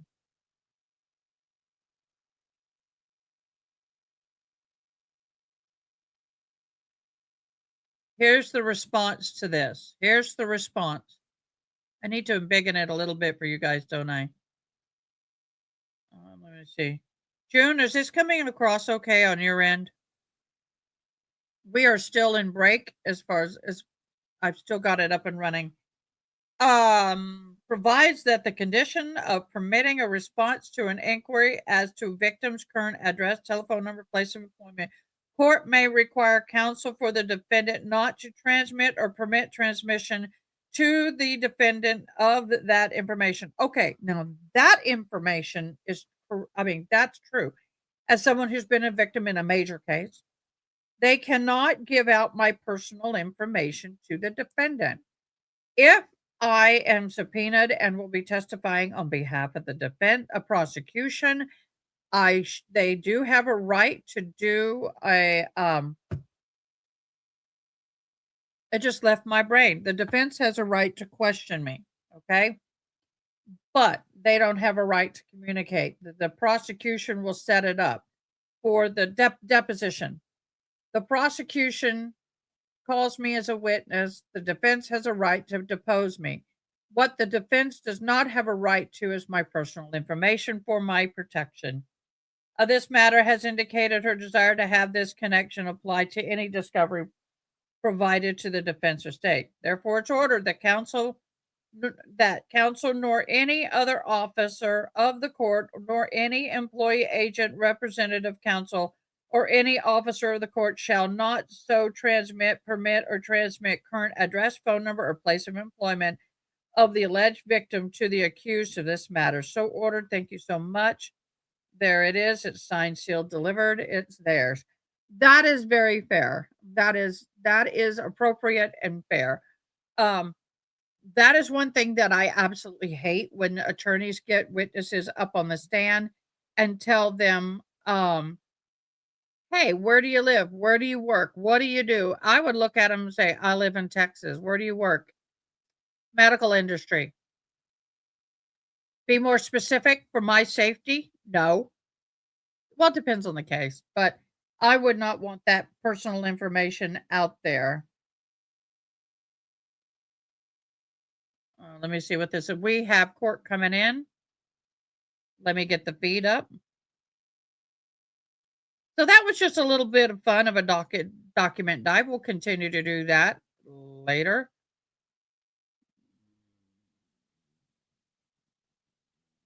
They will be in just a minute.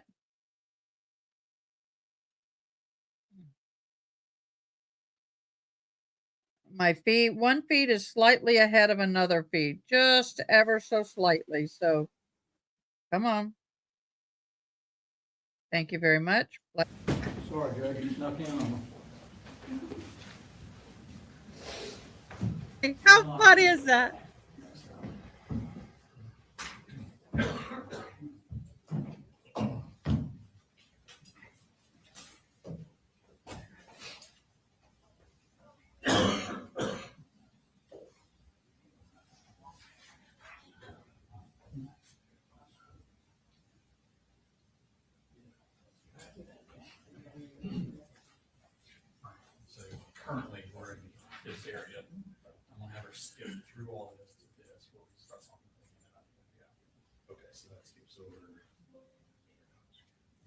Yeah, they're all in. This is coming off the side.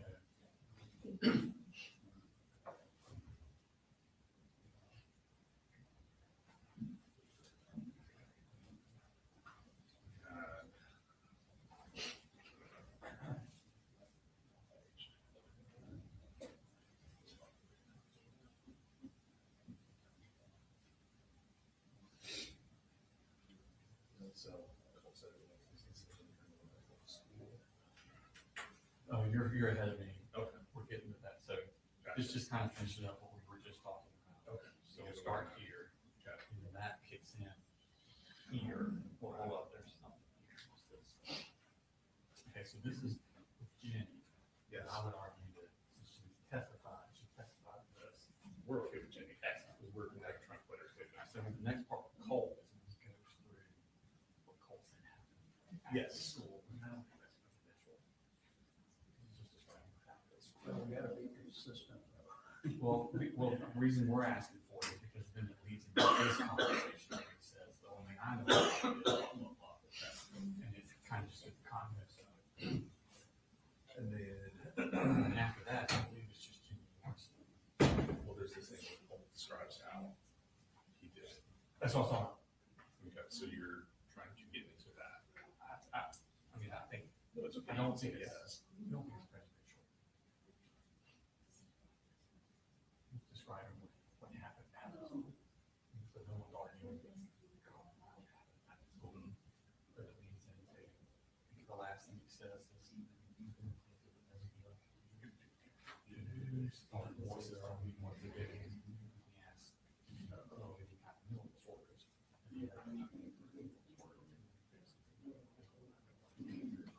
That's kind of why. When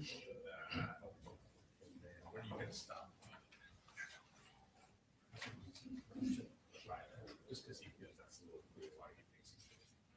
School that out.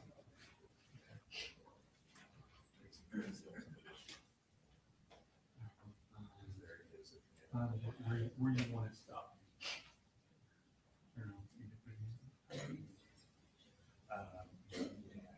I'm sure you want those. To get a good number of those. Right.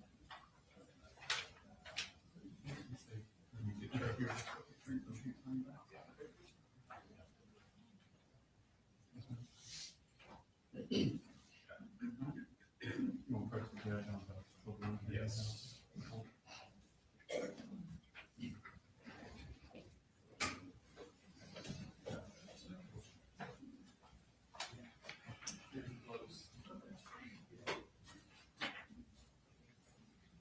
We're going through this, pre-trial motion hearing.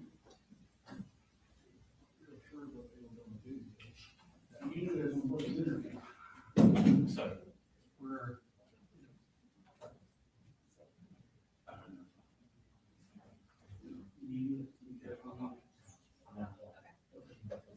So we're going to do this here. Right now. Okay. We're just going to fast forward.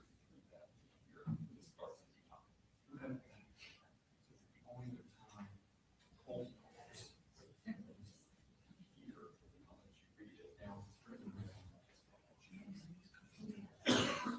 Is that when you're starting? And 72.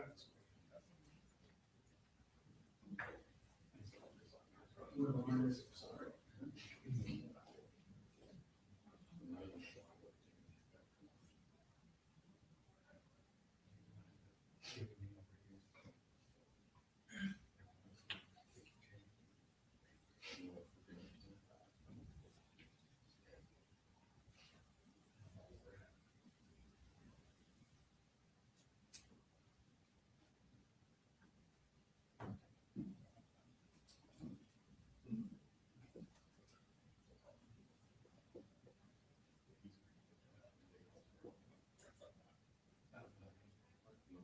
We'll start right where we are.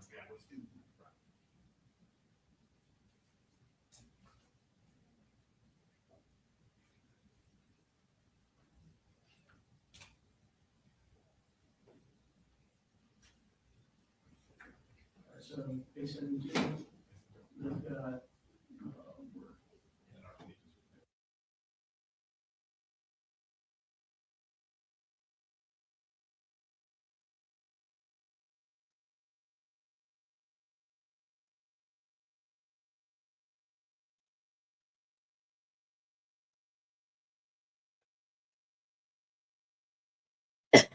Hello, Miss Raven. How are you? Raven Rising. Do you know that I have made a Native American, and it's right over there, ribbon skirt with a raven on it? Just saying, would you like to see it? I'm not fully done with it yet, but there's a raven on it.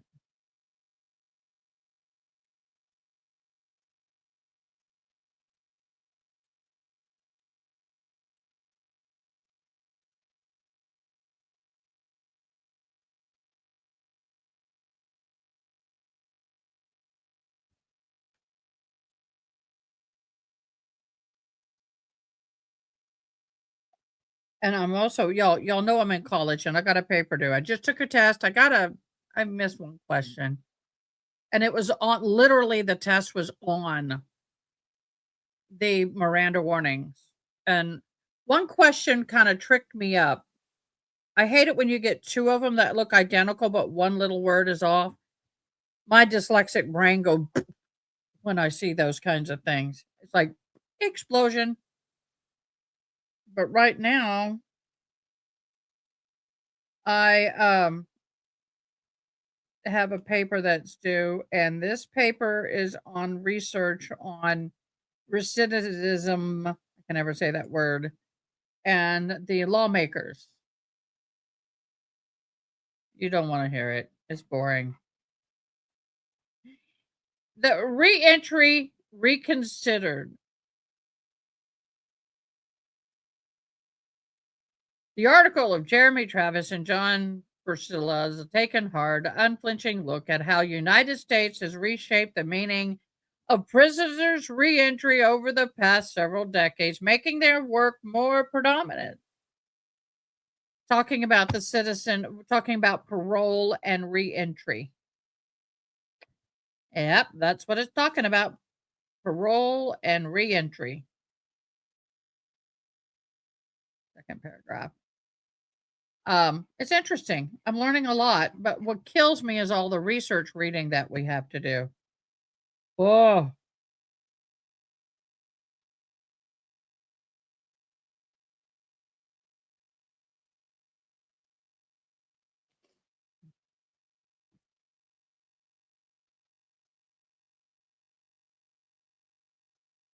So now we are on another sidebar. I shouldn't have taken that thing down. Are you doing good, Miss Raven? How are you doing?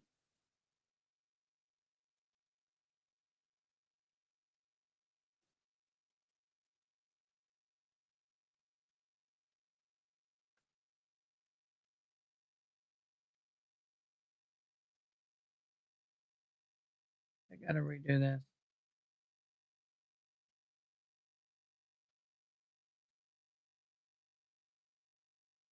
Let me ask you a question. Do you know what really stinks is when you write something and it's 100% your writing and then it comes back as AI when you've not touched AI? Just saying.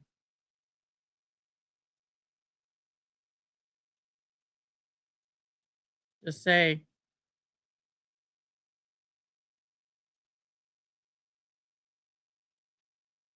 Just saying.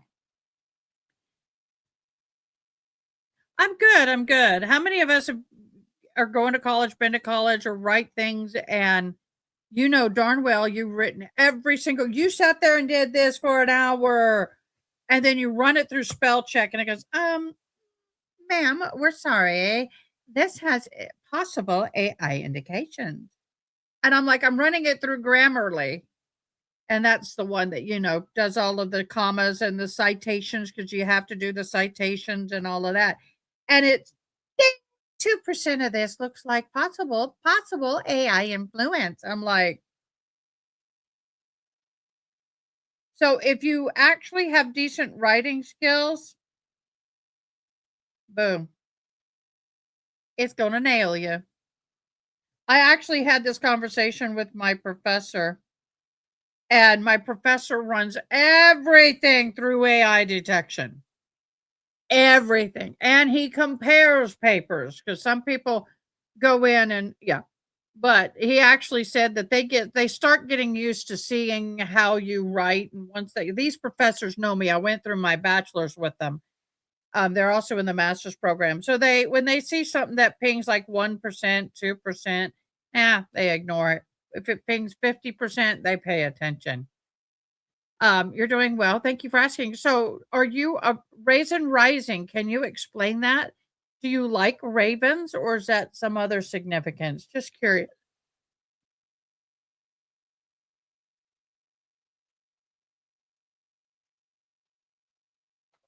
So a lot of times if I use a fancy word, it dings you, but if you use a real normal word, it's fine.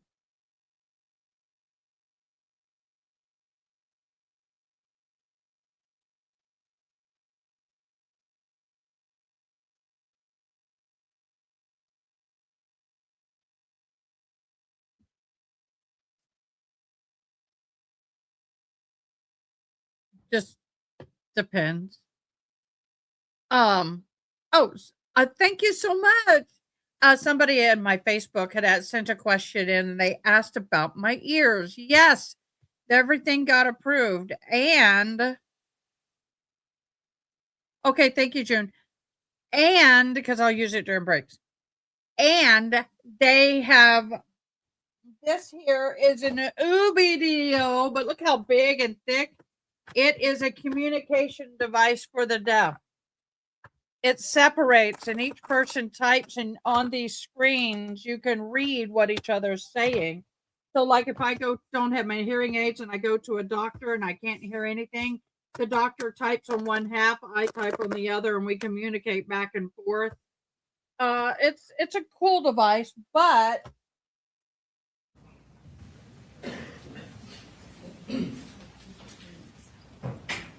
I'm going to finish that thought. It's a cool device, but it's super heavy and bulky.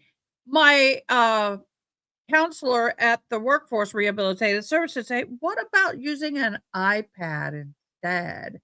And I'm like, "iPad?" My ears went boing. And she goes, "Yeah, what if we get you the big one?" And it Bluetooths and it does. I'll say, "I'm taking it, baby. Whatever you want to give me, boo, I take." So anyway, but my hearing aids, I go Thursday to get my ear molds, and we're getting ready on the process. So Miss June, I'll be able to hear. No more of the hearing and volume problem. Thank you for asking. Yes. Can't wait. Get all my new stuff. If you find anything, throw them in live chat, please.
My Native American female elder spirit animal is Raven, and it's her skirt I'm making.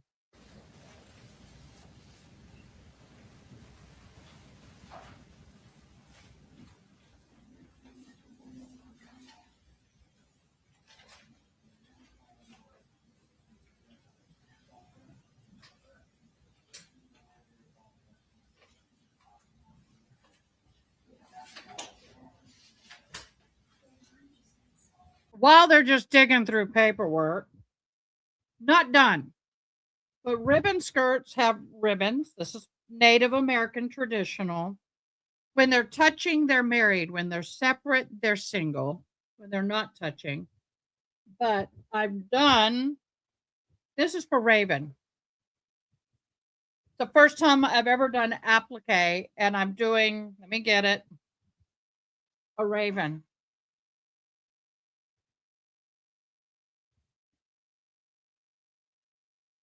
I've got to put the feet and the branch on it. I'm going to put the eye on it. And then I'm going to do a different color, a little shimmy thread between the materials, because there's 3 different materials on here to create the texture so you can see the raven. That look like a raven, Miss Raven?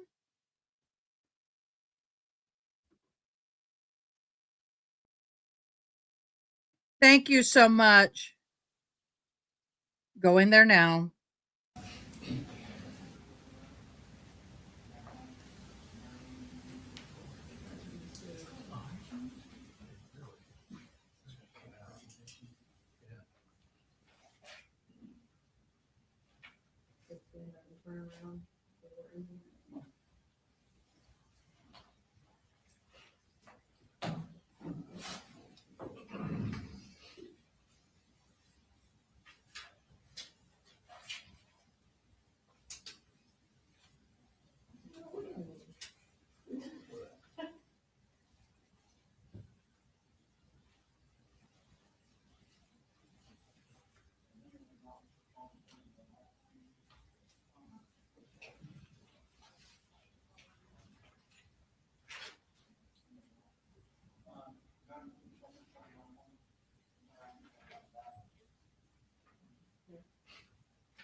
Stop moving.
Amen. For the record, I'd like to say that I've shared. Congratulations.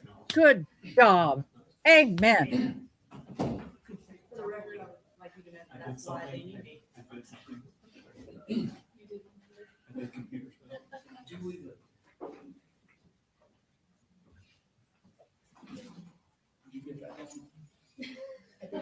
Every word. All right, bring it in. Uh-oh, they're bringing in Colin Gray. They're bringing in the child, his son. Oh my gosh, he's testifying. Holy crap. I believe that's what they're doing. I believe. My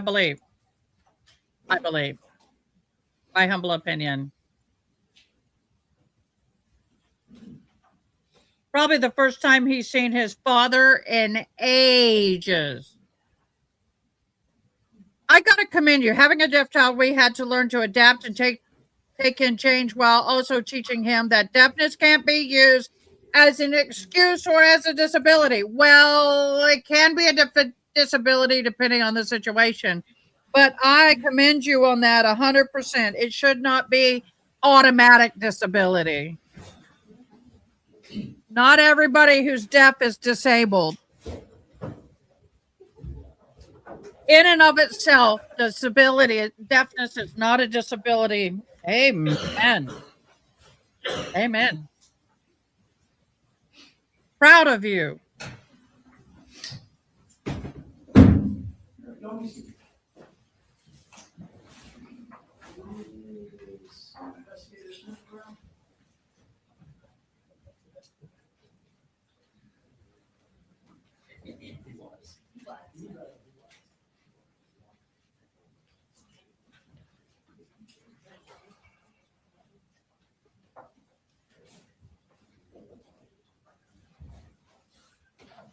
Got a girl.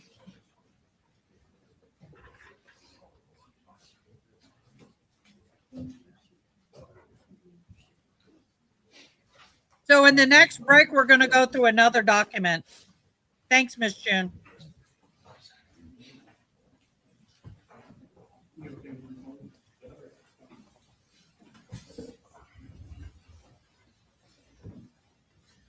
All right, ladies and gentlemen, we are going to resume with the interview.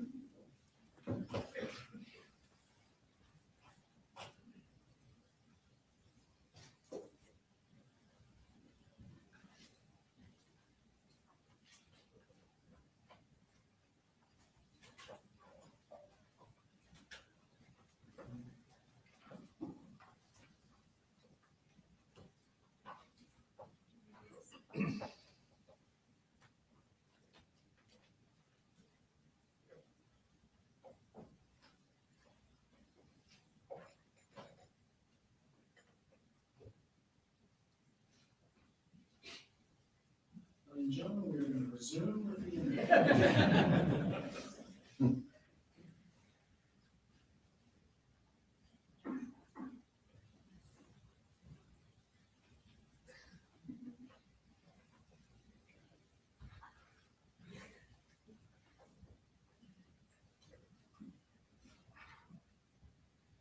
What are we doing?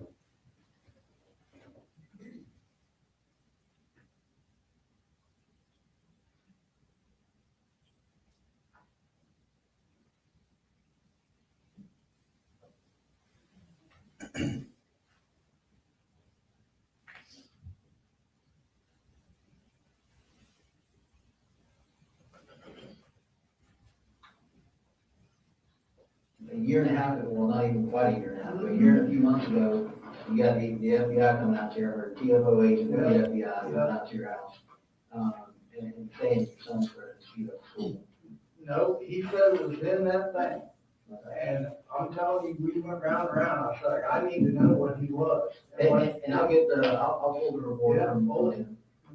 But basically, he was in a chat room. His son was in a chat room. Correct. Where they were talking about cheating at school. Yep. And then we have him cutting himself. Yep. And Well, we the have, so the chat room is something that he, to this day, swears up and down. He didn't even know that was said. He just said it was a bunch of. he said the same thing. Okay, good. So I'm not red flagging that. Like, okay, well, you learned your lesson. It's a hammer for me. I just know, and what I try to do to help me better understand cases is I try to put myself in someone else's shoes. Sure. Yeah. I have kids. Yeah. And again, you can just say I didn't work in law enforcement. To me, as a regular dad, if the law enforcement comes to, no matter who they are, law enforcement comes to my house and tells me that my son was in a room where they were talking about committing a school shooting, that is going to be a giant red flag. Oh, and it was. No matter what my kid says, because kids can lie, right? That's right. That's right. Yeah. And it was. That's a huge red flag. Yeah. It was. And I talked to that officer. I'm probably you're not gonna have fun, you're not gonna be on the internet. Is that what happened with you guys? It was done. No. You took his computer? Yeah, we just, like. Right, just like when you took your knives after you cut stuff. Everybody take a break. Right. When you feel like coming back and being normal, let me know, we'll talk about all this. Right. Along those lines. And then you kind of sprinkle in there his interest with true crime. Yeah. That you guys talk about, he had this innate ability, like, as a 13, 14-year-old man or a child, he is looking at these news cameras or what's being printed on there, and they have the blurred out images, but he is seeking to go find the graphic images. I don't know about that, but. Well, there's a blurred image, right, on the Fox News, and then he went to go see the actual image. Yeah, and it was more like fear, that I have to worry about this in school. Like, no, if they've got officers there, like, hell, like, no, you're not, this is just a, like, that was the, I thought at the time was the interest, like, is this gonna happen to us? Like, no. So when did you give his computer back to him? Because he was able to go look up all this about the school shooters and stuff. When did you give his computer back to him? In Jefferson? Yeah. I have no idea when I gave it back in, because that was towards the end of school, and then we started moving. Okay. When did you buy him a computer? I bought him a tower, I guess right before we left Jefferson, like just a gaming, low budget gaming tower. Okay. Like a GT40 or something, it's a good gaming computer. But never, let me be exceptionally clear, right now. If he ever said anything to me about killing himself, there's not hell or high water going to keep me from taking him to the hospital, right then, like, that's. So let's kind of visit, let's unpack that. Did Miss Marcy and Miss Debbie come to you and talk about having him go to Athens Behavioral Health? Yeah, that's what we're working on. That's what we're working on? That's stuff. What were you supposed to take him to Athens Behavioral Health? Was I? You or whoever, who was supposed to take him to Athens Behavioral Health? I didn't have an appointment with him there. Well, I know you didn't have an appointment, but I think the reason that there was no appointment made is because they said on Saturdays, you didn't need to make an appointment because it's not a busy day. I didn't talk to anybody there. I don't know. No, I'm not saying you did. Oh, I don't know. But did you talk to Marcy About and Debbie about taking him to Athens and having him, you never had a conversation with them Not about about Athens. about where? I mean, not about going, the only person we talked about was school and getting that third party counselor in there for him. That was our conversation. Because when, in an interview with Miss Debbie and Mr. Marcy, they both indicated that this past Saturday, that there was, they called was supposed to be taken. That's the first time I've heard that. No, you I swear to God, never heard that before. never heard that before? Nope, never. Okay. Why do you think that would be said? Because that's what I told you, we were trying to get help for him, like, so he, like, it's not normal for the way he's not wanting to go to school, and it's just been through a lot with his mom. Like he's voiced, like he's having trouble, he's telling me he's having trouble, it's just a lot. Do you think it would have been a bad idea to take him or a good idea to take him? I didn't even know, it would be a great idea. That's what we're trying to do, is decide as a family if we want to check him in somewhere and leave, like, admit him, or just get. And that was, I remember you saying that Marcy first had the idea to check him in somewhere months ago. When you pushed her and you came home. And, No, that was just like last week. okay. What was the incident you were telling me about? Was that? That was, that's all I talked about with him. Last week or- Yeah, when his dad came up here and all that, it's that kind of stuff that he went through down there living with them that kind of. Did Marcy ever ask you to take guns out of the house? Or put them up or hide them somewhere? No, yeah, we've always been like that, like our guns have always been. But what did Marcy ask you about guns? What did she say to you? She just said after the confrontation she had with Colt was like, you need to put them up or get rid of them. And I said, okay. Did you put them up or get rid of them? They're up. And I didn't, my goal, my thought was, is I'm gonna have a conversation with Colt about all this. And Did you have a conversation with Colt about it? yeah, like he told me exactly what happened, that his mama kind of it was a different story than what she said.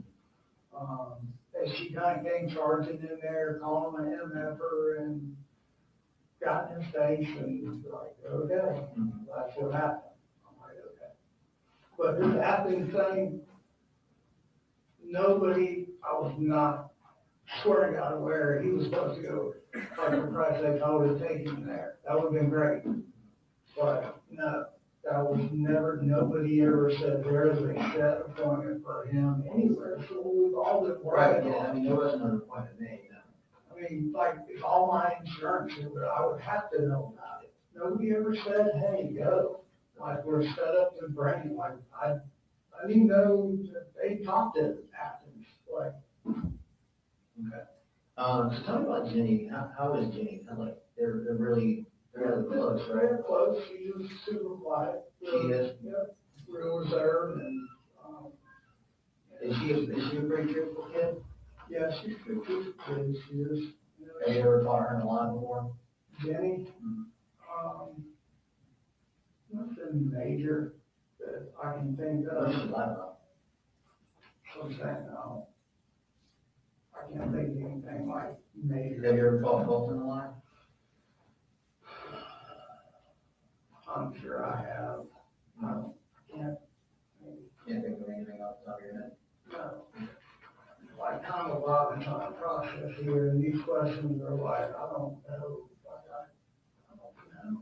No. Like, I don't know when I bought that tower, it was like around Christmas or something. Yeah, like I said, I'm not looking for anything. Yeah, I know you don't carry around receipts, but these are questions that we got to figure out, we got to find out. Yeah, I get it.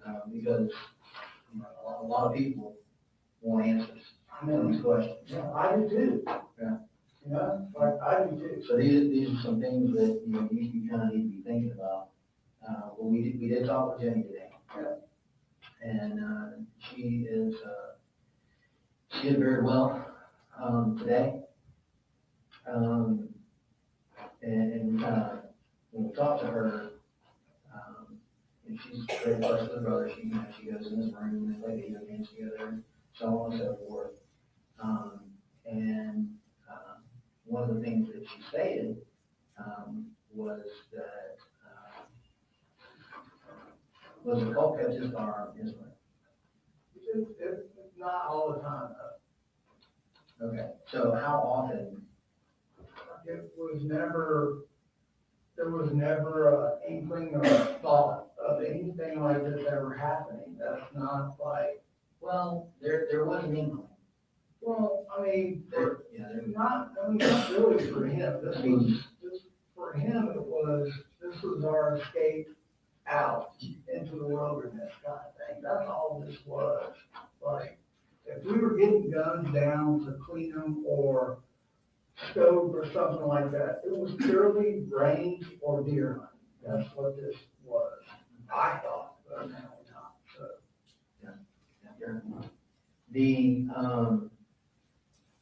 she mentioned that over the past couple of days that he had been kind of cleaning, his gun a lot. Did you see him clean? But you don't know when he had his gun, when he did that. You couldn't say on any given day. he's never just had his gun, like in his room. That's not the rule. That's not it. They're in the bedroom. If he, like that old lady. Whatever. You're better? You're better? In my bedroom, where I told you, I heard her saying that. Now, this is for a couple days ago. I'll look and see that little laser thing came down and he had it down. We were messing with the scope and all that, just purely what we have been doing leading up to this. This was not in my train of thought, obviously. Yeah. So, as far as cleaning it, I never saw it. We don't really have a whole lot to clean the gun with. Yeah. So, and he knows not to do that shit in front of me. It's not like, that's not a toy. But, so I guess the reason I'm kind of drilling down on it is I'm trying to figure out how often he had the gun, how much access he had to the gun. Yeah, I mean, there was. And it sounds like, I mean, if you weren't home, because he doesn't not get everyone to school at 3 or 4 days, I think it was on computer. He could have gone in there any one of those days you got. Well, it was a trust kind of thing. It's the reason we bought it, is because you show like trust. You just trust it. I mean, it's like, we were checking the boxes, doing everything we needed to do. What boxes was he checking? Just staying calm, getting back in school, like, being committed to getting back in school, like, just everything he said he was gonna do. And then when the mess shit happened, I guess, Colin, I have a different understanding of checking the boxes. He made the commitment to go back to school. yes. But he didn't go to school, he went 4 days. Well, this year, he went 4 days. The conversation that you don't and not know about is, could he go to school? Mm-hmm. And that's where we're kind of like at with this whole I mean, thing. could he go to school? Can he go to school and just say he's gonna go to school and do what he's supposed to do, and not worry about all the kids and the bullying and all the, like Who was bullying? in Jefferson, Okay, but not here. not here. No, when he came back here, he was. He did online school for a period of time too, right? How long did he? I don't know, man, like, he went through all of online till, I don't know, towards the end of this year. Mhm. And then his grandmother said that we were gonna just try to get him enrolled back in school. And if it didn't work, that, I was looking at sending him to different places for school, like not a military school, but, and there was just, this was his chance to get back into school and just have some normalcy, not worry about all of that. He got so far behind. I felt like he was like gonna be picked on and looked at because he was so far behind. And he never was just a go-getter out being the, life was crap. He just, he just would be by himself and What have not you, want any crap started. what have you heard, as far as the actual case? Have you been listening to the news, been told about how many people were injured, hurt? So, I came home, the TV was on when I got home. And I saw the overhead of the football field. I shut the TV off. And then talking to my family. So the news was calling everybody in my family, and I'm talking to them, and they're telling me what all was happening and how many people. What did the news say to you? They just wanted in the house, They wanted what else? my house. They want to interview me and want to talk to me, and it's like, y'all move your house property. So that went on. What did the news say about the injured and the deceased? I never had that conversation, I'm not gonna have that conversation with the news media, just please get off the property. What about law enforcement? I haven't talked to them since everybody left the house. You're it.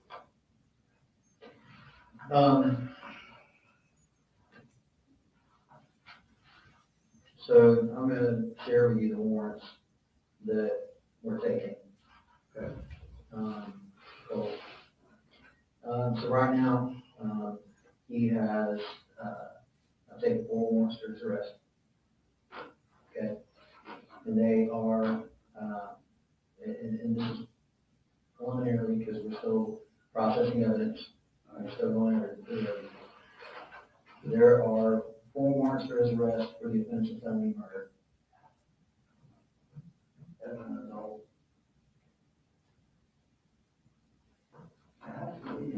It has to be. What do you say it has to be? That's a lot of damage done. What the difference is what? So there were 4 people who lost their lives. So and I'm gonna give you the picture, kind of talking to everybody, kind of what happened that morning, to the best of my ability. All right, from what was told to me, this is kind of what I've been able to develop so far.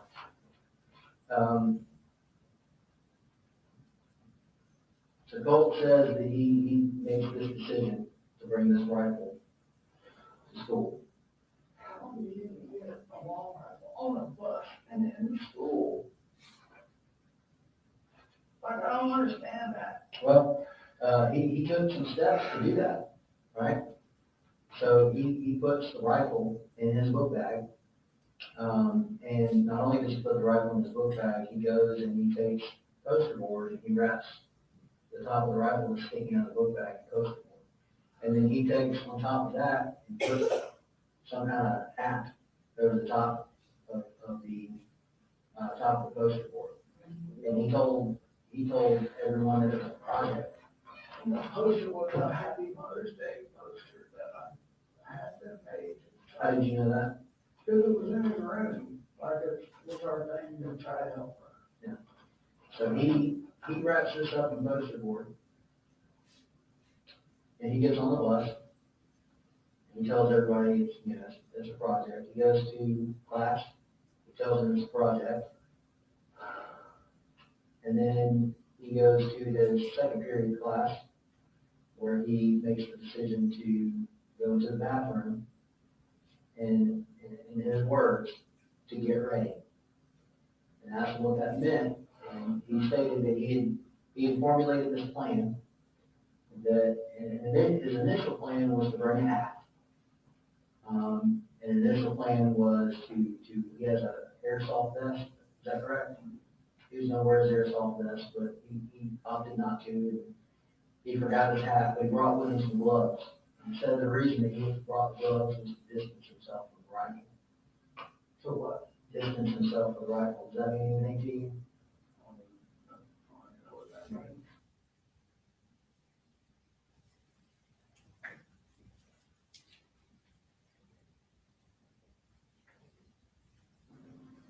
Have you ever been diagnosed with any kind of mental disorders whatsoever? Never have? Never gave you any inkling that you have a mental disorder? No, sir, I'm telling you, the only time I heard those words about what he told. Right. What was it? Mania, Yeah. whatever, was a sane asylum. And that's where I'm like, he's gotta go. Like, we have to make this happen right now. Something's wrong. When and when was that? That was just the other day, that his mama told me that, like, okay, we've gotta make this happen. When she came over and pushed it? Okay. And when you guys talked about making it happen, it was nothing about this past Saturday? No, Okay. no. So he goes down, he opens up fire, and he strikes four individuals, and four of the individuals that he shoots in the head, they pass from the injuries that they sustained. Two of them, Colin, were children. I know it, but like, why in the hell would he do this? Two of them were staff. There are other people that are injured. At least one of the injured was listed at one time in critical condition. I don't know the extent of their injuries. I'm not spoken to them yet. Like I said, there's a large number of investigators and law enforcement that's involved in this investigation. So it takes time for us to get, so I don't have all the answers for it right now. But there was a number of other people that were hit. Like the worst. You have to believe me when I tell you, I never, ever, in 1,000 years, would ever think this would happen with him. Ever. Well, that's what he's under arrest for. And we talked to Jenny today, and Jenny saw him before he left for work. Or left for school, got on the bus. She gets on the bus after him, correct?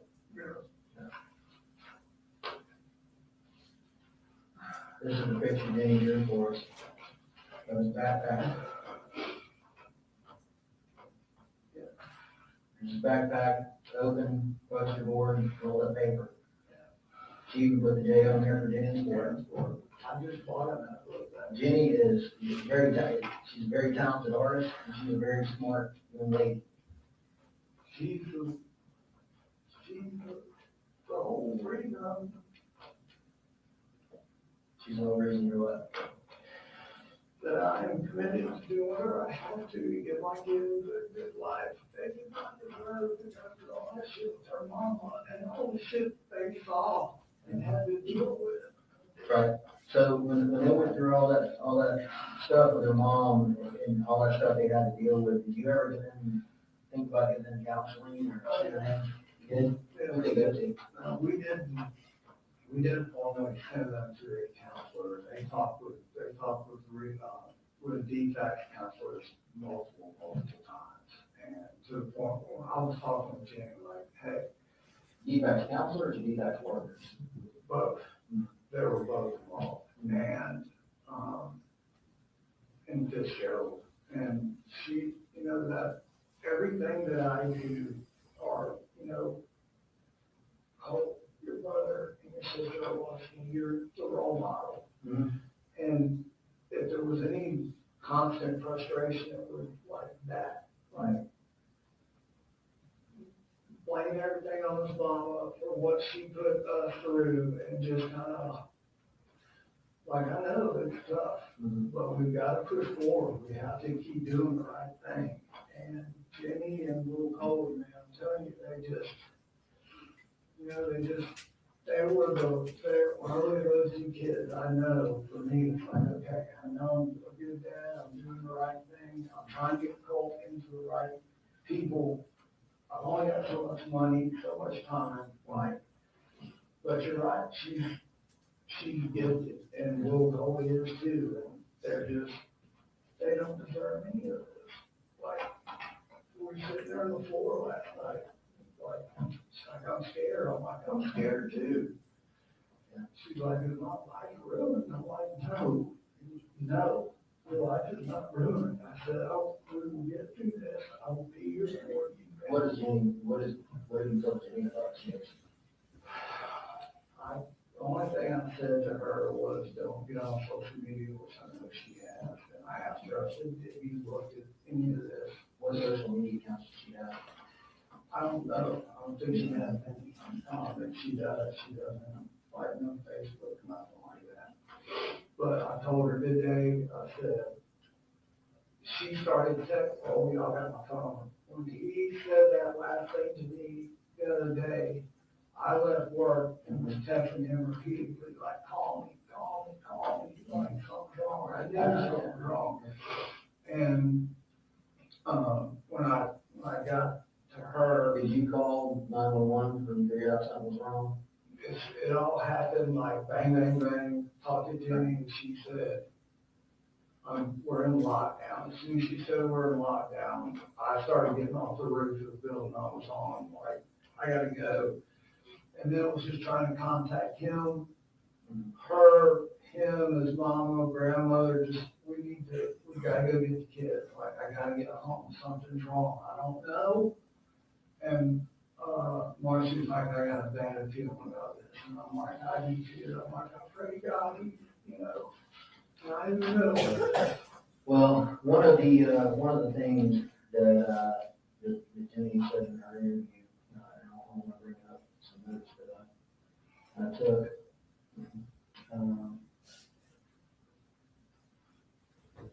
That she indicates that there's a lot more arguing going on than kind of what you have shared with us. The arguments are pretty frequent. Arguing, yeah.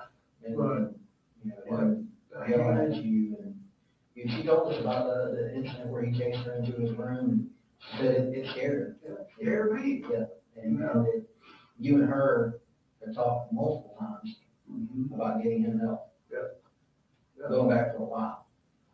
I don't know for a while. You're asking time frames. I'm sorry, I can just snap off of what these time frames are, but yes, they're like, there was no like blind eye here. We're trying, like, once I got this new job, what I was waiting on was my insurance to kick in. And that finally just kicked in. We've been talking like as soon as When did their insurance just kick in? a week ago, week and a half ago, 2 weeks, maybe, I don't know. I said, I don't know the exact date, this all happened. I was waiting to get him into like, if it had to be clinical, I started going down the list. I even reached out to, a psychologist in Bethlehem, like, do you take my insurance? Yes. Here's kind of the backstory I got with Cole, was talking about that, and then school. Has Colt, trying to understand, I'm trying with the argument, has he ever told you that he hated you during the argument? Yeah. Has he ever told you that he wanted to hurt you? He's always Threatened to hurt you? not like, more like, what are you gonna do about it kind of stuff. And what I chose to do is just to leave him alone. And Jenny described seeing him kick you, punch you, hit you, that was the second time, and that was how long ago? probably a month and a half ago, before he started back to school.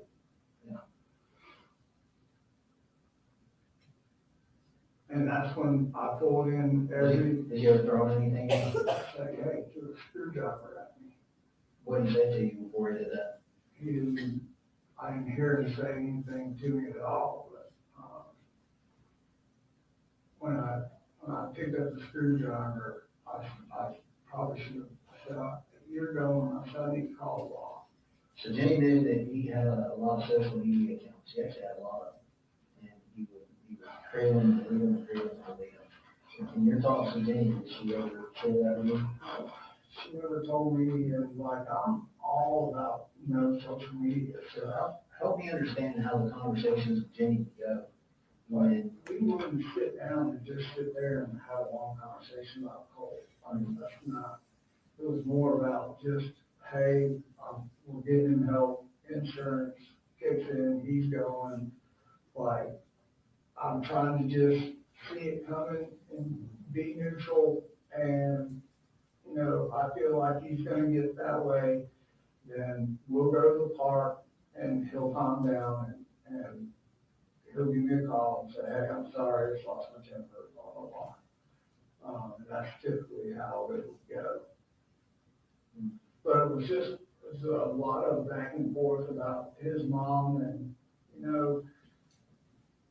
what really started the whole thing of her coming back, he asked, he said, do you ever think that we'll be back together as a family and we can get mama some help? And I'm like, yeah. I said, I'm not doing that or bringing her back into our lives until everybody is ready to do that. He actually was the one that was like, yeah, let's try and get her some help. And, I don't want her to end up alone. And we had that conversation, to stand up in the backyard, and I'm like, okay. you didn't want to do it as long. He didn't want his mom to end up alone. And I said, well, I respect that. I said, so let's work on what it takes to get her back here and us as a family. The mission was to keep our family together, all of us, and just turn the page and try to start over normal. Yeah. And that's it. Yeah.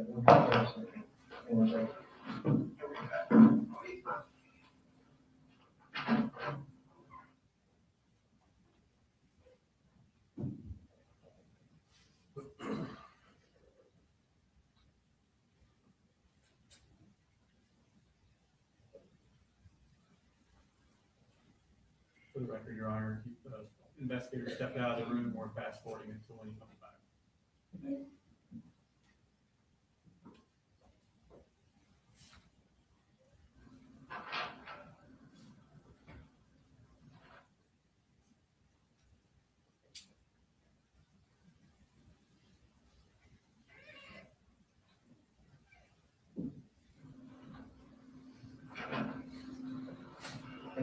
I'm sorry, man, I had to go to like 4 different people's offices, and none of my keys were in anybody's office. Yeah, we're almost done. One of the other things that, kind of, in talking to, the other investigator, I mentioned that Marcy, reported that she had conversations about him being obsessed with school shooters. And even that was a focus on admission, whether he was obsessed with. I don't know about it. and he shared with her that one that I was telling you about. That's the only case that we really talked about that day. Yeah. So, it's like in my mind, like, no, like I'm literally like having normal conversations with him. And even in my notes I got right here, I'm like, this Athens behavioral thing, like, nobody ever said that to me. Like, that is false, that's wrong, nobody, or we would have been there. Yeah. Like, for real. But as far as that, him and her, ever since all that went down with all that damn mess and her getting locked up here and threatening did she bring up that she threatened to kill Cole and all that? You know, so that's where, when that happened, and her mother told him that, she should have never done that, like, she agrees, but looking back hindsight, right? Once that statement was made, that's where the relationship between him and his mother was broken right there. So what was said back and forth, I don't know how much to take in stock into that, because he just is like washing his hands with his mama, like there's no, like he wouldn't care if she locked up and throw away the key, basically. He couldn't get over that she had made that statement. Like that was a big, well, the way I understand it, she said the same thing about me too. But, So he knew that she was talking about putting him in a. no, this was her, he said that about, she said that about killing her son and me. That's what I'm talking about. And when her mom told him that, I was like, that just broke it with him. So it was just trying to give everybody space at first, her just take care of all her issues, let everybody calm down too. Us doing the right thing, and then me telling him, like, she's not gonna kill So you. you mentioned your own notes, is there anything, I've asked you questions for a couple hours now, is there something you want to ask me?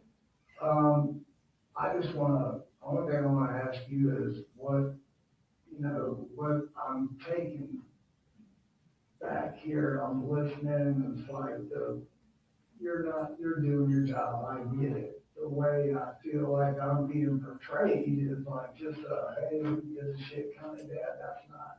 Why do you feel like you're being portrayed like that? Just because I know, like, it looks with what had happened, for me to tell you, it was an agreement.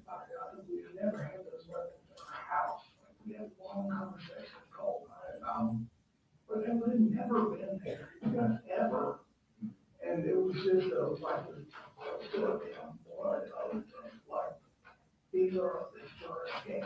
How we go to work and we just get through all this. I was just sitting here thinking, me sitting here telling you, I just threw them up in my closet, and they were up and out of reach and out of sight, like, that, it just comes across in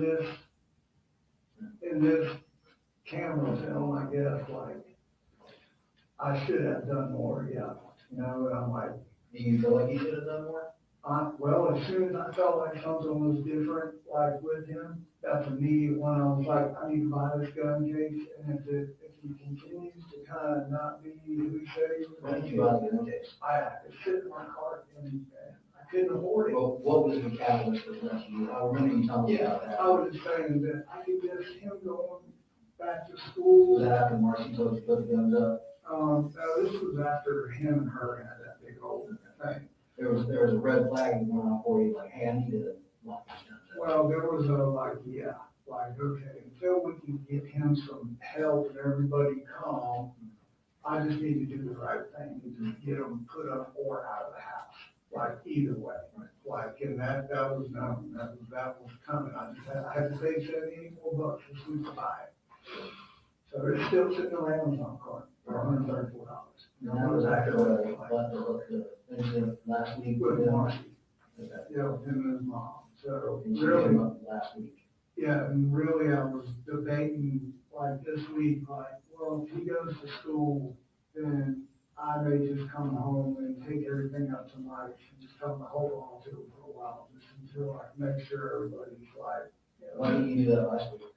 God, this is not on the radar. You know, him and his mother have gone. Well, I mean, again, was the school shooting itself on your radar? Oh, no. Okay, yeah, you're saying it's not on your radar. But something was on your radar because you put a website in your Amazon account. That was after Marcy and him had that argument. And you even said, you know, I should go and put these guns up. I had the thoughts to take them to Mike's gun room. Yeah. Why did you not? I didn't take them to Mike because I didn't know if he would take them. And so I Why thought. did you not take them to, you know, lock them up in the car? She said the same thing, but I work out of my truck. It's completely full of tools. And I can't, like, I'm in charge of the job. I can't roll up there and have guns in my vehicle. Do you have any family around? No, I've got a sister that lives in Woodstock. Did you call her and ask her if she'd be willing to? We don't really talk. You know, talk? But I was just like, you know, I don't, you know, I mean, literally if Let me ask you a question, and this may be a hard pill to swallow. Do you think if you had got rid of those guns, that we would be here right now? I don't know that because I'm finding out things about him I didn't even know were happening. Right. Like, so I can't answer that. Like, I'm just taken back by a lot of things on here. Okay.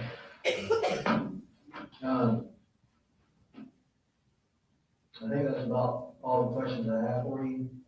I'm so sorry. I don't even. Yeah, I think you are. Go ahead and set that spot down for him. You turn around, put your hands on your back. Is that the point where you placed him under arrest? Yes, sir. I don't think I asked you before, what time of day did you start this interview? I believe it was later in the afternoon, around 4 o'clock, give or take. Okay, there was a timestamp on there. Do you think The that's timestamp accurate? will be more accurate than my memory, yes, sir. Okay, that's all. Nothing further.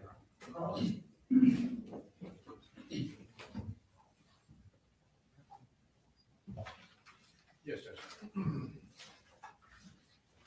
Good afternoon, Investigator Smith. Afternoon. I have a few questions.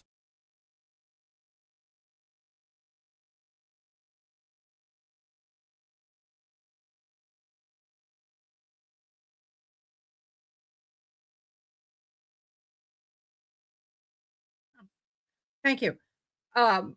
We will be doing the drawing today for a lot, yesterday's and today's. I liked, I shared.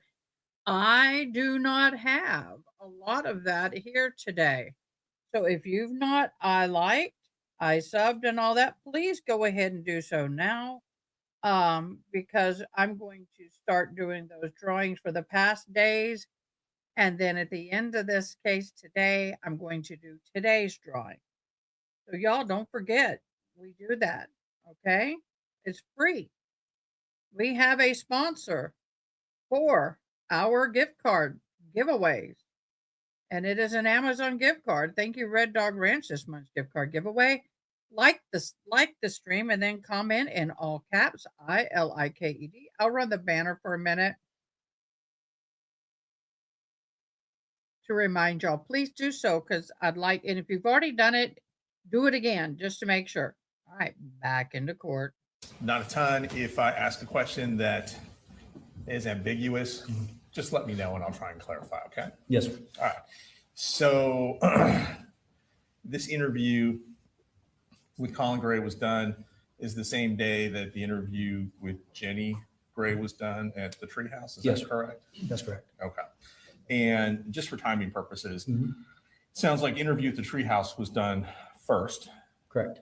And then you would have attended that interview? I did. Okay. Mr. Gray was at that interview? Yes, sir. Now, he wasn't in the interview, was he? No, sir. And subsequent to that interview, did you request Mr. Gray to meet you at the police station? Yes, sir. Okay. Which he did, obviously, and you ended up having a statement with him. That's correct. All right. And are you, just from my understanding, are you the lead investigator on the case, or where do you kind of slot in the hierarchy? So I was assigned the lead investigator for the Barrow County Sheriff's Office portion of this investigation, but this was a multi-jurisdictional investigation. Yes. I believe for the GBI, it was Special Agent Nick Johnson that was the lead agent. And did you, so I'm going to ask you some questions about some different parts of the case. Mhm. And if it is not something that you were part of, just let me know. Yes, sir. So I'm not exactly sure what your responsibilities would have carried over into. Typically, if you're a lead investigator, you would be familiar with all the cases, the aspects of the case, but with a multi-jurisdictional, that's probably not true, is it? Some, it just depends on what you're going to ask me. Okay, perfect. Well, let me just get started. All right, so a search was done on Mr. Gray's home. Is that That's correct? Yes. Are you familiar with that search at all? I was told that his residence was searched, and I was told about some things that were located in that search. Okay, gotcha. So you mentioned in your interview with Colin Gray that a computer was at the home in Colt's room. Is that correct? That's correct. And I believe you said that the computer was or had been taken apart. Correct. Was the hard drive intact?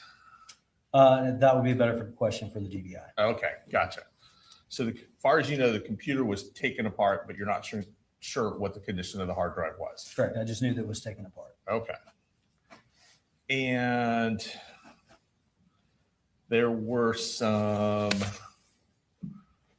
let's see, there was a green box, which was described as where some ammunition was kept.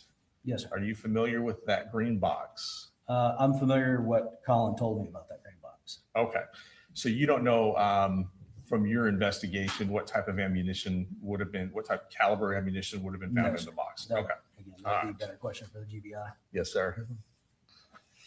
And I believe there was a trash can located at the residence where there were some empty boxes that cartridges had been in. Are you familiar with that part of it at all? No, sir. I did not attend Okay. the search warrant at Colin Gray's residence. No problem. Just wanted to check.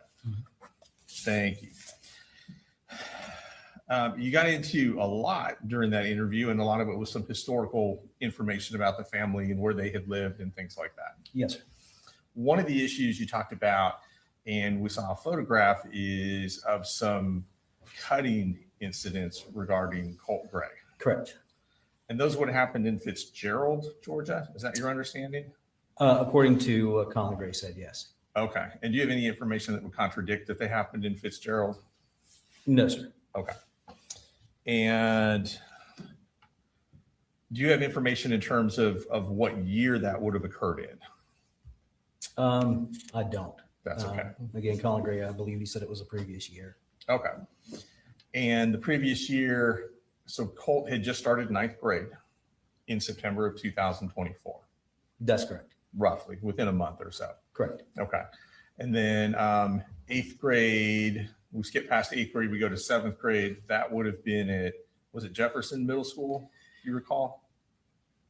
Again, that would be a better question for those that investigated his actual.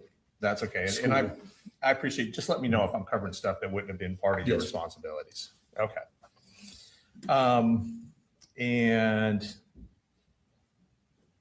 during your interview, Colin indicated that he found out about these cutting episodes. He did. And he replied that in response to them, he removed the knives from Colt's ability to use them. You also brought up, or he brought up, the allegations from May, I believe it was May of 2023, regarding an FBI tip about some statements made on Discord regarding the school shooting. Correct. Those statements, it seems like we're in a chat room. Is that correct? Well, Correct. to your knowledge. Yes, sir. It was in a Discord chat room. In a Discord chat room. Yes, sir.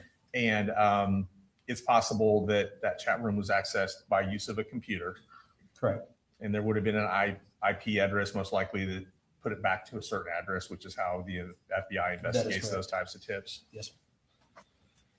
And you asked Colin Gray what happened to the computer after he found out about these allegations. Yes, sir. And he said when he found out, he removed the computers or he took the computers. Is that correct? Kind of. So Okay. Colin, he said two things in the interview. If you kind of listen to it, the first thing that he says is that he took the computer and they were gone. Right. And then he also states during that interview that he shut it down and made sure that Colt wasn't accessing any type of online chat rooms anymore. Okay. So he says both. So I'm not sure Right. which one he actually meant. Okay. All right. Now, there were some conversations about Marcy and her role in the family and some of the consequences that some of the allegations regarding her drug use took on the family. Correct. And that wouldn't have been a part of the case that you would have investigated, obviously, As far as whether or not she had addiction issues or what the effect on the family was, or was it? I was told about the substance abuse issues within the family, both Marcy's and Colin's. Yes. Okay. And from the interview, it sounds like, well, Colin told you that Marcy's addiction had taken a toll on Colt. Correct. And that there had been what sounds like trauma involved when Marcy was around Colt. Trauma to Colt. Trauma in the form of. Let me ask that question Yeah. better. Okay. It sounds like Marcy's addiction had a negative impact on Colt. Yes. Okay. I would. And so. Marcy had come up to stay with Colt and Colin and Winder in approximately mid-August, late July. What's your understanding? Of My when she understanding, came it up was here? about a month prior to this incident, and Okay. she stayed for a couple of weeks. So Right. she would have left, 2 or 3 weeks before this incident. Okay. Was my understanding from that interview. Just right, and that's all I'm asking for is Right. exactly what. So we're talking about the same thing. So in that time period, Marcy is staying at Colin's house with the kids. They're all Correct. staying at the same residence. Yeah, right? Marcy, Colin, they're all together. Okay. And we heard that there was this altercation or argument between Colt and Marcy. Correct. And there were, well, it sounds like Colin was not home when this altercation occurred. Correct. And Colin said he heard different stories about what actually had happened. Is that correct? He had. He had heard one version from Marcy and he had heard another version from Colt. That is correct. Okay. And he talked a lot about trying to instill a relationship of trust between he and his son, Colt. Yes.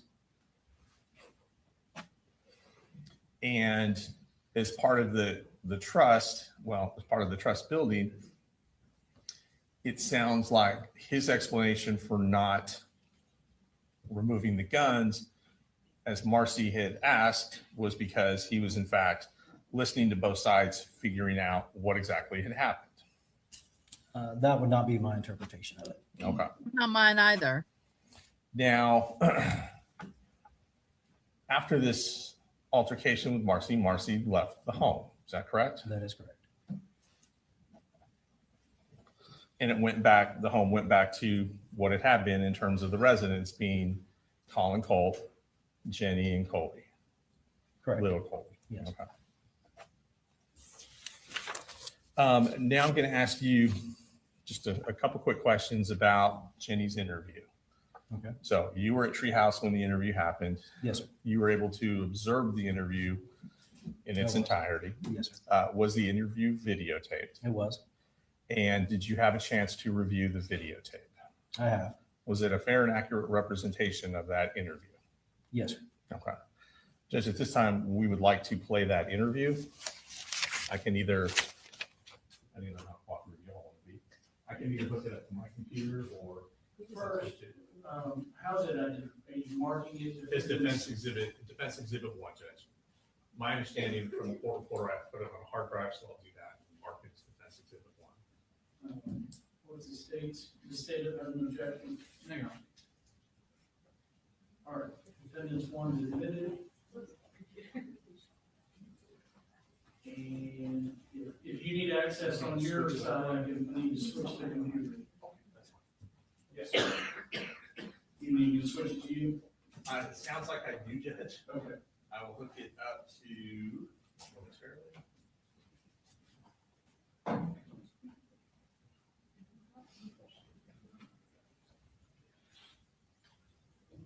One let me know when you have it on your screen. I've blacked out the other screens in case you've got something else on there.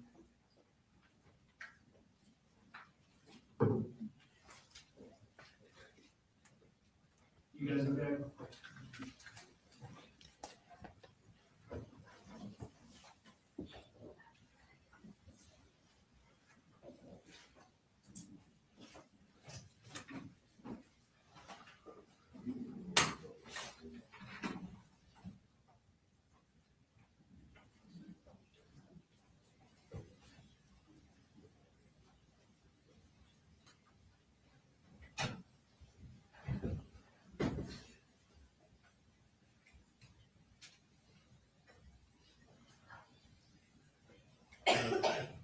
And Judge, we do want to point out, obviously, this interview is going to have Jen's face in it.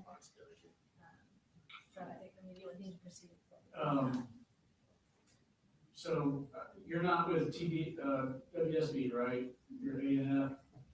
So WSB said they had basically a kill switch to not record what's on the TV. Are you familiar with that?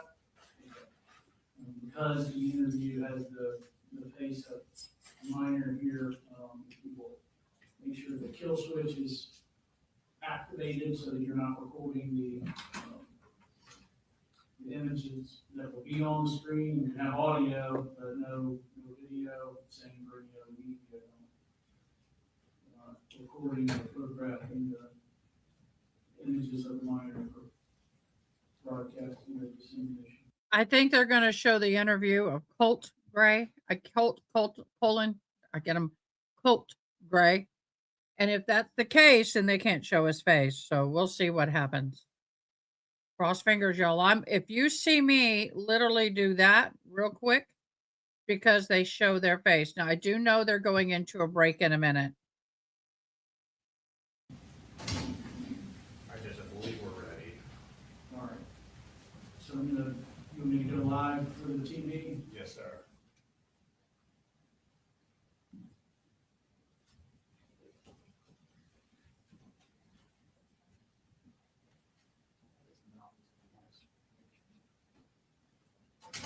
Hold on, please wait now. On my end, it appears ready. So.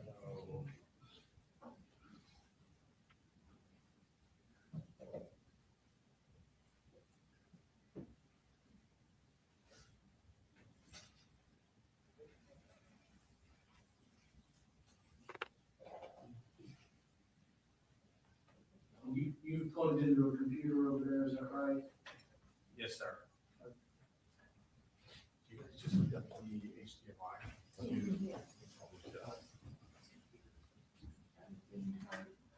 Let me get you all ready to go. Yeah. Go ahead and take a restroom break. Sorry.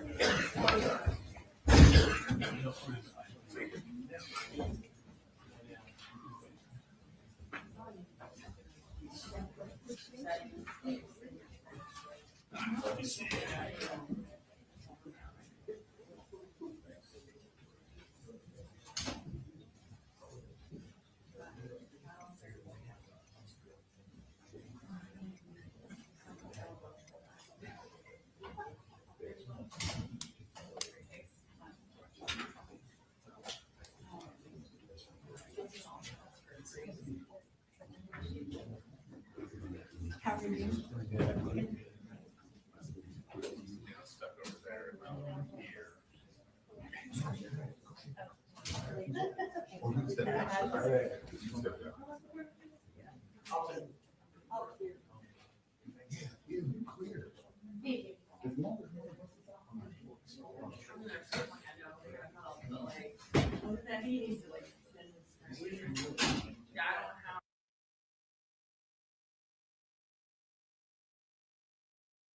Okay, so we're going to share this tab. We are now going into this document. What I need to do is make it big enough where I can see it and read it at the same time. And here we go. Motion to suppress defendant's statements. We have read the beginning of this.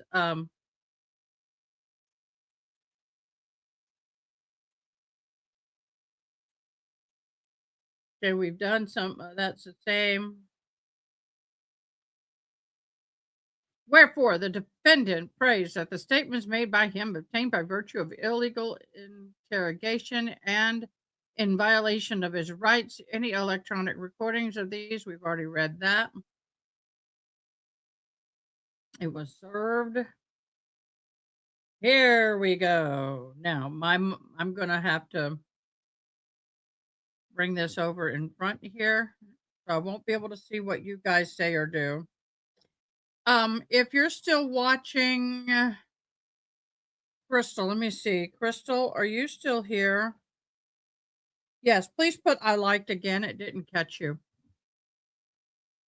On December 18th, the court heard evidence related to a motion to suppress defendant's statement made Special Agent Kelsey Ward, S.A. Ward, and Special Agent Amelia Maddox, or S.A. Maddox, as well as the search of defendant's cell phone. Defendant's counsel requested that each party file a letter of brief in lieu of original arguments.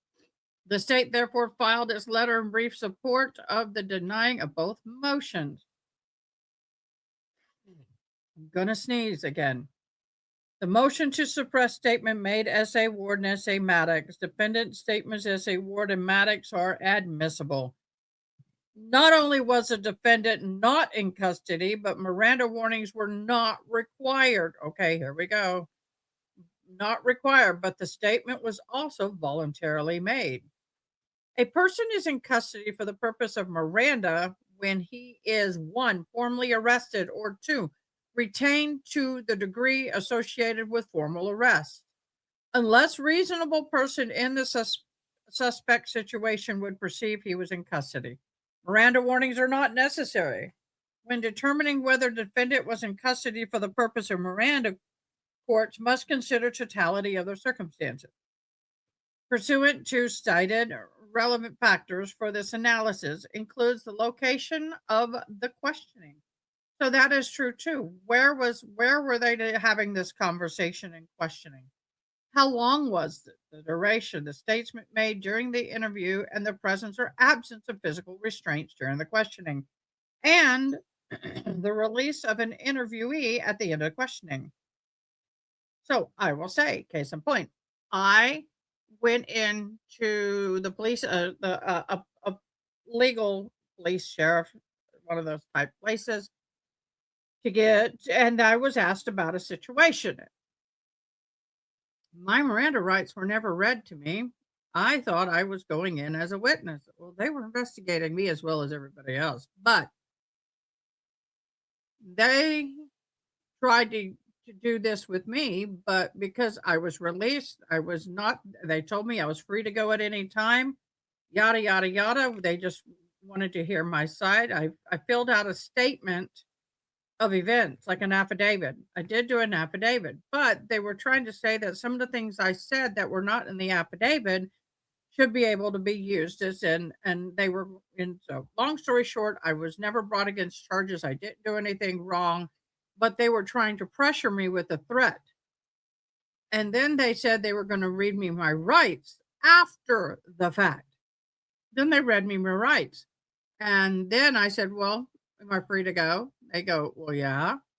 I said, am I under arrest or being detained? No. And then I left. Be very careful. You do. If you ever get called into a police department and you're put in that little box and in that little room, you are under suspicion. Plain and simple. I kid you not. Don't talk. No matter what they tell you, leave because you can. For the interview with the S.A. Ward and Maddox, the relevant factors make clear the defendant was not in custody. The evidence showed the defendant was sitting on his truck that was at his property when Ward and Maddox, who testified about the interaction previous hearing, spoke with him. Based on Bodycam, that was introduced as evidence. The defendant voluntarily walked into Ward's vehicle to be interviewed. Ward said, hey, let's come to a more private place and have a conversation. You don't do that because anything you say can and will be used against you or somebody else. The vehicle was on the defendant's own property and was not locked. He also had a cell phone available to call whoever he wanted and was not physically restrained in any way. So we saw the video earlier, I think it was today, with him on the back of the pickup truck and then walking to the police officer's vehicle. The interview was only 1.5 hours long and ended the interview. The defendant was not arrested and stayed on his property. The defendant was clearly not in custody, and the Miranda warning do not apply or were not required. Correct. So if I'm sitting on my front porch and they got a body cam on them and say there was an incident that happened and I may know about it, I may not, and they're sitting there and that camera has that light on, sorry, officer, I do not wish to speak to you. Don't do it, y'all. Don't do it. Even though you may think it's innocent, it can come back to bite you in the butt. Always speak to a lawyer before conversing with any legal agency. As far as voluntariness prong, voluntariness prong, an incriminating statement can be considered involuntary and will therefore be inadmissible if it was induced by another by slight of hope and benefit or remotest fear of injury. When determining if a statement is voluntary, the trial court considers the totality of the circumstance.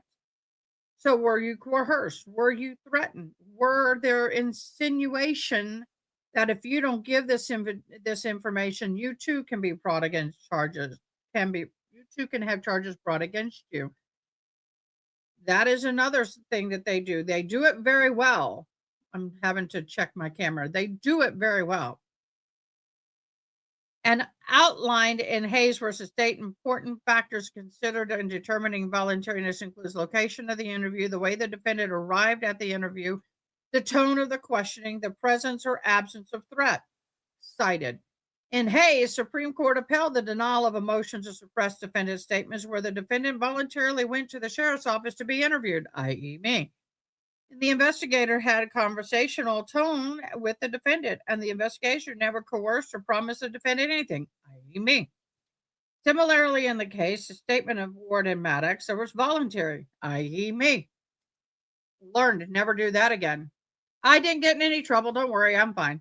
Defendant was on his own home and voluntarily accompanied the investigators to Ward's car to be interviewed. The investigators were conversational with him and never raised their voice. They never coerced him to talk, nor did they give him any hope of benefit. The statement is admissible. Motion to suppress search of the defendant's cell phone.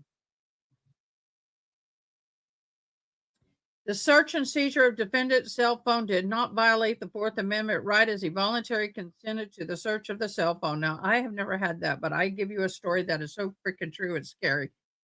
I was on a fire scene. In fact, I just spoke about this last night. I was on a scene. It was a fire scene. And we had somebody pop into scene that was trying to sell the victim of the fire removal services. Now, I'm standing next to said victim as a chaplain, and I'm going, boo, you don't belong here. You need to go. The moment I said that comes in the supervising sheriff that showed up on scene and was pissed off because the deputy sheriff allowed this guy on scene. He wasn't allowed to be there. He was trying to sell in the middle. It's called ambulance chasing. He was trying to sell this woman. He was trying to say, hey, do you know what? Pay me X dollars amount. I'll charge your insurance and I'll remove all this trash while we're putting the fire out.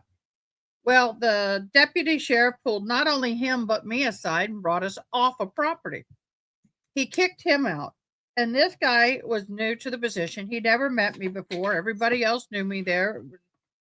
It happens. Well, I made a mistake. He said, who are you and why are you here? And I told him, I'm Chaplain Brown. I here to assist the family, walk through the process. I work with the families, yada, yada, yada. And he goes, give me your radio. I said, why? And he goes, how did you know to come here? And I said, because I heard it come across the radio. Give me your radio. And I went like this and I handed him my radio. never should have done that. Although I knew I had nothing to hide, I knew I was not doing anything illegal, and I felt that it would be better for me to hand it to him and let him to look at the channels and know that I don't have any of the coded channels that are secured or coded or not that I'm not permitted to have. Then it would be to argue him and then end up in handcuffs. But I handed him the radio, and that's a no-no.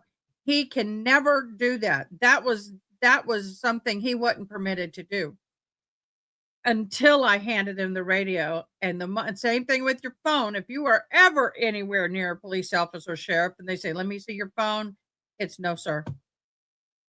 The moment you hand it over, you surrender all rights to whatever they find. You willingly handed it to him. We're going to pause right there. Court is coming back. But that is a voluntary consent to search. Yep. Voluntary consent to search. And when that happens, you can't take it back. Once the crap is out of the horse, you can't take it back. All right, y'all ready for him? Yes, Judge. I'll have to say for the record, I did nothing to help. All right, bring him.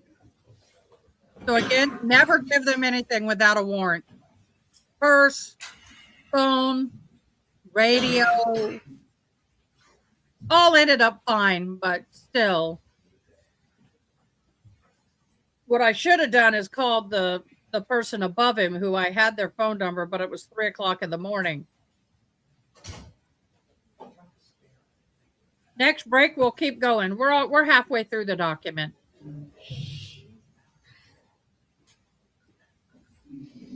See if my hearing aids will connect now.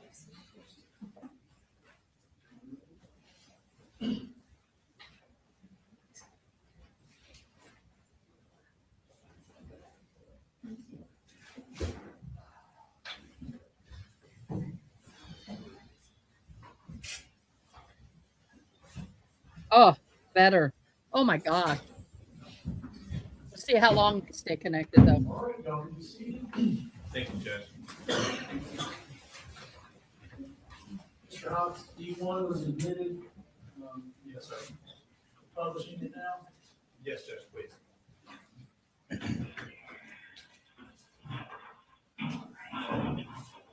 Can you tell me your name is Jenny, is that right? Do you remember what my name is? No, that's okay. My name's Alicia. When we're talking today, if you don't know something, if you don't remember, I would not say yes. It's just like you just told me you didn't know, that's perfectly fine, okay? When I talk, I like to kind of doodle with drawing stuff sometimes and take notes. You don't have to, but if you want to, you're absolutely welcome to, okay? And then I will write stuff down, so if you see me writing things down, it's just because I want to make sure I remember it the right way, okay? So it's not like, oh, she said something right or something wrong or something crazy. I just don't trust my brain to remember things all the time. The other thing I wanted to let you know is this room looks obviously a little different. When you see these things right here, these are cameras and microphones, and that's just because, like we were talking about a second ago, it's important to me that I remember things the right way, the way they happen. And so when I record them, nobody can say that you said something that you didn't say, or that I said something I didn't say, and I can remember it just like it happened, okay? Does that make sense? So Jenny, can you spell your name for me? How old are you? 13. And did anybody tell you kind of about coming here today or what my job is? Yes. Who talked to you about that? My dad. Your dad? What's dad's name? Colby. Colby. And what did Dad explain to you about coming here or about my job? He basically just said that it's an interview with children and stuff. So interview can sound kind of like a scary word. I want you to know my job is really just to listen, okay? So I might ask you some questions today, but you can ask me any questions that you have, and I promise to be honest with you. Can you promise to be honest with me when we're talking today? And if I ask you a question, Jenny, and you don't think you can be honest with me, I understand that. All I ask is that you tell me that that's not a question you can be honest with me about, okay? And that's okay with me, okay? And so Dad said that my job is just to interview kids. That can be will ask some questions, but my biggest job is just to listen, okay? So, and because we talked about how the room looks different, but also sometimes how we talk in here is different than just a normal conversation too. And so that's because I like to understand lots of details. And so I might ask, you to tell me all about something from like the very beginning to the very end, you know what I mean? So tell me, like, what's one of your favorite things to do? What's something that you really enjoy? You like listening to music. So if I were to say, like, Jenny, when you listen to music, what's the very first thing you do? And tell me all about how you listen to music. First thing I do is just pull up a song that I like and then just either do something while I'm listening to it or just listen to it. And when you say that you pull up a song, how do you do that? I just go on like YouTube or Spotify. And what do you use to pull up the song? Okay. And what do you search on? Like YouTube and Spotify. Okay. See, and so I'm gonna do that was a silly question. I can do a better job. Do you look up Spotify and stuff? Do you look up on a phone, on a tablet, on a computer, or something else? On a phone. And tell me about the phone that you use to look at one. Okay. And whose phone is that? Your phone. And so I might ask questions like that. So like, it might sound like I'm asking all sorts of stuff that maybe I should know or things like that. But it's important to me that you know that I'm gonna get little bits of information before I meet with people, because it's important to me that I get the information from the actual person, okay? So sometimes I'll ask questions and people will think I'm really dumb, and I should probably already know the answer to that. But I'm not asking because I'm trying to get like in your business or because I'm gonna think anything bad or different. I just like to get the information from the person who has seen or heard or experienced something. Does that make sense? Well, Jenny, tell me a little bit about like who do you live with? My dad and my two brothers. Okay. So you told me dad's name is Coley. Today, is that right? And like I said, if I get something wrong today, please tell me that I got it wrong. Okay. You know, it's not a problem. You can correct me for anything that I get wrong. Okay. And so dad is Coley, and you said your two brothers. What are their names? My older brother's name is Cole and my younger brother's name is Cole. Okay. And so you said your older brother is Cole. How old is Cole? 14. And then your younger brother is Colby. How old is he? Okay. And so, and where do you guys live at? We live, we don't like live in a neighborhood. We just live like Okay. Do you know like what the name of that road is? Yeah. Harrison Mill Road. And so you guys live there. Tell me some stuff about Dad. Like, tell me about that. What's he like? What are things you like about Dad? Things like that. He's really like happy and energetic and like comforting and stuff. Okay. And are there things about Dad that like you don't like or you wish were a little bit different? No, Not really. And then tell me about Colt. What's he like? he's like kind of like squishy sometimes. Okay. Sometimes he can be annoying and then he can be chill. And then sometimes he can just be like really closed off. Okay.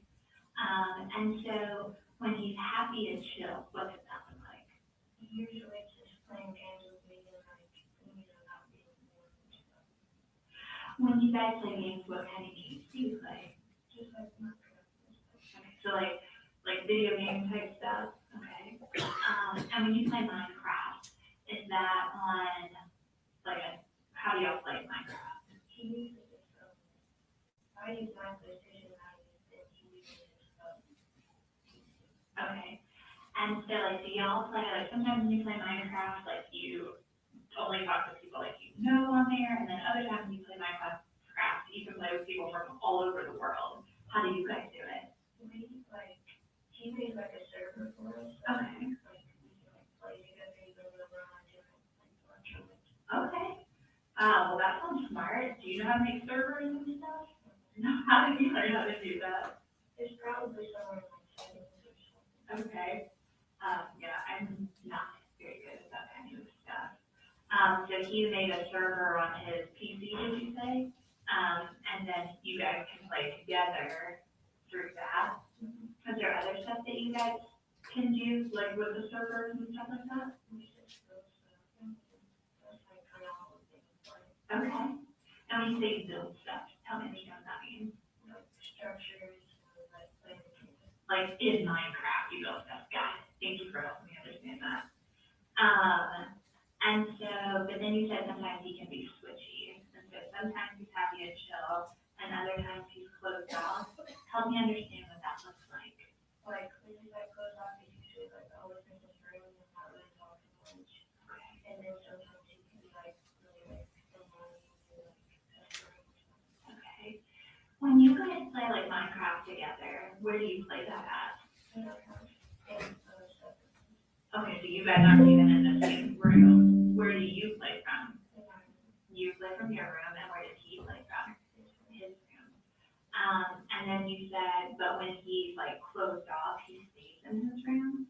Tell me what that's like.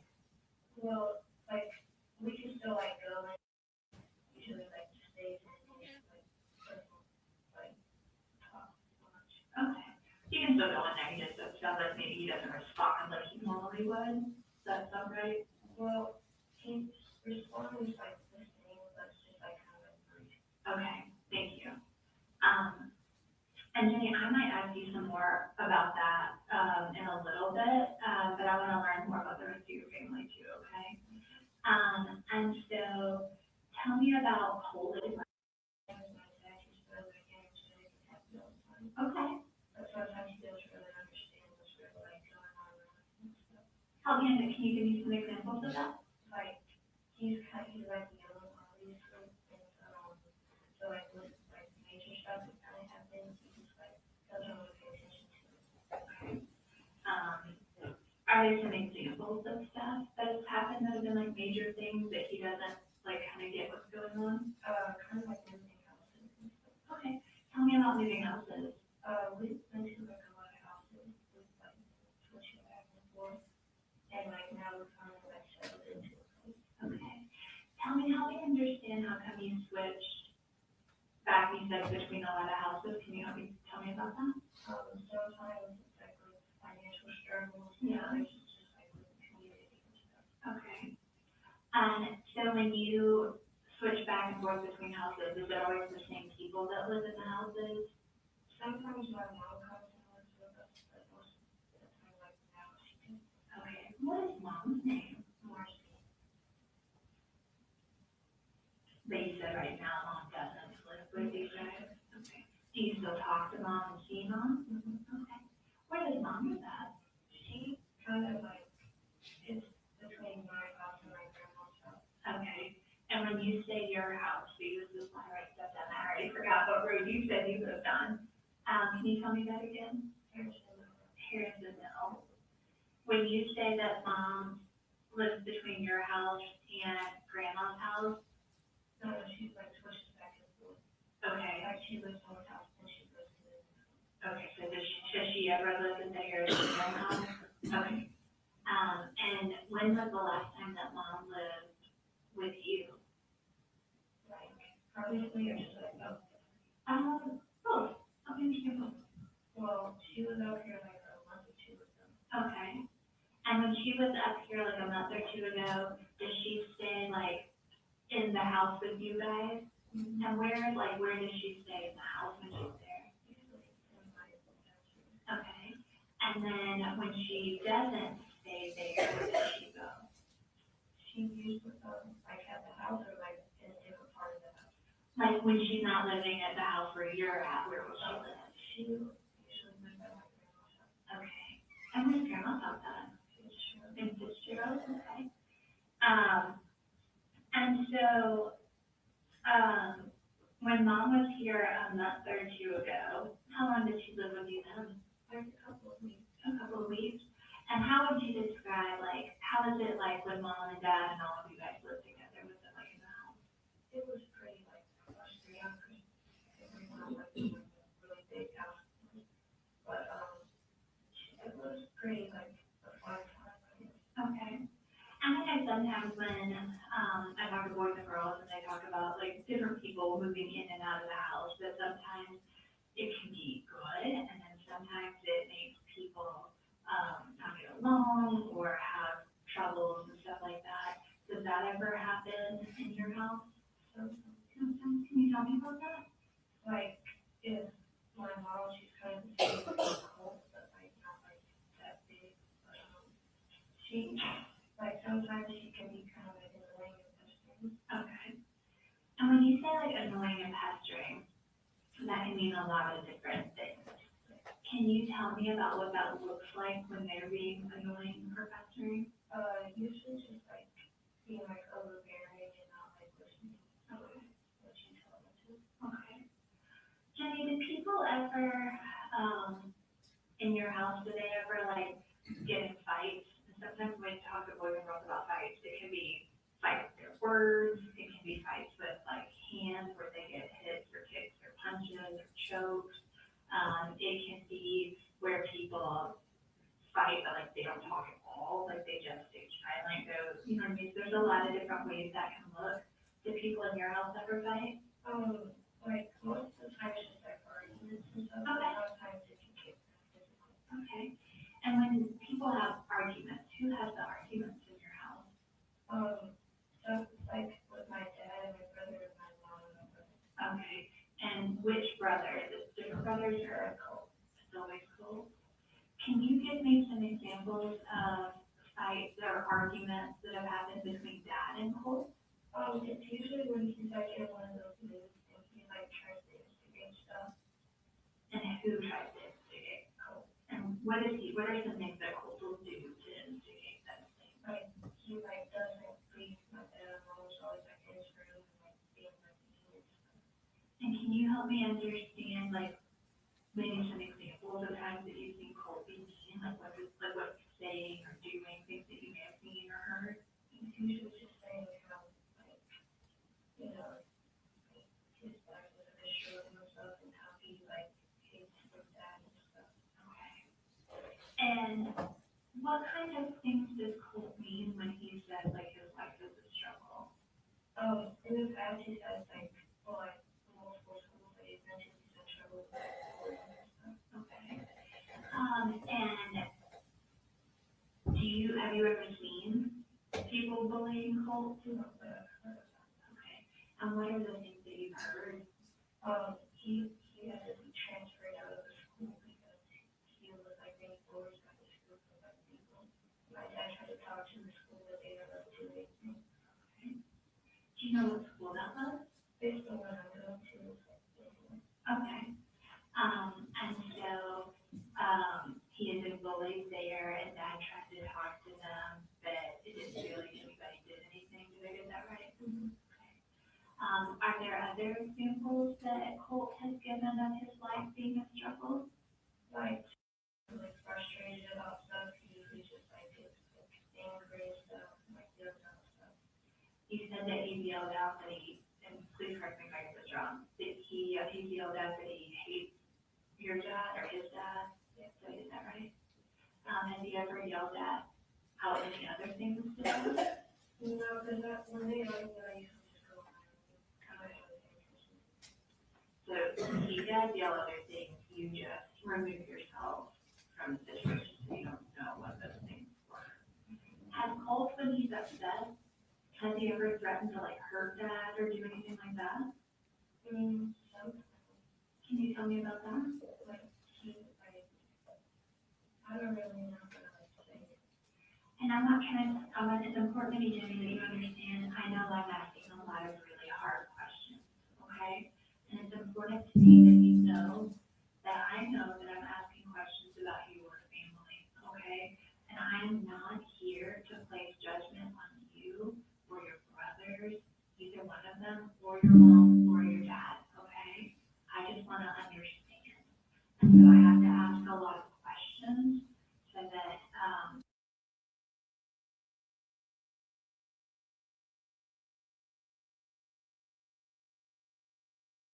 it helps me understand.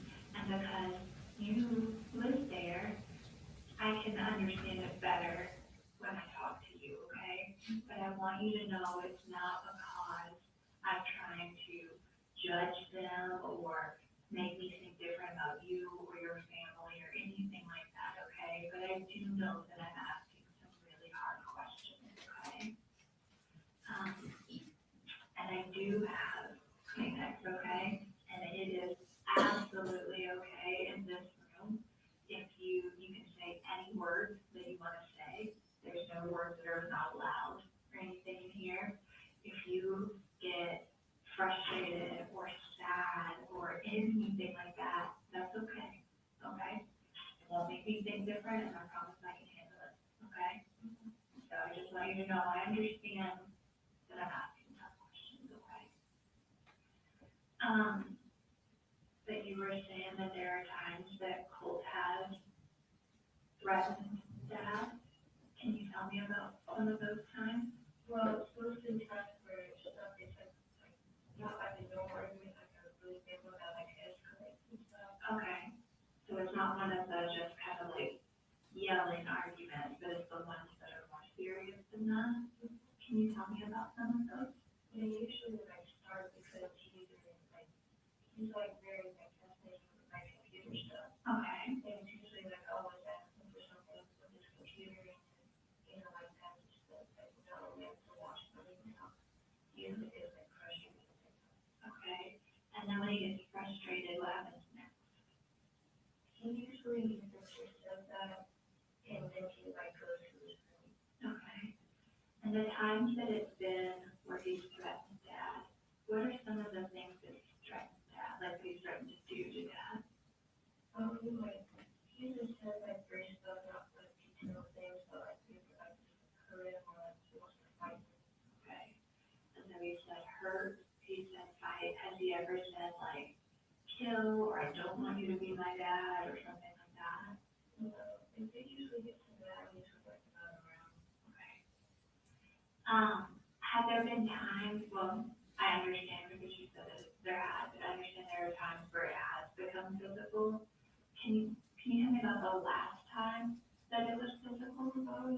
It started when like Cole was doing something and like tasting and he was like instigating him. And like he kept on like kicking like that and stuff. And he said like, come on, fight me. And when he did like start like punching and stuff like that, I was like trying to like organize him and like calm him and stuff. Okay. And I know time is tricky, so like, I don't expect you to be like, oh, it was this specific day, but when was the last time that you saw them get physical? Like a month ago, maybe like a couple of weeks. Okay, so today is not a great example because I think it's September, the beginning of September. Would it have been, September's been a couple of days. Would it have been September, or do you think it would have been August? Like, has it been since school has been in? No. So it was like before school started? Yeah, it was like 4 August. Okay. And so they were kicking and stuff like that. And you said Dad would like hold them. Help me understand what like their bodies would look like when Dad would hold them. Like he would either like put around his arms around him and like try to like say to stop. Or like if they were to like fall down or something, he would like try to like stand on the floor and try to get him like calm down. Okay. And again, Jenny, I understand like you're in a tough spot, okay? But were there ever times that Dad would be so frustrated or so angry or whatever that he would start the stuff with Colt? No? Okay. Were there ever times that Dad had to like hit or kick or choke Colt during one of those physical things? No, not that I see. Okay. Were there ever times that Colt, you told me about the time that he kicked, was there ever a time that Colt would like hit or choke or use something besides his hands with Dad? Yeah, he like usually just like punches and stuff, and then when he like finally gets him to calm down, he tries to like throw something at him. Okay. What, can you describe for me what you think the worst fight that you've seen between your dad and Colt would be?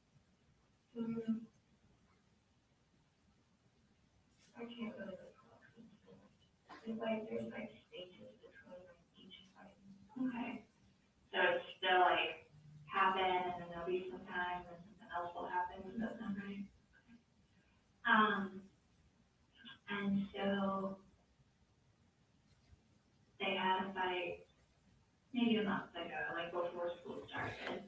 And how did that end? What made that stop?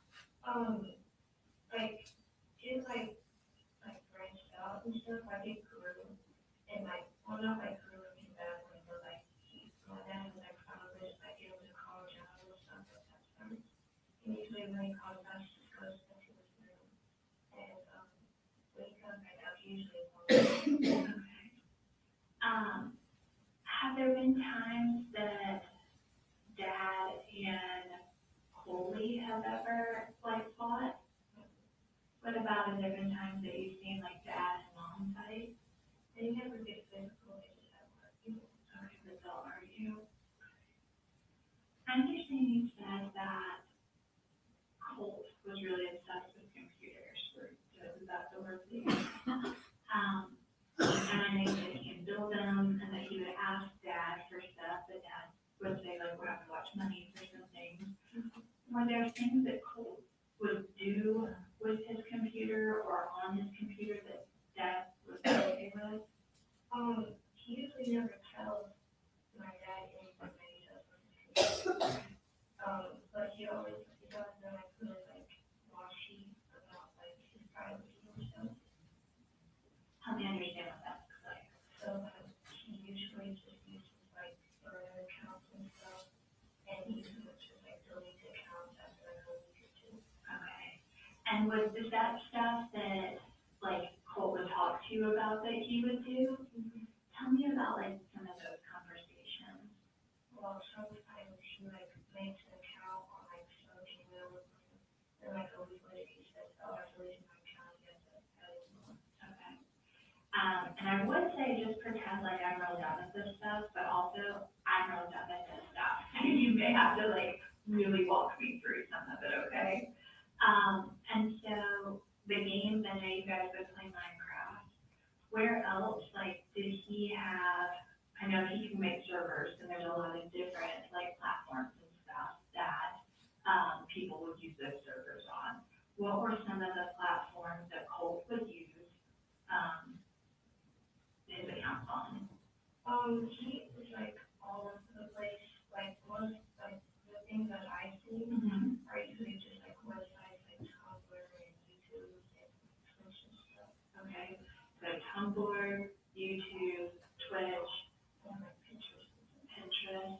What would he do? So most people use Pinterest for I'm gonna decorate or I'm gonna have a recipe. What would Colt use it for? he's never really shown me things on his Pinterest, but I've just seen stuff on it. He didn't have any intention to show me, but I saw it. Right. That's what little sisters do, right? And he just makes boards about inspiration and make vibes and stuff. What were some things that would be inspirational to Colt? People that he looks up to and Okay. Who are some of the people that would be on his Pinterest board? past school shooters. Okay. And how would you know that they were past school shooters? Okay. Can you help me understand how, and again, I don't want to put words in your mouth, okay, so please stop me if I say something wrong. So you said that those were people that he looked up to. Yeah, interested in stuff. How did he become interested in them?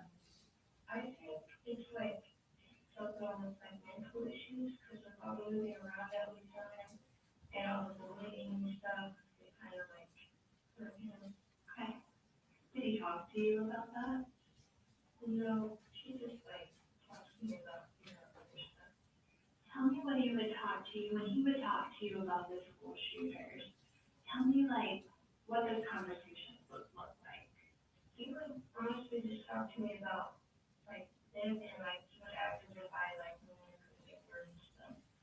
I mean, he told me who they were and stuff, so I know, but he acts as if I'm interested in them.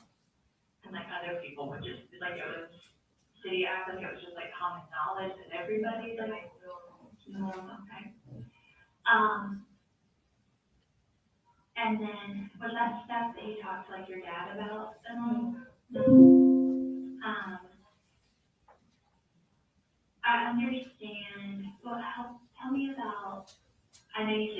go in cold screen, like even when he was feeling shut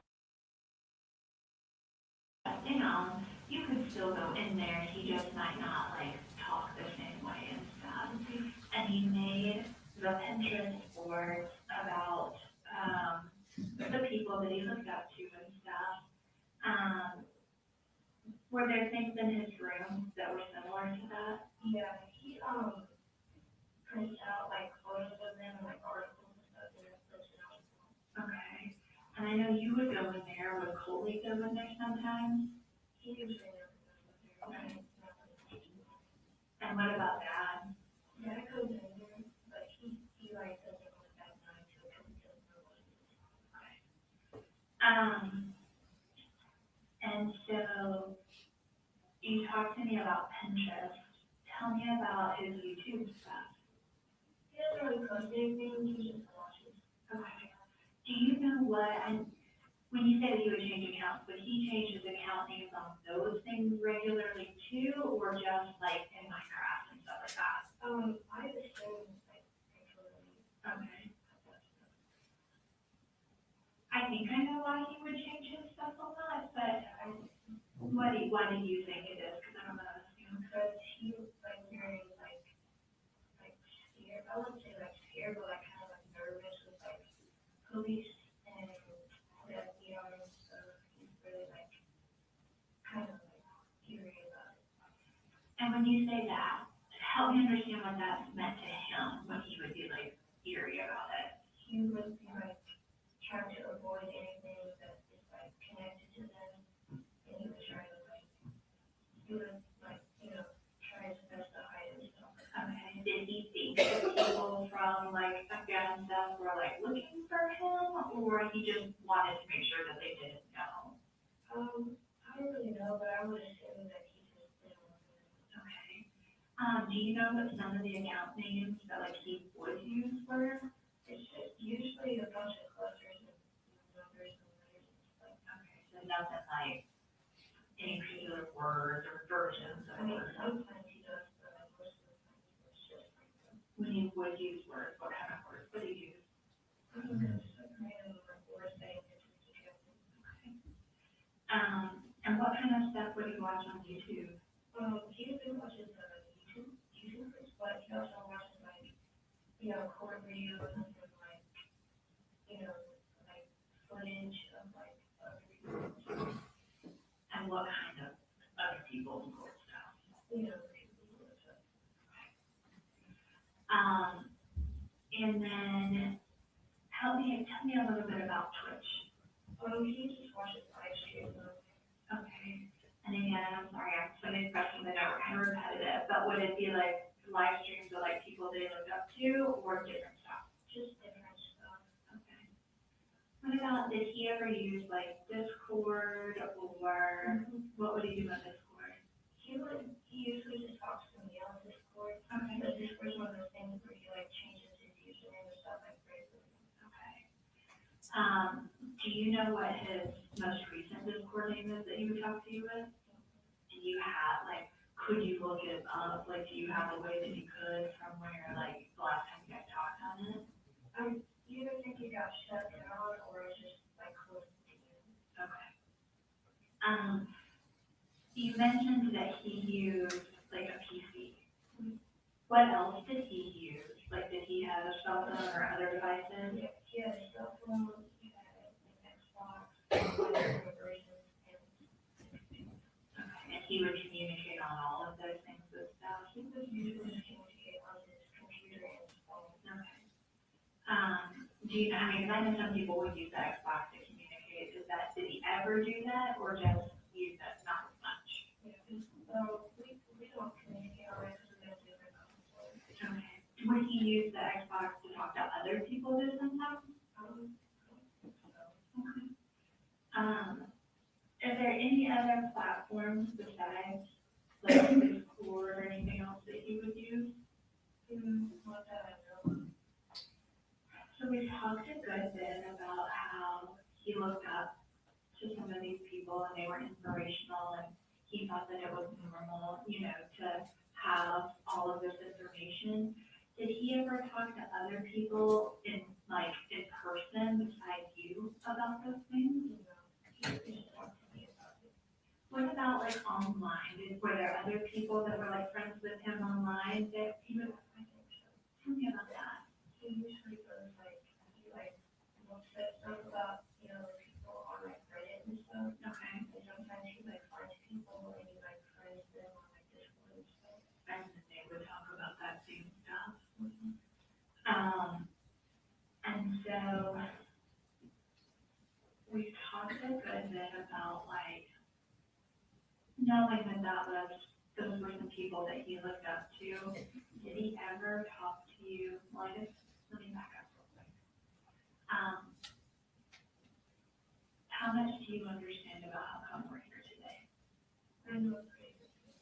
Can you help me understand what you know before we kind of talk about the other stuff? I knew that he was like, the morning before it happened, I knew he was acting kind of like different and weird.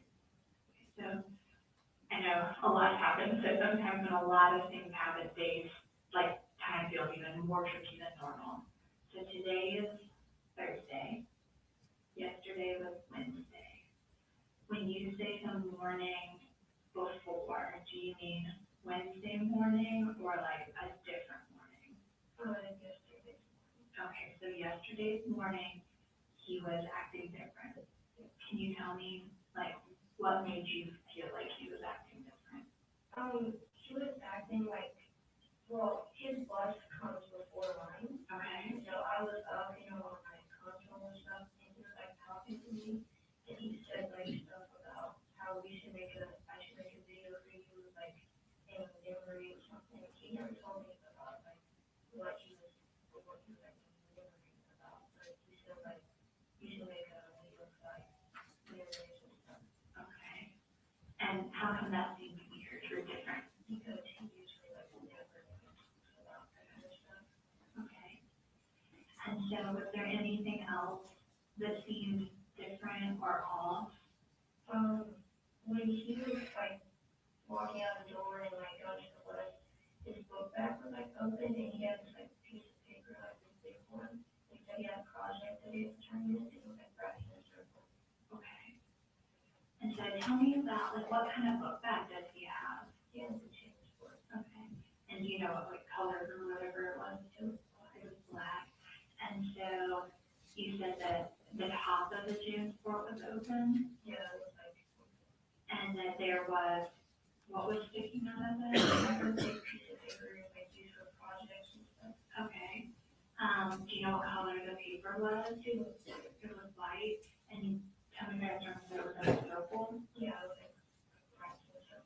Okay. And was it like, so sometimes, you know, when we see like paper on the wrapped in a circle, it can be wrapped like this, and it's still open at the top. Was it like that, or was it like closed up or something? It was kind of like, So, was it like this?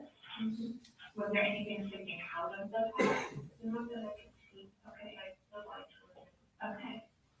And that was normal or not normal for him? That wasn't good. Okay, but he said that it was a project.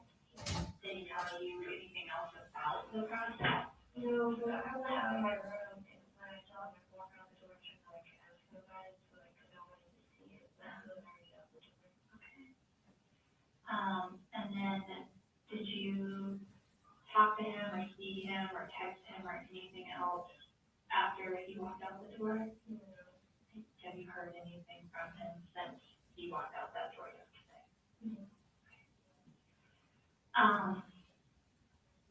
And then I know you said that he would talk to you sometimes about stuff. And I know sometimes when we talk to people and we don't, you know, we don't know things that may happen later. But then when we look back on stuff, we feel like, well, now I can see maybe what they were talking about or what, does that make sense? Now that it's today, we know kind of everything that happened. Can you look back? Are there ever times that he talked about doing what happened yesterday or wrote about yesterday or planned about yesterday that you can think back on, see now? like before, he just talked normally, and I mean, I don't like over my kids like books or anything, so I don't know if he's like planning to just talk about it. Okay.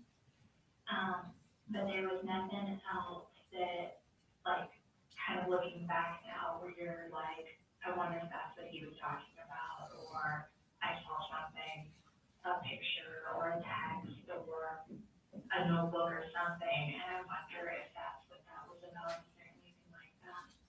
When we would text with each other, he usually like send me like images of, the people he looked up to and stuff, and like make like videos about it. Okay.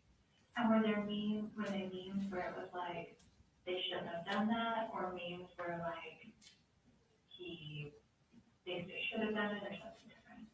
I don't really know how to pinpoint kind of everything, I mean, it's not really specific. Okay. And I understand that you say like dad would go in the room and dad would see all of the same pictures that you saw, but that you don't know, like, if Colt and dad, like, talked about those things. So I know they did. Okay. But is there any time that dad has ever been worried about Colt's behaviors or about him liking those people? He doesn't know who the people were until the police officers told him. Okay. Because like my brother, he wouldn't necessarily like talk about that stuff around him. Were there ever times that, like, Colt was around guns or was not allowed to be around guns or something like that? He was allowed to be around guns because we, my dad and him, they usually went to a shooting range or something. Okay. But, like recently, my dad's been trying to like get like a gun safe in the house. Okay, so is there a gun safe in the house? When was the last, like, how often was shooting something that dad and Colt like to do together? Well, like, it was like, it wasn't like every weekend or anything, it was like every now and then. Okay, but was that like, you know, like sometimes with our parents, like we have certain things that are like our thing, you know what I mean? Like That this is, was kind of like everything, something like that. that was their thing they like to do together. And when they would go shoot, like, I heard you say the range, like where would they go shoot at? I don't really know the location, but I'm sure my dad does. Okay. Did you ever go when they would do that? I wasn't. You went once.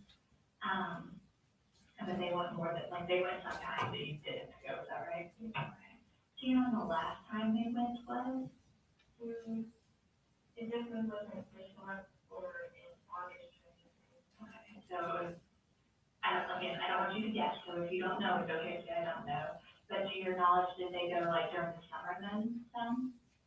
Yeah, I think so. And like, if it were like during like the school month or something, they would just go on the weekend. Okay, okay. What kind of guns did Colt like and your dad like to shoot together? I don't really know like the specific names of the guns. Okay. I know they're like big. Like there's a long guns or like handguns? No long. Okay. And did Colt like have guns that like, so sometimes, and like I said, you said he's 14, so it's not like he's a little kid, you know? Would he be allowed to keep guns in his room and stuff like that? Yeah, he usually keeps them in his closet or like cleans up in the corner. Okay. And that was okay with that, like dad knew that he had them there and that was okay? Yeah. Okay. And was there ever a time that dad was like, no, Colt, you can't have the guns? Most of the time when he gets like mad and stuff, he never usually like grabs the guns or anything. Okay. Like he always like keeps them like even if he's like really mad and wants to start a fight. Okay. And has there ever been a time that dad, like, would have conversations with, like, you or Coley about Colt? Like privately, like yeah. Okay, tell me about some of those conversations. We like talked about how we were concerned with his like behavior and stuff. Okay. When was the last time that you and dad had, like, a private conversation about being worried about him? Like probably like 4 hours. Okay. And where were you at when you had that conversation? We just went to the And what, help me understand what you guys talked about the last time before this happened. So we talked about how he has probably anger issues and how we were gonna help him get a therapist or counseling. Did anybody ever get him a therapist or counseling? They were close, but they were like,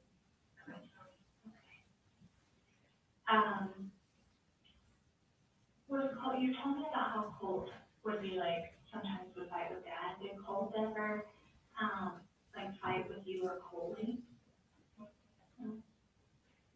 Were there ever times where like he would be rougher with you guys though than like you wish he would have been?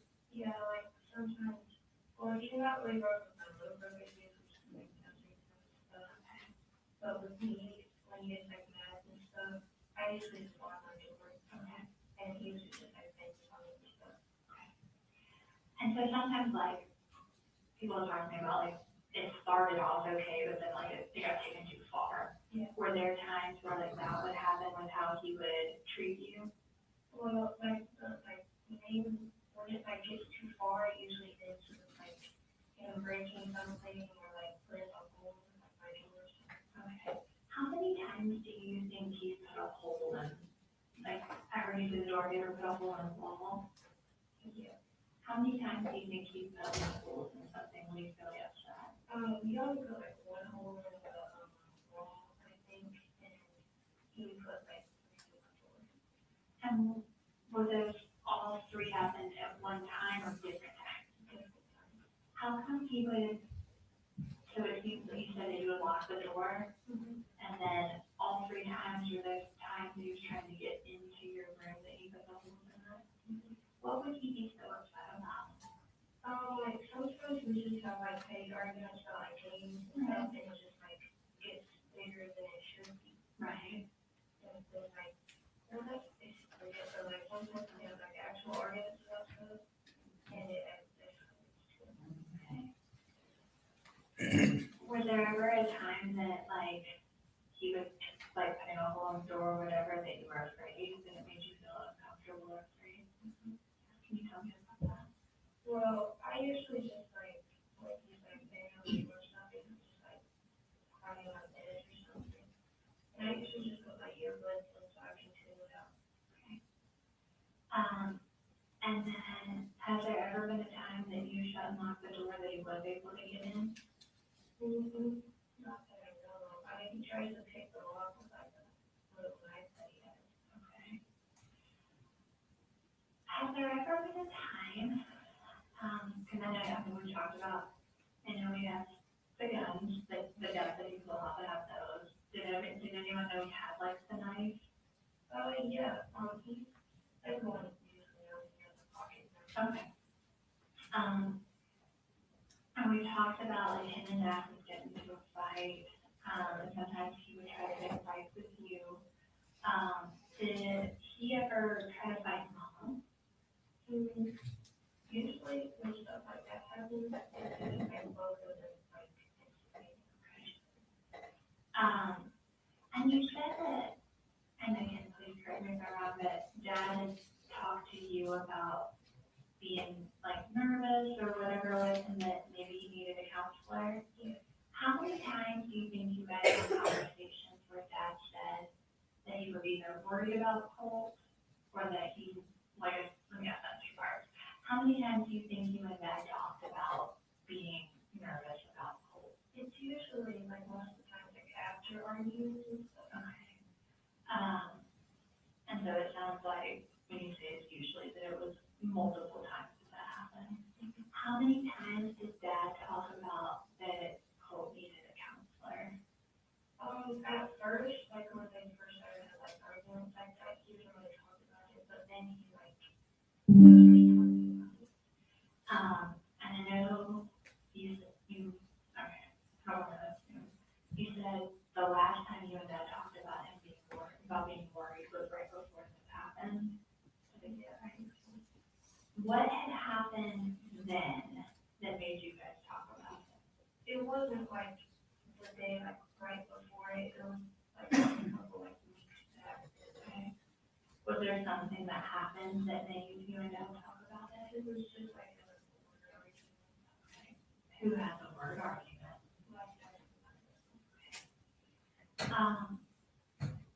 And has Dad talked about like trying to get a counselor for him one time or more than one time? More than one time.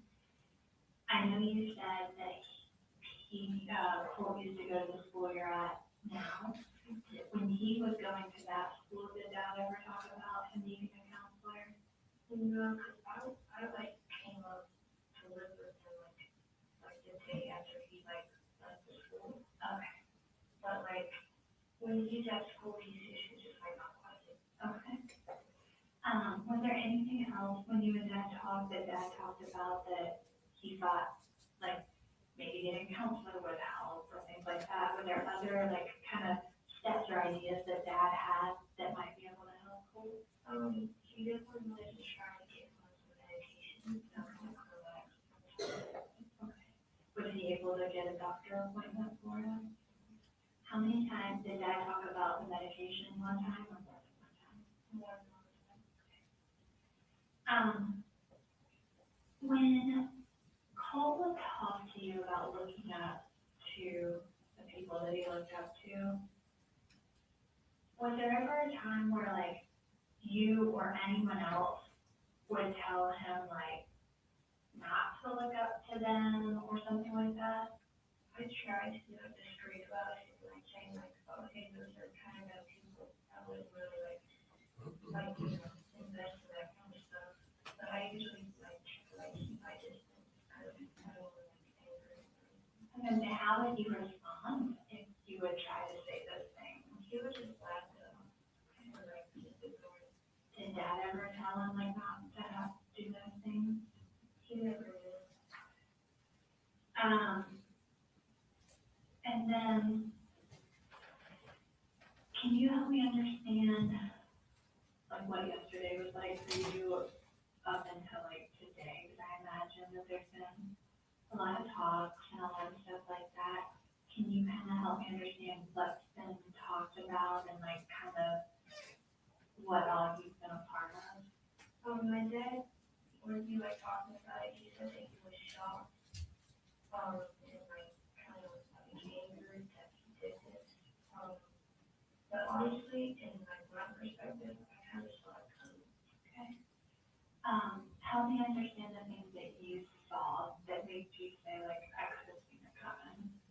When he left, on the bus, opened the bag, like weird attitude he was acting like, and like when he went to get on the bus and like left the house, I wasn't too sure when I didn't see his go through. Okay. Did Dad see him take his book bag and stuff to school? No, he leaves before that. Okay. And so, are there things like, in hindsight, right, like when we look back, are there ways that you think like Dad or any of the teachers or anybody could have also seen this coming?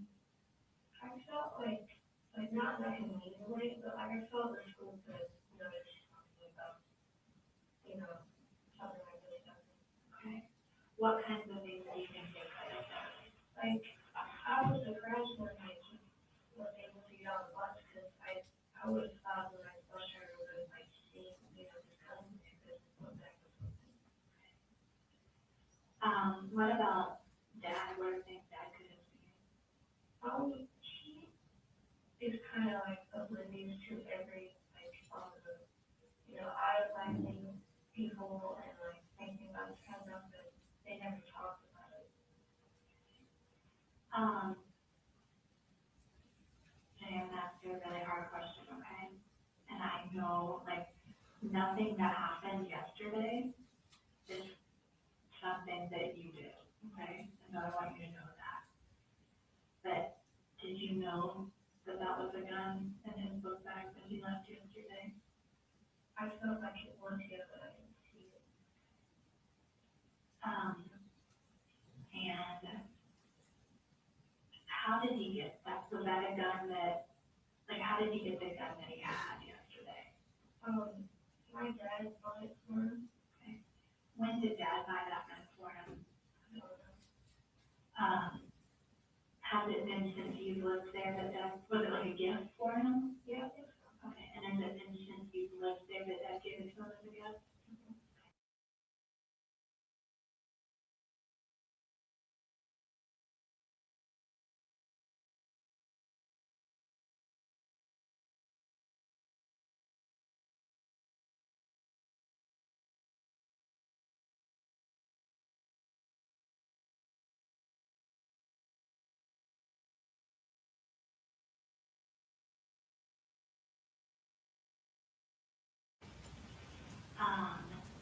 And,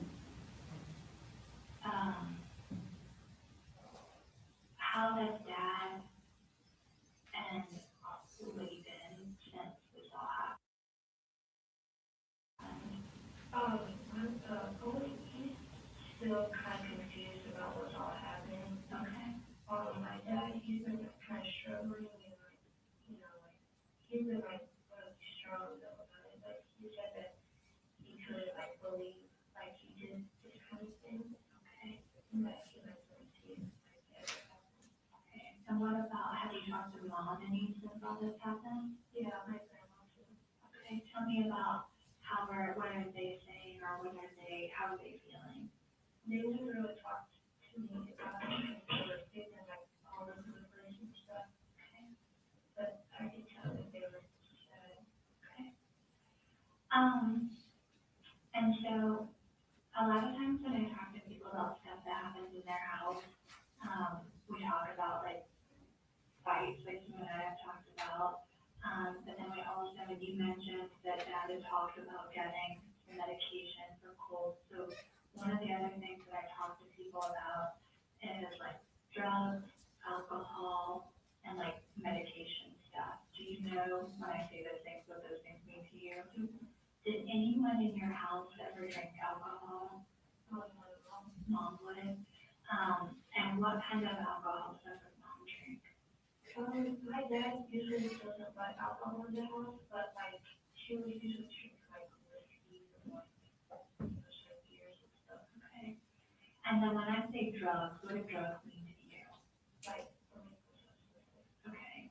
And then did anyone in your house ever use drugs or take drugs? My mom did. Your mom did.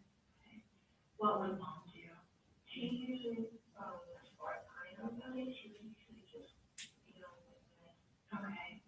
And is that a thing that you ever saw Mom do, or you just knew that that was the thing that was happening? I knew it was happening, and like I knew like 100%, but I didn't see her ever like actually do it. And what would be the things that would make you know 100%? She would have like splashed gas on her arms and legs and my face and stuff. Okay. And so you told me when the drugs are illegal substances, but sometimes people take medicine too, like from a doctor. But it can also, sometimes people take just what they're supposed to take, and other times people can take too much. Does that make sense? Is there anyone in your house that ever takes medicine? Yeah, my mom does. Mom does? What kind of medicine does Mom take? Do you know? She, well, lately she's been using sleep medicine. Okay. But she was like taking too much of it. She was actually like drowning and stuff. Okay, so it would change how Mom acted.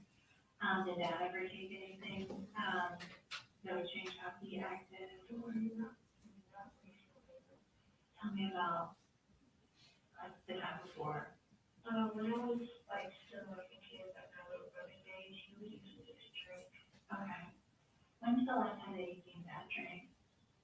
Ever since I was, like, when you were younger. And then did Dad ever take any medicine or anything that would make him act different? No. The medicine that he would take was usually just prescribed painkillers like that. Okay. Did something happen to Dad's back? Yeah. Okay. When did you know, and I'm sure you know exactly, when did you know about when or how old you were when Dad broke his back? I was like 4 or 5. So you were young. Does Dad still take the medicine for his back?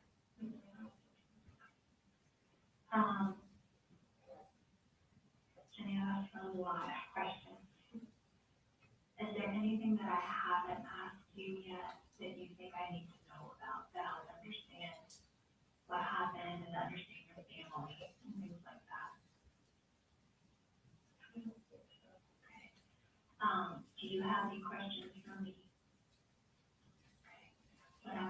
I'm gonna step out of the room and kind of give you a minute to see if there's anything that you do want to ask me, or if there's any other questions, or things that you think I should know. And I'm gonna take a minute because we talked about a lot of stuff, and I'm gonna see if I have any other questions for you. And so I'm just gonna step out for just a couple minutes, okay? While I'm gone,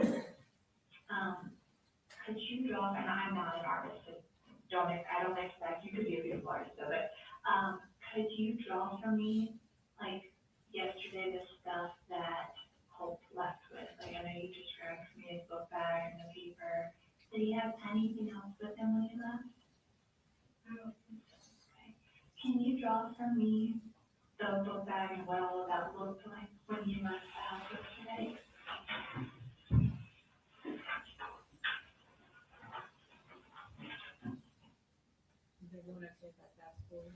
Yes, please.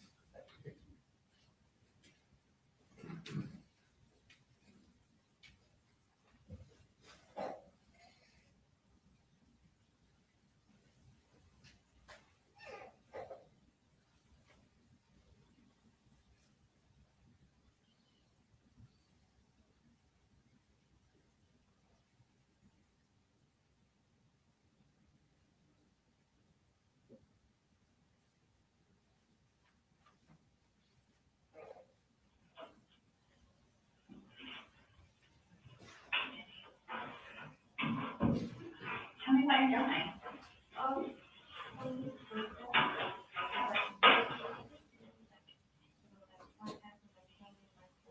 Okay. Okay. And so, sorry, is it okay if I'm, what is this part? This is the J for the transport. And did I get this right? You said that the front pocket part, the big one, so the big part was open and this was it flashed forward. And then what's this? The rolled up paper. And then what is this? Okay, so like the little loop part that's on it. Thank you so much. Is this on the back? Oh, no, just where you started. Did you think of any other questions from me? Well, when it like first started, I was in gym. Okay. I was in one class and I got a like text from my mom. Okay. She was saying how she was like concerned about cold. Okay. And so you and Cole don't go to the same school anymore, is that correct? Our schools like beside each other. Okay. And so you got a text from mom when you were in gym. Do you remember what the text said? It said how she was like concerned that he was going to do something like that. Okay. I still have it. Okay. I don't need to see that, but maybe some other people might, okay? And so did it say something bad, or did it say what the bad thing was? Just, okay. Did you text her back, or? I told her, and I asked her if she just told my dad this, and I didn't get a text back. Okay. Did you ever find out if she did tell dad about it? During like the lockdown thing, we were looking at our phones, and she said she did tell dad? Okay. And so mom wasn't here, was she? She was down in Fitzgerald. She was in Fitzgerald, because she stayed here for a few weeks, but it's been a little bit after that happened, is that right? Okay. And so, is there any other, thank you for sharing that with me. Is there anything else that you thought of, that you think I should know about? Are there any questions that you have so far? I have a couple more questions, but I want to make sure I got a few things right, okay? You told me that you and Colt would talk on Discord. You guys would chat there, but that he changed his username a good amount, and you might be able to see what his last one is, but also you might have like shut it down. What was your username on Discord? It was something random, but it's still on my phone. can you just write it down for me? So that that's your username, even if it's not spelled exactly the same or whatever, can you just write that down for me?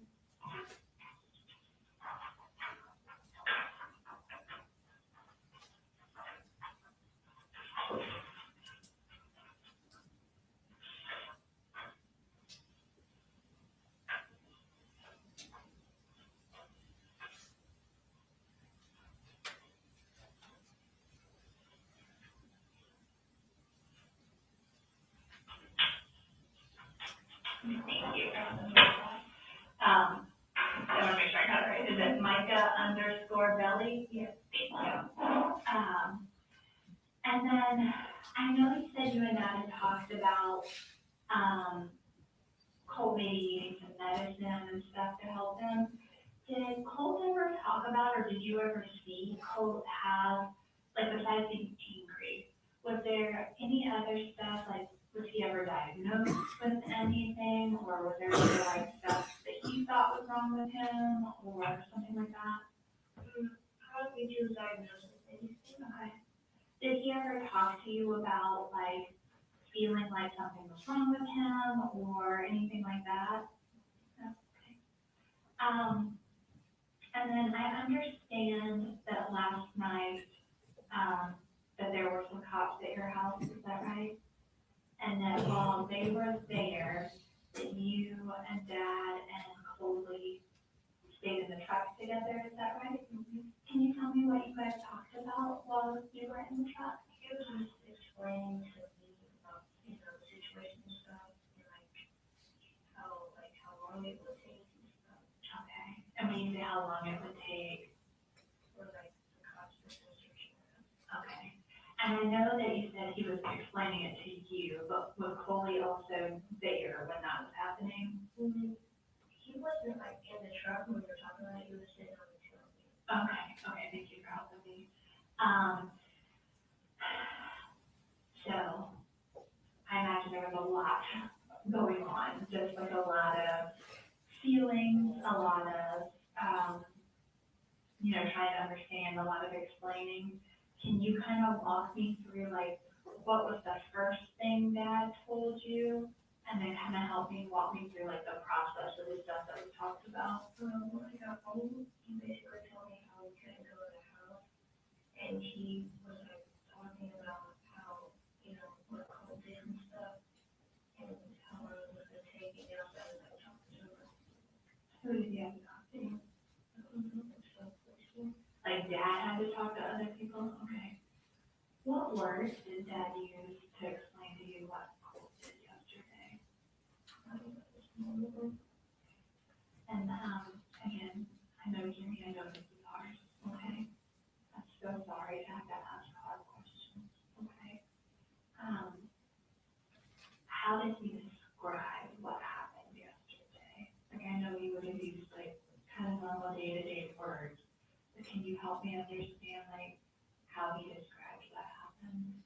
He didn't, like, really talk about, like, the shooting of the school. Okay. He talked about how Cole was, like, really uptight with him, and, like, how he was, like, how he didn't know where he was at the moment. Okay.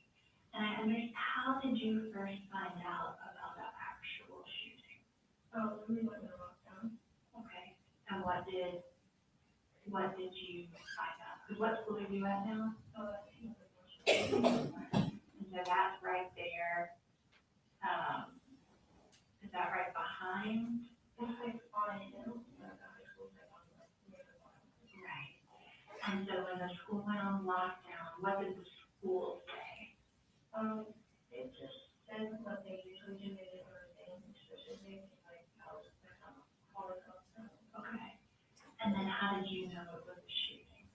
Because I just had that feeling, and like I texted my mom and my dad and stuff, and I heard my other sister and I was like talking about it. Okay. How did other students know? I think they went on the news. Did you go on the news too? I tried, but I so it was that strong. Okay. And so what did Mom and Dad tell you when you were texting during lockdown? I was explaining to them basically what was happening. Okay. My dad said he was like coming to the school.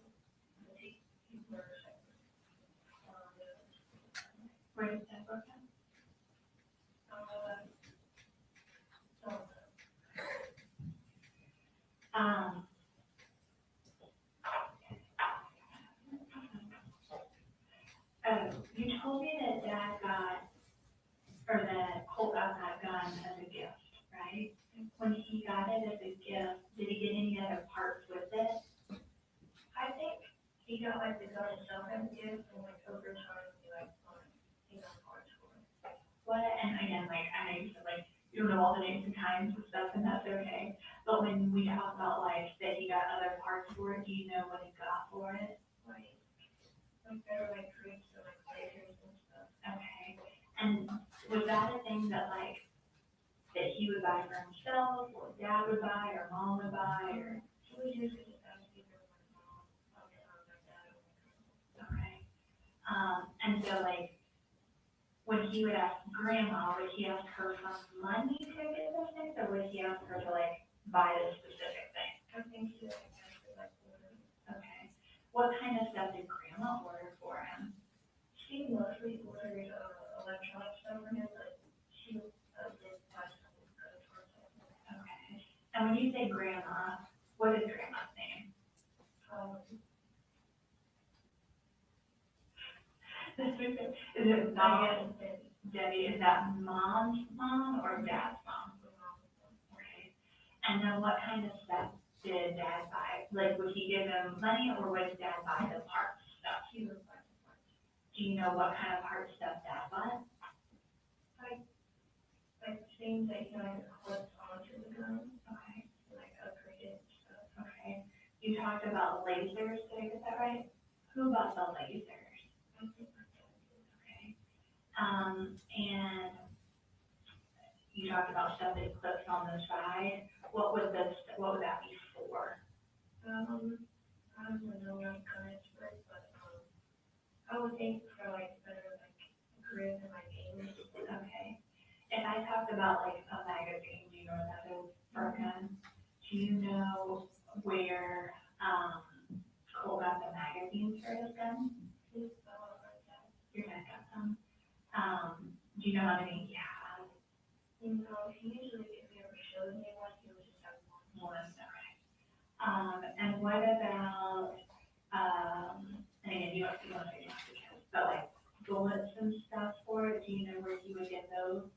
I think he would like get it from like a sports place or like Amazon. But, normally adults have to buy those, so would that be Dad would buy the bullets, or Grandma, or something else?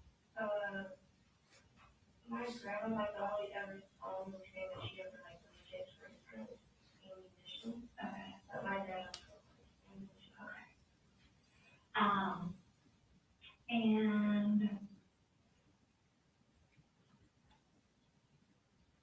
again, there's a lot that has happened in the last few days, I understand that. You told me about that morning that Colt acted different. What about like the night before? Has anything happened like the day before or the night before that seemed different or off or bad or anything? Okay. Has there, I know you talked about like bullying and that was the thing that, you know, Colt has struggled with. Has anything like that happened recently, like at his new school? Not that he's told me, I asked her about it, but like from like past school with that or like recently asked her about it. Okay. I asked him if he made any friends and stuff, but he usually just says, no, he lunch he goes to the library. Okay. And you said that he rides the bus to school. Which bus did he ride? And then, does he like talk to anybody on the bus or anything like that that you know?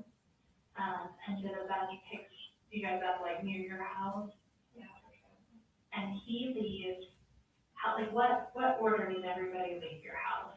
My little brother leaves first, and my dad goes to work after he drops him off. And Colt leaves. Okay, so your little brother doesn't ride a bus, he rides with Dad, is that right? Yeah. Okay. And so was Colt like awake and getting ready and stuff when they left, or they left before he ever woke up? I think he was awake when they left. Okay. And then like on a normal morning, come and check on everybody, make sure everybody's up and moving and all that stuff before he leaves, or is that like y'all's job to, no matter what, get yourself up, get ready and all that? Usually, if I'm still sleeping, he usually wakes me up and he like checks on it. Okay. And so, did you see Dad check on, like, did Dad come check on you before you left or before he left yesterday? Yeah, he woke me up the night before, but he left, I just said, I can't do it. Okay. And then did he talk to Colt before he left yesterday? I think he just woke him up. That's okay. And then when you first got up, like, got out of bed yesterday, where was Colt at? So asleep, he just wasn't getting up? Okay, so you had got up and started getting ready before he did, but he sleeps before you did, is that right? I woke up early. Okay. And when he talked to you about making the memory video, where were you at when he talked about that? I was in my room. Okay, so he had come in your room, is that right? And was he already like dressed and ready to go or not yet? Yeah, I think he was ready to dress. Okay. And was that like right before he left to go get on the bus, or that was like he still did some other stuff before he left? It was right before he got on the bus. Did he already have like his book bag and everything when he came in and told you about the video? No, I think it was in his room. Okay. Is there anything else from yesterday morning that, seemed different or whatever that we haven't talked about? Mm-hmm. And then the one last thing I want to ask you about is a lot of times when big things happen with people's families, sometimes there's rules about things that they want to like stay in the family and things that like we just talk about in the family. And then there's stuff that we can like talk about to anybody. With your family, are there any rules about what you can only talk about with the family? We just try our best, like, express our like true feelings to each other, and we like support each other with things and stuff. And we try to like keep our private information with us and not spread it around. Okay.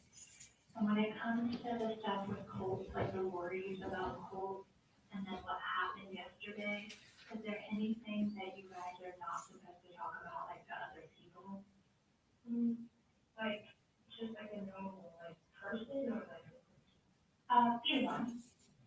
if I can just a random person, we probably won't talk about. Okay, and are there any things that are like private that you're not supposed to talk to like police or anything about when it comes to this stuff? When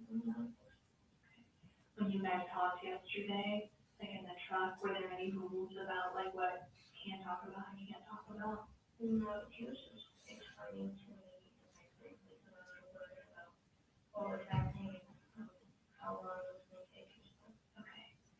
And then a lot of times when things happen, people can be worried about other people being in trouble. Are you worried about anyone being in trouble?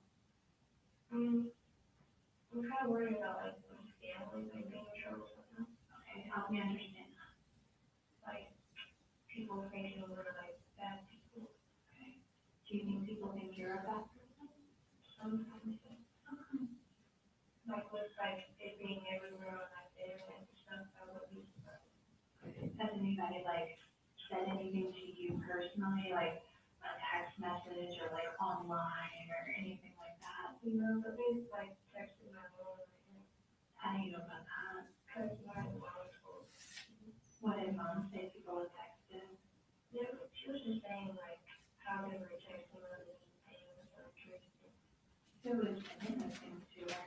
Just random people on Instagram and Facebook and stuff. Are you worried about, you told me a little bit about mom, a little bit about you. Are you worried about Dad being in any trouble? Not really. Okay. And are you worried about Chloe being in any trouble? Is there anything else that you are worried about or have questions about or anything like that?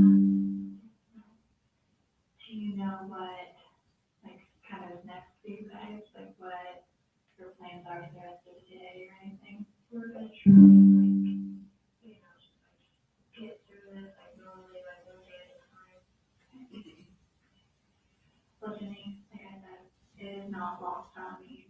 that I asked you a lot of really hard questions. And so I want to thank you for being willing to talk to me today. And I'm grateful that I got a chance to meet you. And if you don't have any other questions for me, I can walk you back out to the front. So, thank you. And I'm going to keep these two things so I can. I'll show you where. And by show you where, I mean, I might also open wrong doors, but we'll figure it out together. How's that sound?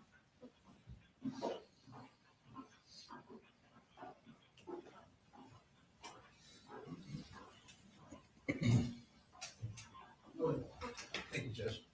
Thank you, investigator. I have no further questions. Thank you. Can you redirect? No.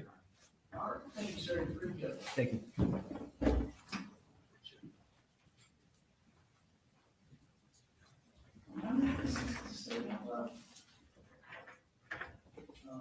The next thing is still in your office? Yes, Okay. All right. Maybe disappointed, I said go home, slightly early. We're gonna stay and work out some adventure and things, hopefully to make tomorrow a little smoother. But no promises. Y'all enjoy your evening. Don't look up anything about the case or discuss it. And,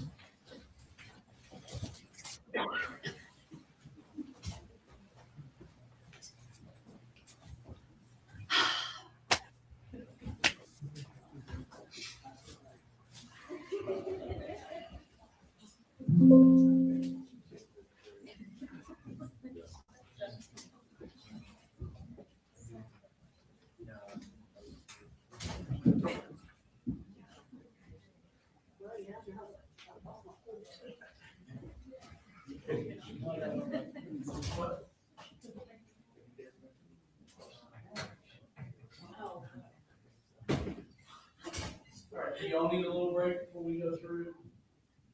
Dawn says yes. So we'll take a break and then pick back up with the regulations and then Jill and present.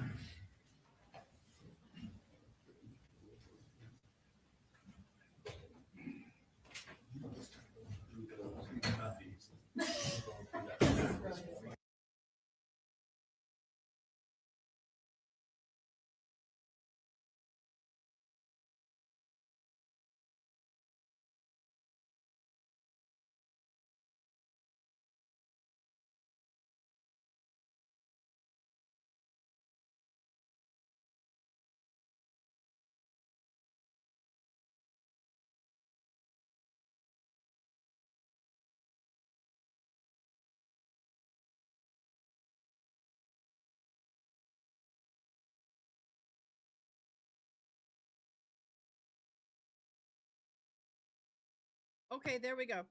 Now you can hear me? All right, good. Cuban Coast Guard kills 4 in a U.S. flagged speedboat.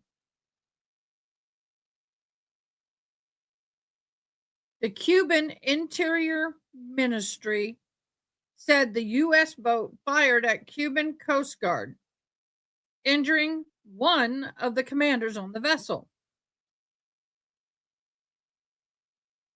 The incident comes amid heightened tension between Cuba and the U.S. This is what's known thus far. The speedboat was detected in 1 nautical mile from Falcones Cay and Villa Clara, Providence. Hard to spell and talk at the same time. Ministry said the state.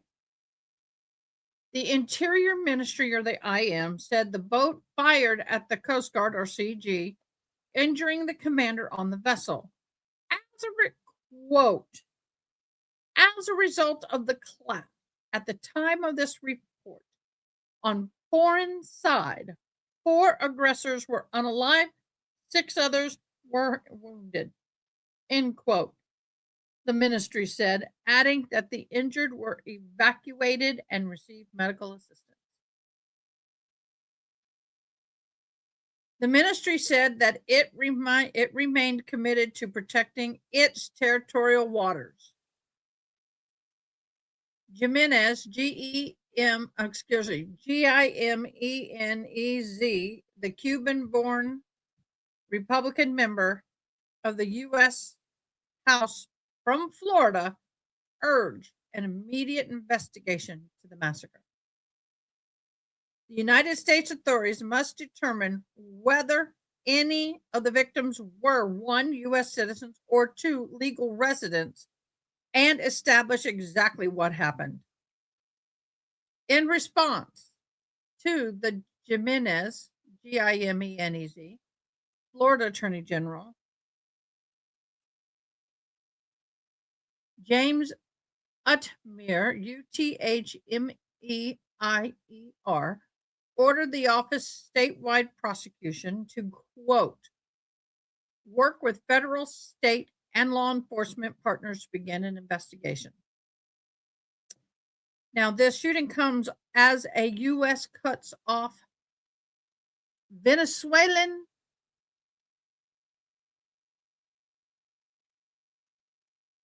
you know how to spell it? Venezuelan oil to Cuba. The shooting comes as a U.S. blocks Venezuelan oil to Cuba, strangling its economy and daily life. The Venezuelans and the Cuban tops. Venezuela is Cuba's top supporter of oil, along with Mexico and Russia. So, thank you so much for that, June. Y'all, it's getting bad. And Mexico is still up in arms and still not a safe place to be. After the head of the drug cartel was, and I can say that in that situation, was unalive. Okay, we are now in a break. I'm going to go back. We're going to continue reading this document that we got.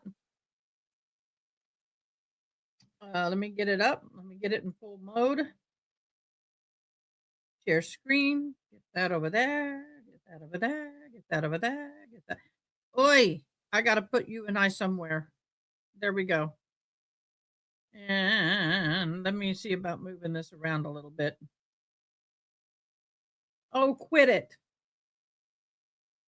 I don't want you to put it up there. I want it where I want it. Leave it alone.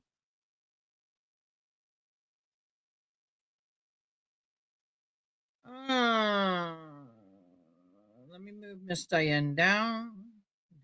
Down. Give me a minute. I'm working on her. All right, that's about as best I can do, but I got it. That's about the best I can do. Okay. So we are talking about Colin Gray. Colt or Colin?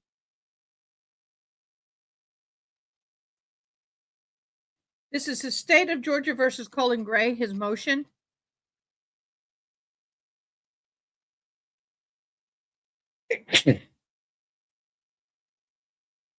That's why I was muted. I was sneezing. As we're going to catch up where we left off, I'm going to put this in front of me so I won't be able to see you, Miss Diane.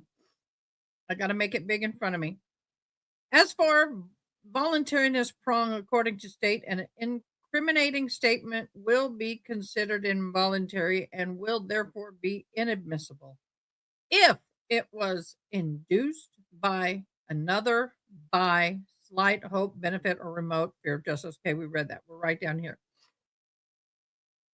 As outlined in Hayes versus State, important factors to consider in determining the voluntariness, including the location of the interview, the way the defendant arrived at the interview, and the tone of the questioning in the presence or the absence of threat. We read that. We're down here that's where we are. Motion to suppress of defendant's cell phone.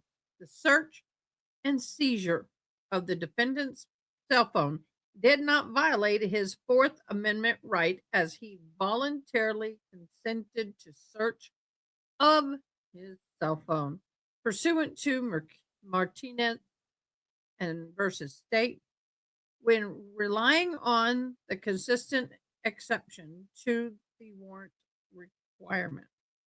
The state has the burden of proving that the accused acted freely and voluntarily under totality of circumstances.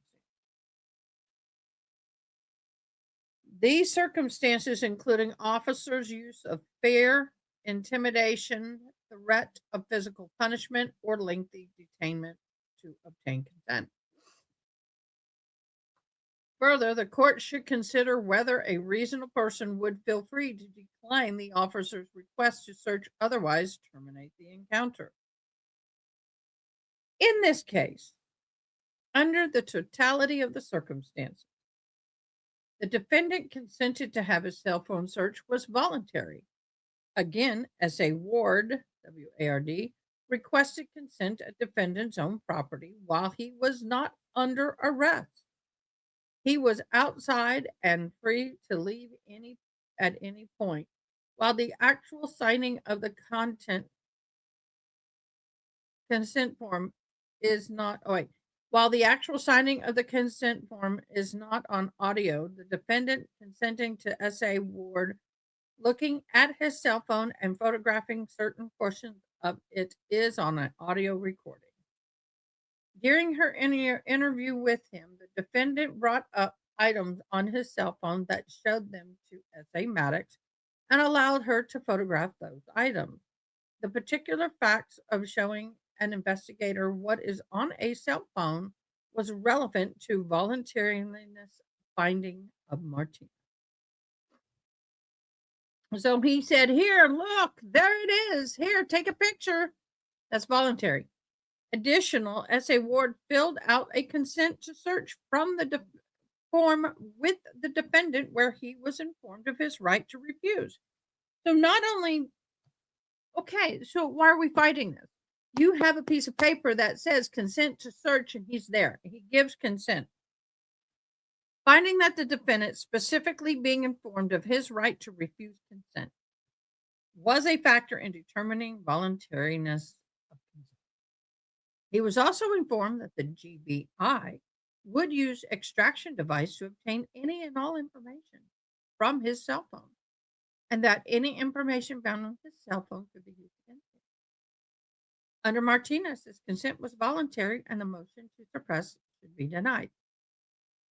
Finally, questioning by the defense counsel during the motion hearing on December 18th of 25 suggested that they would argue that the presence of multiple police officers led the defendant being coerced into consenting to his cell phone being seized. I smell a bunch of crap. However, courts have long held that the mere presence of multiple officers is not evidence of coercion. Cited, finding that the mere presence of more than one police officer on scene was not evidence of coercion, even where officers had their guns drawn when initially approaching the defendant. While the presence of several officers and factors to consider, there is nothing coercive about the interactions between the law enforcement officers and the defendants in this case. Cited, finding that consent was voluntary despite the presence of several officers. As can be seen from body camera footage introduced into evidence prior to S.A. Ward and S.A. Maddox approaching the defendant, no other law enforcement officers were speaking to him. He was simply sitting on the back of his truck and not interacting with law enforcement officers. At the time of consent was obtained, S.A. Ward was the only officer talking to the defendant. S.A. Ward nor Maddox were in any way threatening, coercive to the defendant, and the consent to search of his cell phone was completely voluntary. The state respectfully requests that the aforementioned statement and the contents of the defendant's cell phone be admitted into evidence.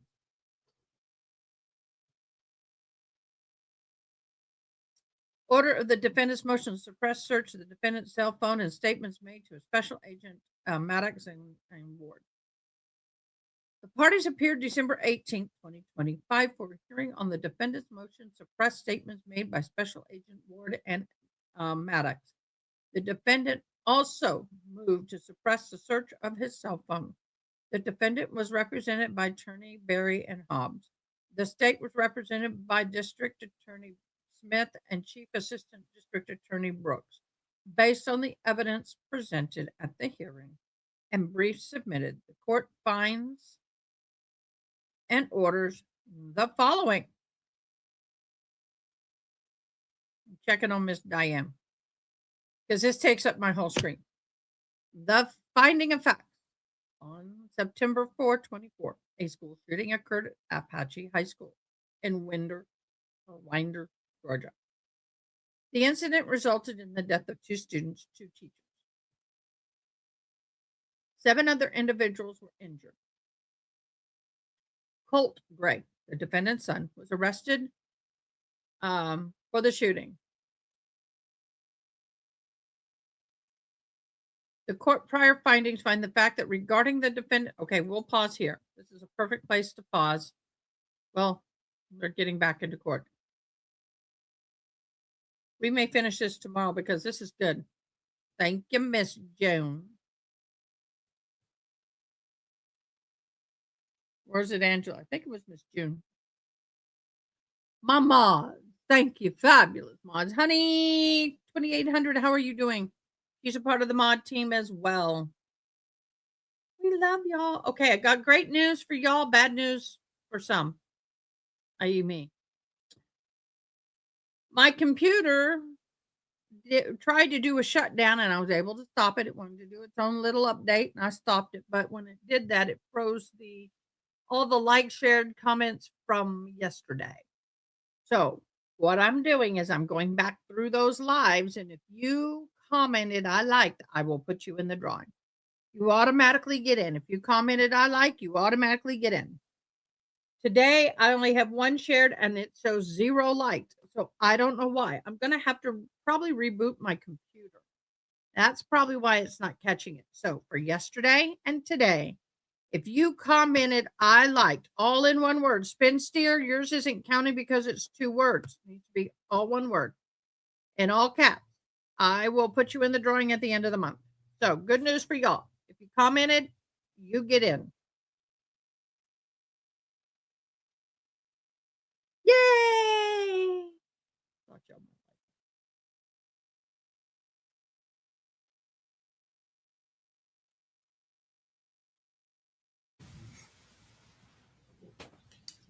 This, Brooks? This particular text message is extremely relevant for a couple of reasons. I gotta find my One, caption. he is asking his sister for money because he's claiming that he has paid for doctors for Colt. He has not sent Colt to the doctor. So that is a lie. The second reason it is extremely relevant is that he claims he did not know about sending Colt to Advantage for inpatient treatment. And he specifically tells her he had a full-on panic attack at school, so I'm trying to get him into a psychologist in Athens. And he also says, I'm going to have to check him into a place so they can try to help him. So very relevant. Also, the fact that he's asking for money. She did send him, I think, $444, which goes into the fact that he got $9,000 that month. And then he claimed that he needed $78 more to buy a gun safe. So I believe that entire text message is not only relevant, very relevant, and certainly more, the prejudicial value of asking for money is not outweighed.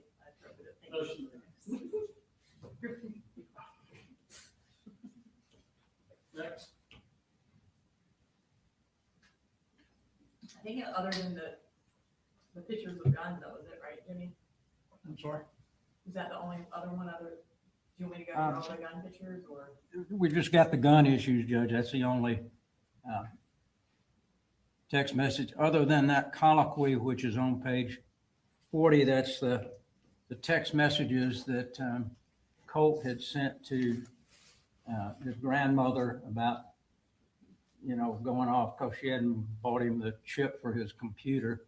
I think all of those are already in. I just don't want to duplicate if they're going to do it twice. They've already gone into that and gone through it. So Those are not a part of our presentation. You're not re-presenting those, is that what you're saying? I am 99.9% sure we are not. it was in the packet, so I just wanted to be sure. Okay. The only only other ones, Judge, are the photos of the guns, which are page 30, page 83, 84, and 90. 93, I believe. I'm gonna- Those are not I'm gonna get photos this that were, back. The numbers that are referenced now are different. She'll pull it up, it's fine. I think, Yes, I can pull up I believe the last firearm picture we went through was the one, where he had the firearm to his mouth. So I'll do this. these are all photos that none of which were sent to Colin Gray. These are photos that are on his phone, but they don't really have any relevance because of the fact that they're not sent to the dad. It's not something he knew anything about. I think it would prejudice the jury, and the prejudicial effect would certainly outweigh the reason for putting it in. I'm gonna wait for her. She's gonna pull it up. I still Yeah, haven't I'm seen sorry. it. Here is, this is one set of him in his closet with the firearm, from September 2nd. So again, we would stand on our previous, reason for why we believe this is relevant. It shows that he has access to the gun. You now heard the defendant's statement claiming that he put the gun up in his closet. So we believe this is directly contrary to that and evidence of his unfettered access to the firearm. I don't know that there's been testimony that it's completely unfettered. People aren't there most of the time, so the testimony was that it came in and out of up there when he cleaned it and did other things with it, so. Yeah, I mean, I think his Colt's access to the gun and what availability, how available it was to them is an issue in the case. So if there are photographs that show him with the gun, I can't find that they're irrelevant, but deny the motion, call the motion and eliminate on that.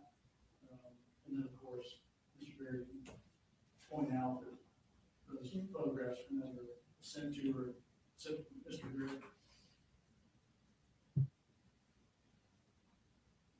I'm sorry, did you ask me a question, Your Honor? I did not. Okay. I was just looking to see if there were any other. The other photos, Judge, I think you've looked at a couple of them, but I think with 84 and 93 are the same, and y'all had indicated you're going to pull one of those, but I don't know which one. Are you referencing The guns to the head. Yes, we're only gonna display that one time. And that's one we talked about beforehand. It was the one with the half mask. Right. So we removed it from one of the pages and are only displaying it one time. That's it, Judge. I think that's all of we would of course object to any of the gun photos if they weren't sent to Mr. Gray. So we will be starting off with Gilliland tomorrow. Yes, Your Honor. We anticipate her being a lengthy witness probably into the afternoon, and then we'll have our final witness from the GBI, Lucas Myers. And that is when we will play the surveillance video. We'll remind the audience about that tomorrow. All right, do you have the defense request? No. She does not. They are 99% done. I need to speak to Mr. Berry about some lesser included Okay. that we'll be putting in, but everything else is finished. I'm going to have those tomorrow morning so I can get those to both of you guys. Most of them are patterned. I will look for it now. Okay. Thank you. If you can't, I'm free to email them to me too. Oh, I will definitely do that, yes. Thank you. In Word form, I would. assume. Yes, please. You're welcome. Thank you. Absolutely. Any other issues? Not from the state, Your Honor, not that I know of. Not at this time. All right, you'll have a good afternoon. Thank you, Judge. So if I heard the state correctly, they say they have 2 more witnesses and they're finished. So most possibly tomorrow, the state will rest. That's earlier than they thought. Much earlier than they thought. Okay, everybody. We've had a long and interesting day. We had a short day with the Corey, Kouri, Richins, Richins, case. And due to, I think, scheduling conflicts with another case. So they'll be back in the morning tomorrow morning at 8:30 their time, 9:30 our time.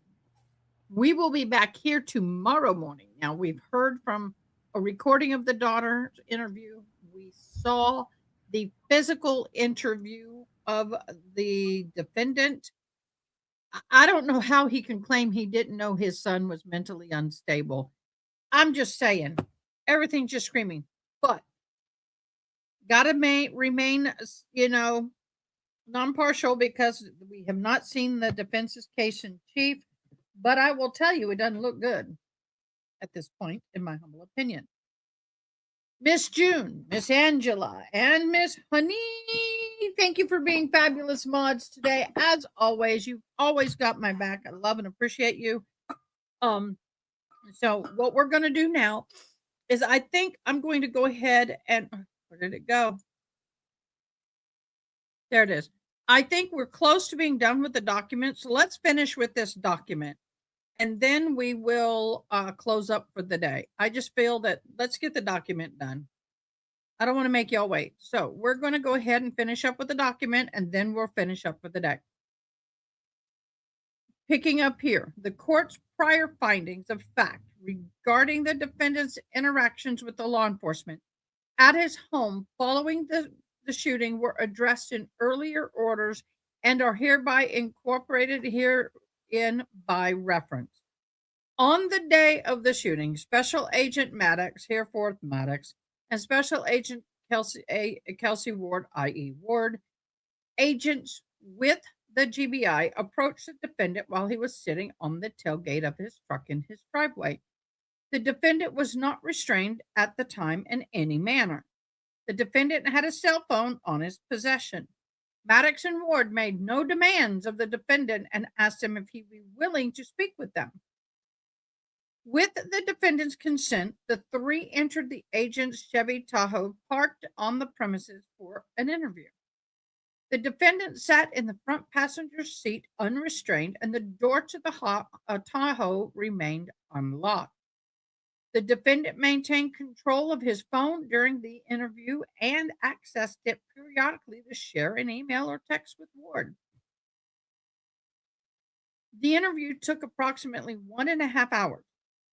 The defendant was never told that he was not free to leave. The interview remained controversial in tone and no promises of leniency, hope of benefit, or threat was made by Ward or Maddox. Look at the footnotes. It was not clear to what else was transpiring in the defendant's home at the time. Wait, let me look. Footnote, it appears likely that other officers were in the process of searching the defendant's home. 3, the encounter at the defendant's truck was recorded on an officer's body cam. 4, the defendant allowed Ward to take photos of relevant items in his phone during the interview. And footnote 5, the interview was audio recorded and admitted as state exhibit number 1. Okay. Sorry, I know that was fast, Miss Diane. I forget. The defendant never asked to terminate the interview. Never indicated he wanted to speak to an attorney. Never attempted nor requested to exit the Tahoe. The defendant was not arrested at the conclusion of the interview. When Ward and the defendant exited the Tahoe, Ward asked if he could take possession of the cell phone so she could have the contents of the phone extracted. The defendant agreed to release his phone to Ward and provided her with a passcode. The defendant signed a search warrant waiver form for his phone. He requested and was permitted to write down phone numbers of certain contacts in his phone. The defendant gave Ward his daughter's cell phone number, and Ward gave him her cell phone number. At no point did the defendant revoke his consent for search of his cell phone. In considering the admissibility of the defendant's statement to law enforcement officers, the court looks at the totality of the circumstances to determine whether the statement was made freely and voluntarily. Miranda warnings are only required when a person is formally arrested or restrained to the degree associated with a formal arrest. Unless a reasonable person in the defendant's situation would perceive that he was in custody, Miranda warnings are not necessary. Here, the defendant was not under formal arrest, and the reasonable person in the defendant's position would not perceive that he was in custody at the time of the interview. While there are many police officers present at the defendant's home, he was only in the presence of 2 of them during the interview. Ward requested and did not demand that the defendant speak with her. The defendant was not detained or restrained. The defendant was allowed to keep and use his phone and was free to leave at any time. Considering the totality of the circumstances, the defendant was not in custody at the time, and Ward was not required to advise the defendant of rights under Miranda before conducting the interview, and that's correct. To make the confession admissible, it shall be made voluntarily without being induced by another or by slightest hope of benefit or remotest fear of injury. Slightest hope of benefit referring to by the statute is not to be understood in colloquial sense. Sorry, that word is there. The phrase refers to the promise related to reduced criminal punishment, shorter sentence, or lesser charges, or no charges at all. In other words, it's a deal. The phrase remote fear of injury refers to physical or mental torture or coercion or threat. Here, Ward never promised the defendant that he would not be charged in connection with the shooting, nor was he promised that he would be charged with something less if he agreed to interview. Ward never threatened the defendant in any way to force him to speak. During the interview, the defendant was never told he was not permitted to leave. Under the totality of circumstances, the court finds defendant's statements were freely and voluntarily made, thus admissible in trial. Now, as to the search of the seizure of the defendant's phone did not violate his Fourth Amendment rights, as he voluntarily consented to the search of his cell phone. Typically, a warrant is required in order for law enforcement to search or seize an item. However, consent is one of the exceptions to a warrantless requirement. When relying on the consent exemption to the warrant requirement, the state has the burden of proving that the accused acted freely and voluntarily under the totality of the circumstances. A consent to search will normally be held voluntarily absent and showing that the officers used fear, intimidation, threat, or physical punishment, lengthy detention to obtain a consent. Courts considered whether a reasonable person would be free to decline the officer's request to search or terminate the encounter. Ward requested consent to search the defendant's phone while located in the defendant's property while he was not under arrest. While there were many officers present at the defendant's home, he was only in presence of Ward and asked for consent to search his phone.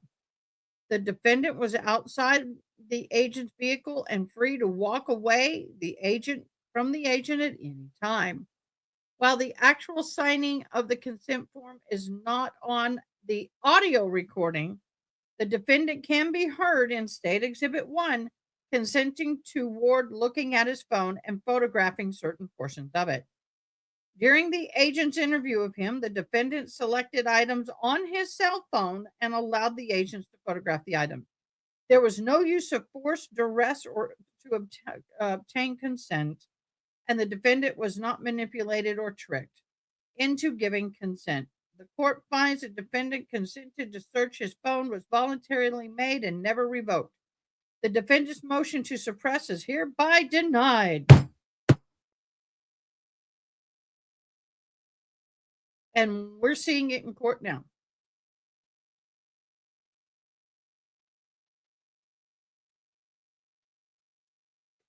I gotta do it, Miss Diane.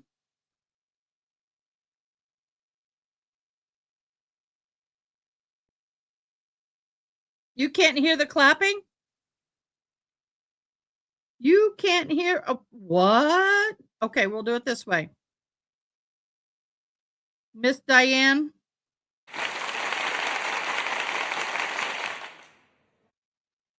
That was freaking good. Okay, y'all. So there we go. We finished the document that's coming into court. We're seeing it. It's happening. So we'll see you guys tomorrow. I have got to go.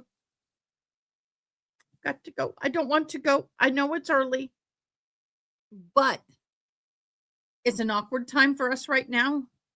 And I think we've had a lot to absorb today. So let's all go have a wonderful evening with our loved ones. And I will see all of you guys back tomorrow at 8 a.m. Bye. Thanks for watching. Please comment, like, share, and most importantly, subscribe. I hope you have an awesome day. Till next time, take care.